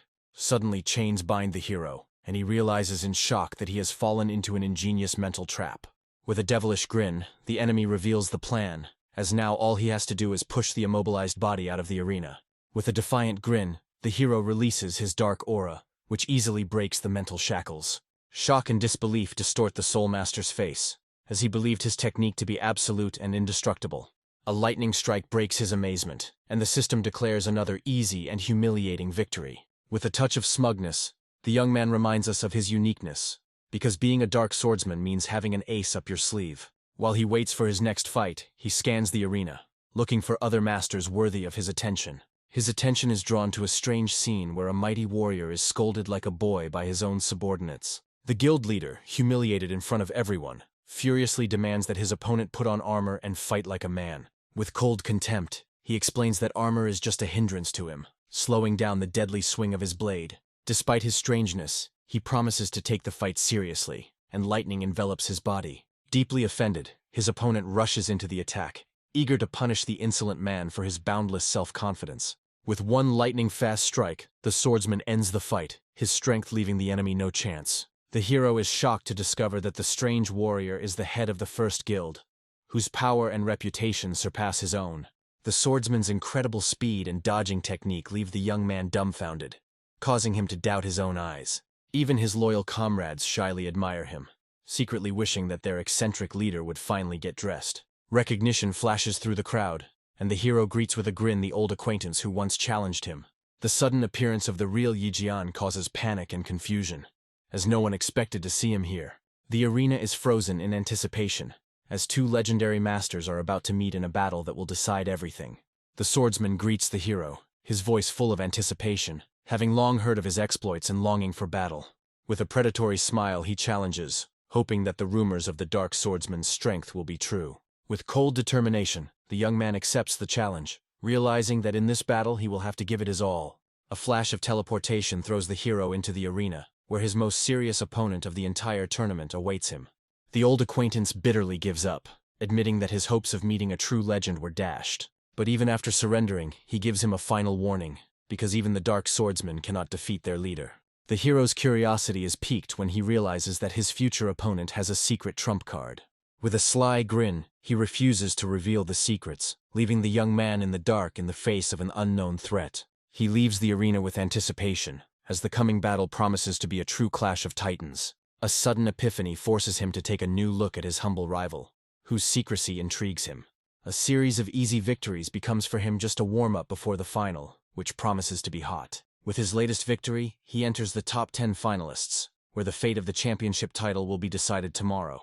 But all his thoughts are occupied with only one thing: the mysterious swordsman, whose mystery and hidden power haunt him. Having abandoned the search for information, the hero decides to try his luck and goes on a treasure hunt alone. 15 minutes later, his persistence is rewarded, and he finally finds what he was looking for. What appears to be buried in the ground is not just a stone, but a priceless artifact capable of taming a top-class pet. With a satisfied smile, he takes his find, because even with the foggy prospects, this is already a great success. With his pockets full of treasure, he sets himself a new, even more ambitious goal: to kill the first spiritual boss. From a list of 5 unattainable targets, he chooses the weakest and closest one, anticipating an easy victory. 40 minutes later, he finds his target, an exhausted and half-dead old man lying on the ground without strength. Before him appears a spiritual boss, whose tragic story and pitiful appearance evoke sympathy rather than fear. With a contemptuous grin, the hero evaluates his 0 characteristics, seeing him as nothing more than easy prey. But even in the face of such a weak enemy, he does not lose his vigilance and eats turtle meat to strengthen himself. A powerful blow falls upon the pathetic boss, but the joy of victory is replaced by horror from the consequences. All of his devastating damage is reflected back, instantly killing his faithful steed and leaving the hero in shock. With a pitiful groan, the old man rises, his feigned weakness only part of the death trap. The young man couldn't understand how such an ability could work constantly, making the enemy invulnerable. A new attack and a new wave of reflected pain that makes him scream from the hellish burning. With each attack he only brings his own death closer, and despair begins to grip his mind. Suddenly the boss goes on the offensive, his passive defense giving way to an absolute and guaranteed attack. In a panic, the hero tries to defend himself, but only one thought flashes through his head. What kind of impossible divine ability is this? The blow that promised to grind him into dust deals only 1 point of damage, turning the mortal threat into a pathetic farce. The boss's malicious laughter echoes across the clearing as the young man realizes he has fallen for the most humiliating bluff of his life. Even though it's reflected, his attack still slows the boss down, giving him at least a tiny chance to escape. Humiliated and angry, he decides to retreat, as fighting such a vile monster is a waste of time. Feigning fatigue, the boss gives up the chase, promising to deal with him tomorrow when he has gained strength. Suddenly, the system announces a new ability, the Aura of Sloth, and the young man freezes in bewilderment. He stifles a yawn as an overwhelming drowsiness begins to take hold of his body and mind. In horror, he falls to the ground, unable to resist the magic that makes him fall asleep right in the middle of the fight. Rage and helplessness overwhelm him when he realizes that all of this boss's skills are created solely to mock the players. A sudden realization hits his mind and he realizes that if normal damage isn't working, there must be another way. Trying to wake him up, he resorts to provocation, reminding him of a more successful colleague who has already achieved everything. But even envy cannot break through his apathy, and the boss just brushes it off, preferring eternal sleep to any worldly vanity. In desperation, the hero yells at the boss, accusing him of laziness and irresponsibility, trying to get to the heart of the matter. His words hit home, dealing devastating mental damage and causing the apathetic spirit to shudder. With a victorious grin, the young man assumes the role of the ruthless taskmaster hired to force him to work. A stream of angry accusations falls upon the boss, each word like the lash of a whip, causing unbearable pain. Rage and resentment flash in the spirit's eyes as he cries out about 20 years of slave labor and beggarly pay. But the hero mercilessly cuts off his complaints, because personal life cannot be an excuse for betraying the common cause. The last reproach breaks the spirit, and he crumbles to dust, unable to bear the weight of his guilt and shame. With slight sadness, the guy apologizes to the defeated enemy, regretting that he was unable to finish him off without humiliation. Victory brings him not only a new level, but also the status of the first player to defeat the spiritual boss. But the main reward is the awakening of his dark armor, which reaches the spiritual rank, granting him unprecedented power. The hero ends up with a book containing a skill that can trick the enemy into causing their attack to deal only 1 damage. With bitter disappointment, he laments the uselessness of the new skill, dreaming of the abilities of the defeated boss. But common sense prevails, and he understands that even such a modest skill in skilled hands can become a formidable weapon. Among the trophies are 2 more spiritual rank artifacts, a cloak and a staff, the power of which is not yet accessible. He looks at the new items with a thoughtful expression, realizing that their true value will only be revealed in the future. A sudden thought about his friend's sister and her priestess class makes him think of a new, clever way to use the staff. A devilish grin touches his lips as he realizes that his friend's family is a veritable treasure trove of divine artifacts. The final trophy, the Scroll of the God of War's Blessing, promises him an incredible boost to his chosen skill. Shock and delight alternate, because this scroll is the key to limitless power, but the choice can only be made once. Casting aside his doubts, he activates the scroll, ready to bet everything on the one, most devastating skill in his arsenal. With a devilish grin, he makes his choice, turning his signature skill into the ultimate weapon of mass destruction. The system announces the birth of a new SSS-class skill, whose power has been increased by 80% and is capable of altering reality. He is filled with triumph and delight, as he has become the first player to achieve such a divine level of mastery. Burning with impatience, he rushes to the city to share his joy and new strength with his friends as soon as possible. He takes his friend by surprise, but instead of surprise, only a warm smile appears on the orc's face. He proudly talks about his successes, because the legendary axe helped him not only become stronger, but also become rich. With a warm smile, the young man gets to the main point. His innocent question conceals a cunning and far-reaching plan. The orc enthusiastically talks about the incredible talent of his sister, who became a priest in 2 days and is already performing miracles. Hiding his true motives, the hero learns where to find a young healer who treats city residents for free. With a sly grin, he reveals his plan: to give her a priceless staff to secure the support of her patron.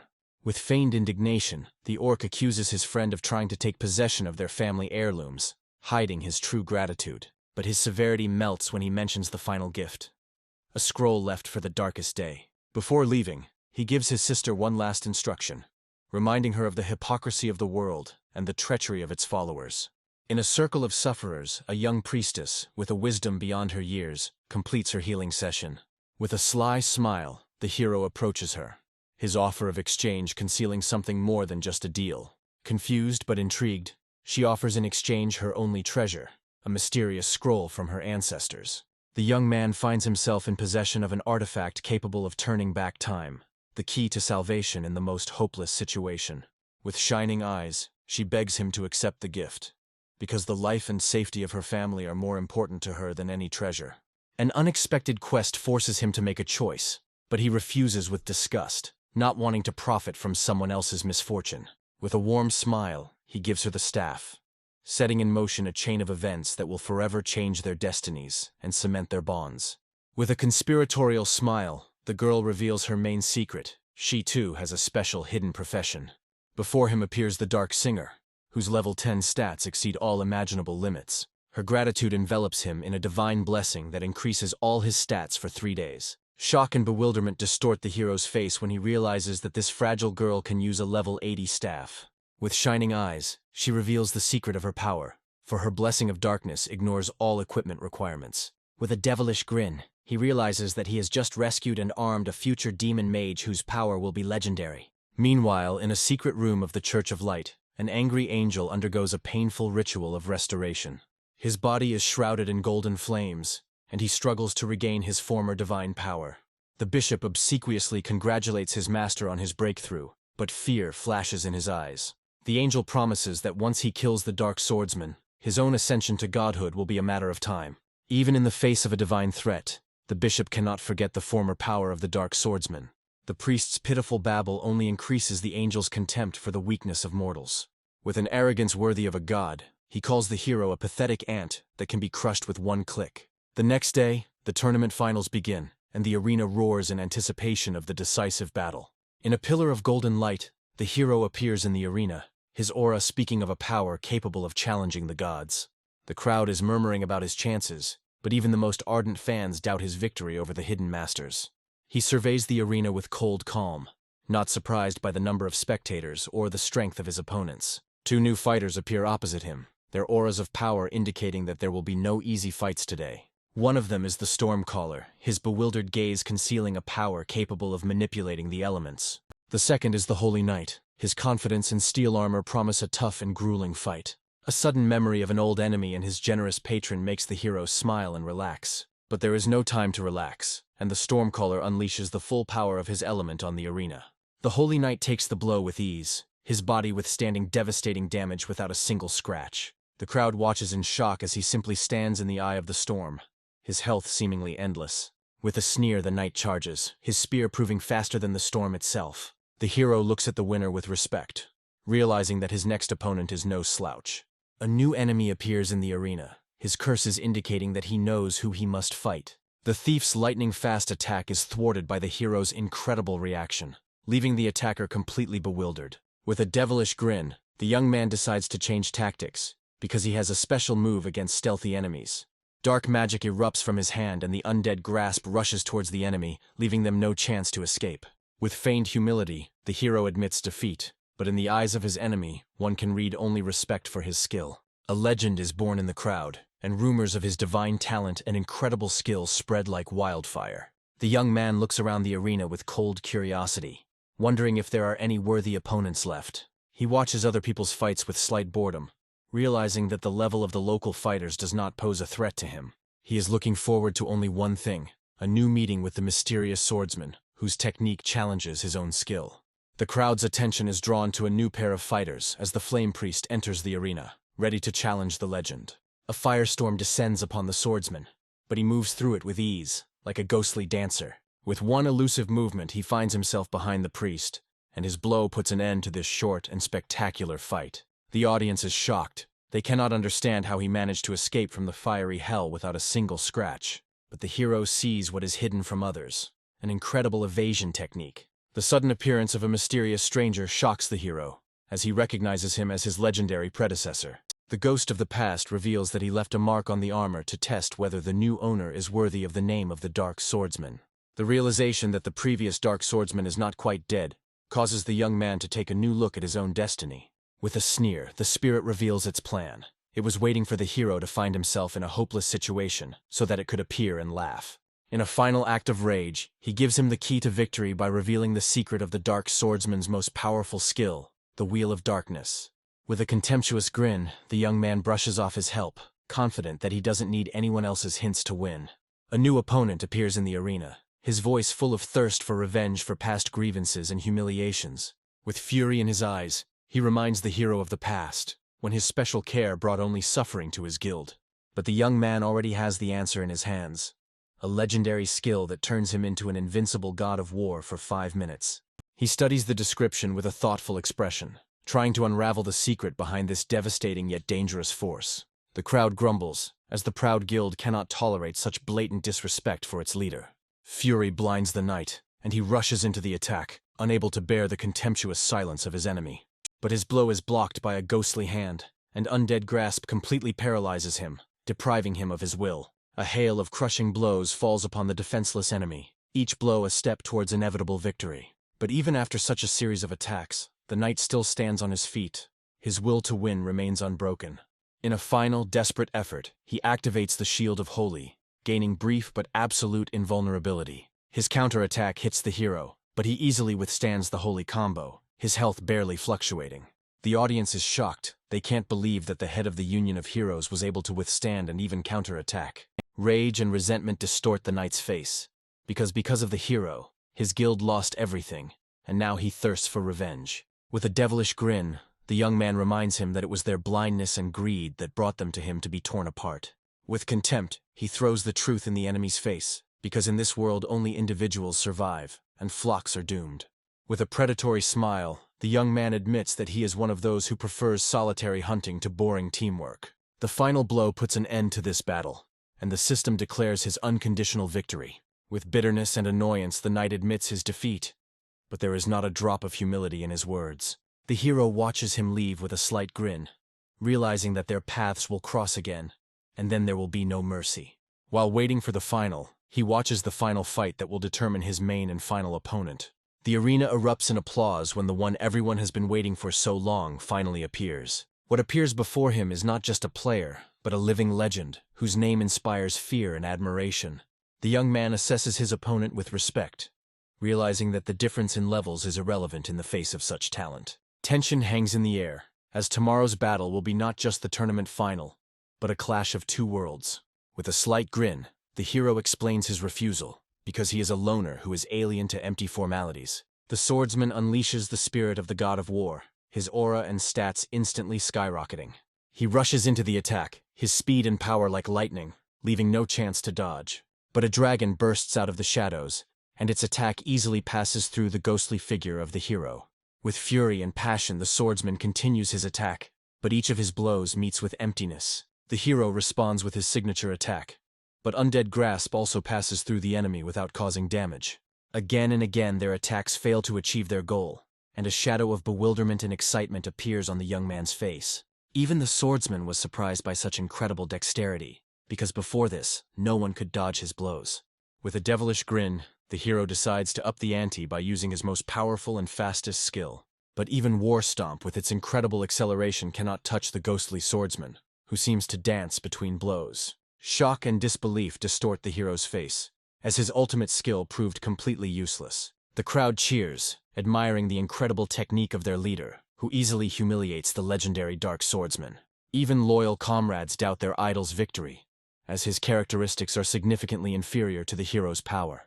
One of them cuts off the argument with contempt, since judging a victory by bare numbers is the lot of primitive players.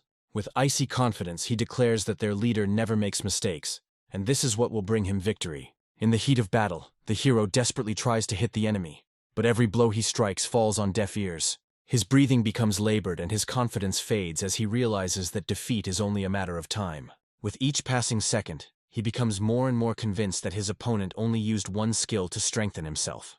He couldn't comprehend how he could dodge all of his attacks at such a breakneck speed. A familiar feeling of powerlessness overcomes him, and he realizes that he has become a victim in someone else's deadly game. He can't wrap his head around how such a cheating skill can exist at this stage of the game. Despair gives way to determination, because he believes that any technology, even the most advanced, has a weak spot.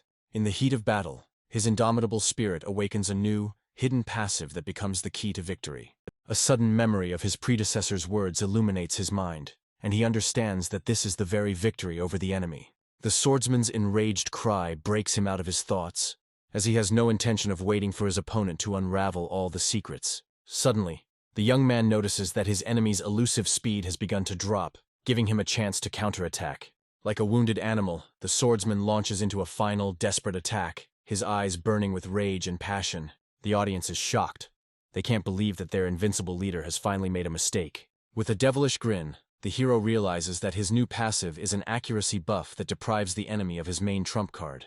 With renewed strength and confidence in victory, he rushes forward, ready to crush his weakened opponent. The swordsman realizes his mistake, but it is too late. His opponent has unraveled part of his secret. Again and again his attack misses the target, and the young man realizes that his guess was wrong. Suddenly, the swordsman uses a new, unknown technique that makes him completely invulnerable for 10 seconds. With a slight grin, he admits that the hero was also able to awaken the hidden passive of his unique profession. Everything falls into place in the young man's head, and he understands that each unique class has its own secret trump card. The swordsman reveals the truth to him. Only a few with incredible talent and reflexes can awaken these skills. Putting aside all talk, he rushes into the attack again, his blade thirsting for blood, not empty words. The very first blow reaches its target, and the hero blocks it with difficulty, feeling the crushing power of his enemy. To survive, he activates the black flame armor, which gives him additional protection and durability. He's finally starting to understand how his new passive works. It gives him a sense of when an attack is coming, allowing him to react early. With cold calculation, the hero waits for the moment when his enemy is exhausted to deliver the decisive blow. Spectators watch the battle in suspense, where the advantage changes hands and the outcome is impossible to predict. The buff from the spirit of the god of death expires, and the swordsman is left without his main trump card, his body weakened. He understands that he has taken off more than half of the enemy's health, but now close combat will become mortally dangerous for him. Casting aside his doubts, he decides to take a risk, because since when did he become so indecisive and cautious? Suddenly the young man freezes, his body enveloped in a barrage of invisible attacks that he is unable to repel. A female figure appears from behind him, and the swordsman realizes in horror that it is his own attack. He tries to stop the blow, but it is too late. His own power brings him inevitable death. A giant hand bursts out of the shadows and easily grabs the stunned swordsman, depriving him of his will. With a victorious grin, the hero declares victory, as his undead grasp has finally caught its elusive prey. The exchange of blows continues, each of them inflicting devastating damage, blurring the line between winner and loser. The final blow slows the swordsman, depriving him of his main asset, incredible speed and elusiveness. He realizes in horror that one war stomp will be enough to grind him into dust. 2 seconds of slowdown becomes a death sentence for him, because he can no longer dodge such a blow. A crushing blow falls upon him, and the ground beneath his feet cracks from the incredible force. Shock and disbelief freeze in the swordsman's eyes, as one single mistake cost him victory and possibly his life. With the final blow, the hero puts an end to this battle, his victory becoming a legend that will be retold for centuries. The crowd cheers, admiring his skill and tactics, as he was able to catch the most invincible one in a mistake. He accepts his victory with a satisfied smile, but his head is already swarming with questions about the mysterious mechanics of this world. The arena doesn't wait, and while he's pondering, the tournament continues, mercilessly weeding out the weak and leaving only the strongest. In the arena, two leaders clash, whose feud goes far beyond simple rivalry. With anticipation and excitement, the hero prepares for a battle that promises to become a true legend. The Holy Knight unleashes his power, his attack like sunlight, incinerating everything in its path. But the swordsman easily dodges his blows, his movements a dance on the brink of life and death. Despair grips the knight, because he understands that against such an enemy he has almost no chance of victory. In a last desperate attempt, he summons the Shield of Holy. But even divine protection cannot save him. With icy calm, the hero breaks through his defense, his blow putting an end to this short and humiliating fight. With fury in his eyes, the defeated knight gives him a final warning, reminding him of the coming battle with the god. With a contemptuous grin, the young man finishes him off, because he does not tolerate those who rely on others' help instead of their own strength. Clenching his fists in rage and humiliation, the knight swears revenge, for he will never forgive this disgrace. The tournament final brings them face to face, and the hero eagerly prepares for the decisive battle. With a cheeky grin, he sheds his armor, echoing the eccentric gesture of his mighty adversary. Cold irritation flashes in the swordsman's eyes, as he sees this not as respect, but as mockery. But the young man explains that this is not posturing, but a desire to make the fight fair and test one guess. With an icy grin, he reveals the truth to him. Without armor, defense drops to 0, and speed barely increases. A sudden revelation pierces the hero's mind, and he realizes that it was this tiny increase in speed that was the key to victory. With new understanding and passion in his eyes, he rushes into the attack, his movements becoming even faster and more deadly. The swordsman unleashes all his might, calling upon the spirits of war and death to crush his daring foe. But the hero responds with his signature blow, and the stomp of war crashes down onto the arena, shaking it to its foundations. At the last moment, the swordsman uses his unique skill, and the peace treaty makes him invulnerable again. Horror flashes in the swordsman's eyes as he realizes that even his invulnerability has not saved him from harm. In a desperate attempt to defend himself, he activates the black flame armor, but this only delays the inevitable. By removing his armor, the hero becomes faster, and is now ready to reach his enemy, wherever he may be. The seconds melt away before his eyes, and the swordsman understands that he only needs to hold on until his saving skill wears off. He barely dodges the barrage of blows, his incredible speed allowing him to dance on the blade of a knife. The countdown in his head sounds like a prayer, because every second brings him closer to salvation. At the last second, the hero rushes into attack, his body engulfed in purple flames, leaving no chance of escape. Shock and disbelief distort the swordsman's face as he realizes his opponent was able to roll back his ultimate in a matter of seconds. With a furious cry, the youth unleashes all his power, and the mad execution falls upon the defenseless enemy. With his last breath, the swordsman admits his defeat, his respect for his opponent becoming his final tribute. With a victorious smile, he accepts the gratitude of his defeated enemy, his triumph becoming absolute. With a slight sigh of relief, he prepares for his final battle, but fate gives him an unexpected surprise. The sudden capitulation of his opponent and the announcement of his championship plunge him into complete stupor. The crowd erupts in rage, demanding that he be punished for his misbehavior and that his cheating skill be taken away. With a lazy grin, he brushes off their accusations, realizing that his opponent simply decided to make a graceful exit.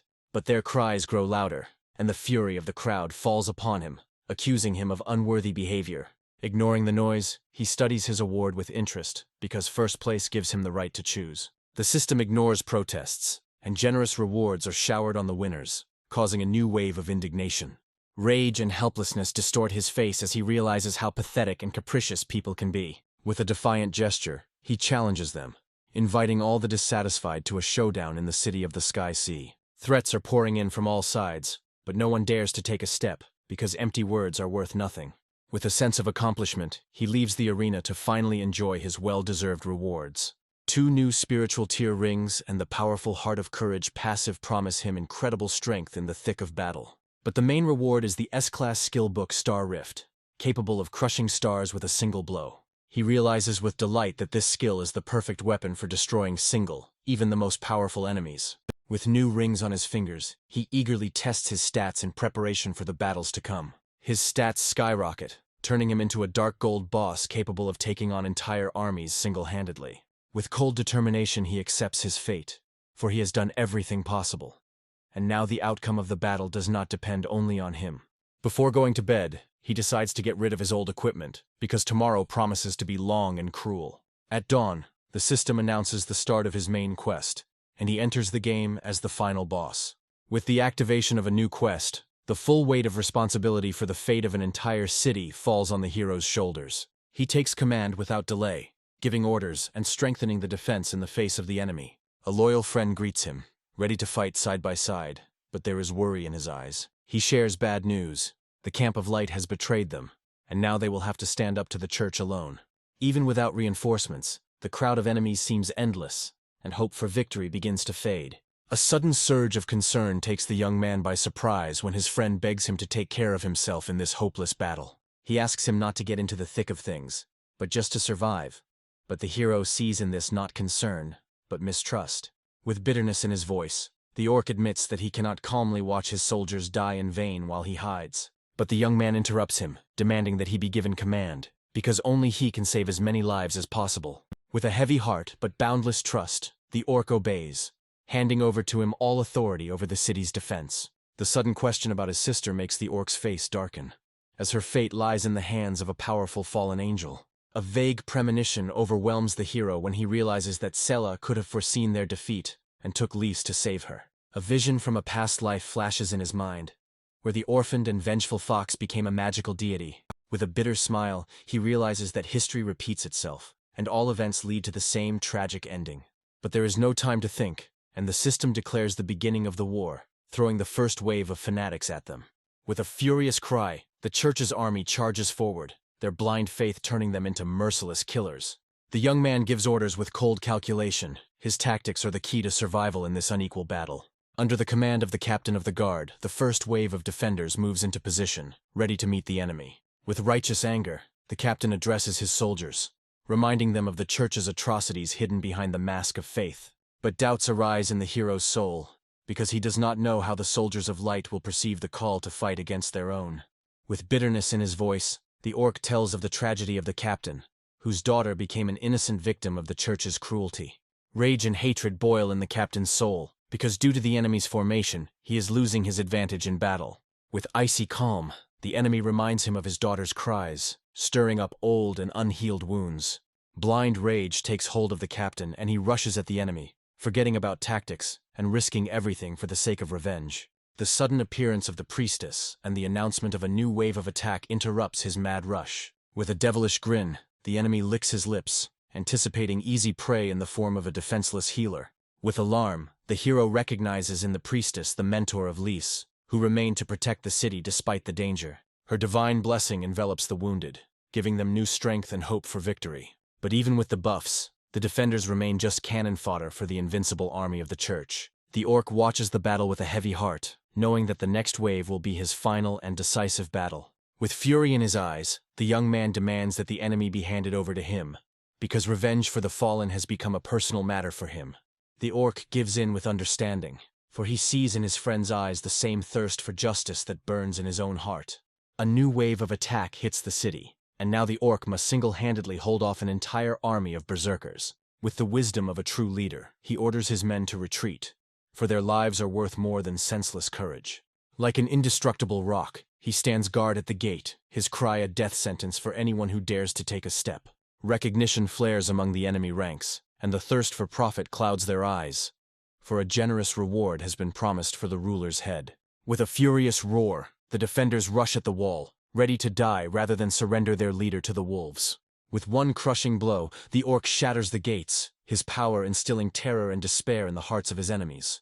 With a devilish grin, the enemy commander sends his men to certain death, hoping that this will give him a chance. 20 minutes later, the field is littered with corpses, but the orc still stands, his unstoppable might shocking the enemy. He watches with admiration as his friend single-handedly holds off hundreds of enemies like a true god of war. But anxiety grips his heart when he realizes that the system could force his friend to fight to the death. He shouts at the orc to retreat, ready to take over at any moment and take the blow himself. With despair in his voice, he replies that the system has blocked his retreat, dooming him to certain death. Horror and disbelief distort the hero's face when he realizes that his best friend has become the victim of a ruthless plot-driven murder. With fury in his eyes, he jumps off the wall, ready to break all the rules and suffer any punishment, just to save his friend. His reckless act causes panic, because now the system will punish them both by weakening the entire army for an entire hour. But he doesn't care about the rules, and with a devilish grin he goes out onto the battlefield to fight an entire army single-handedly. Confusion reigns among the enemy ranks, as they do not understand why the final boss entered the arena ahead of time. But their leader, with icy calm, orders them to wait, because he sees this not as a mistake, but as a cunning and insidious plan. As one, the two brothers in arms rush into battle, their blades dancing in deadly unison. With one crushing blow they destroy the first wave boss, but their triumph is overshadowed by a premonition. A new, even more powerful army appears on the horizon, led by the dark gold boss, Shield of Fortitude. With a predatory grin, the hero shares the goals, entrusting his friend with protecting the gates, while he himself sets off to hunt for the main one. Mounted on his trusty steed, he races forward, ready to break through the enemy ranks single-handedly. Like a dark angel of death, he soars into the sky, his appearance sowing panic and terror in the hearts of his enemies. He comes down upon them from the skies, his sword like a scythe, mercilessly collecting its bloody harvest. With a devilish grin, he cuts his way through, mocking the pathetic efforts of experienced warriors. Fanatical faith blinds them, and they believe to the last that their vaunted light will be able to punish the darkness. He looks down on them with icy contempt, reminding them of the hundreds of thousands of years of inactivity of their all-powerful light. With its final breath, the dark gold boss crumbles to dust, its defeat becoming the stuff of legend. The players retreat in horror, realizing that they don't stand a chance against such a monster. Even his true friend cannot believe in his power, wondering if he can hold up an entire city alone. A new wave of attack is not long in coming, and an even more powerful enemy enters the battlefield. With a furious cry, he rushes into battle, his goal being to punish the traitor and restore the honor of the church. Like a dark comet, the hero soars into the sky, his war stomp ready to fall upon a new enemy. But his blow meets with an impenetrable defense, and he loses almost 1,000,000 health from one counterattack. Despite the failure, his skill grants him incredible strength, turning him into a true god of war. A hail of blows rains down on him, but he withstands them with ease, his health barely wavering. With a devilish grin, he offers his enemy a deal: 3 blows in exchange for his miserable life. The sudden appearance of a mysterious figure in a red cloak interrupts the battle, his calmness bespeaking unimaginable power. He looks upon his pitiful followers with icy contempt, seeing in their fear a confirmation of the dark swordsman's true strength.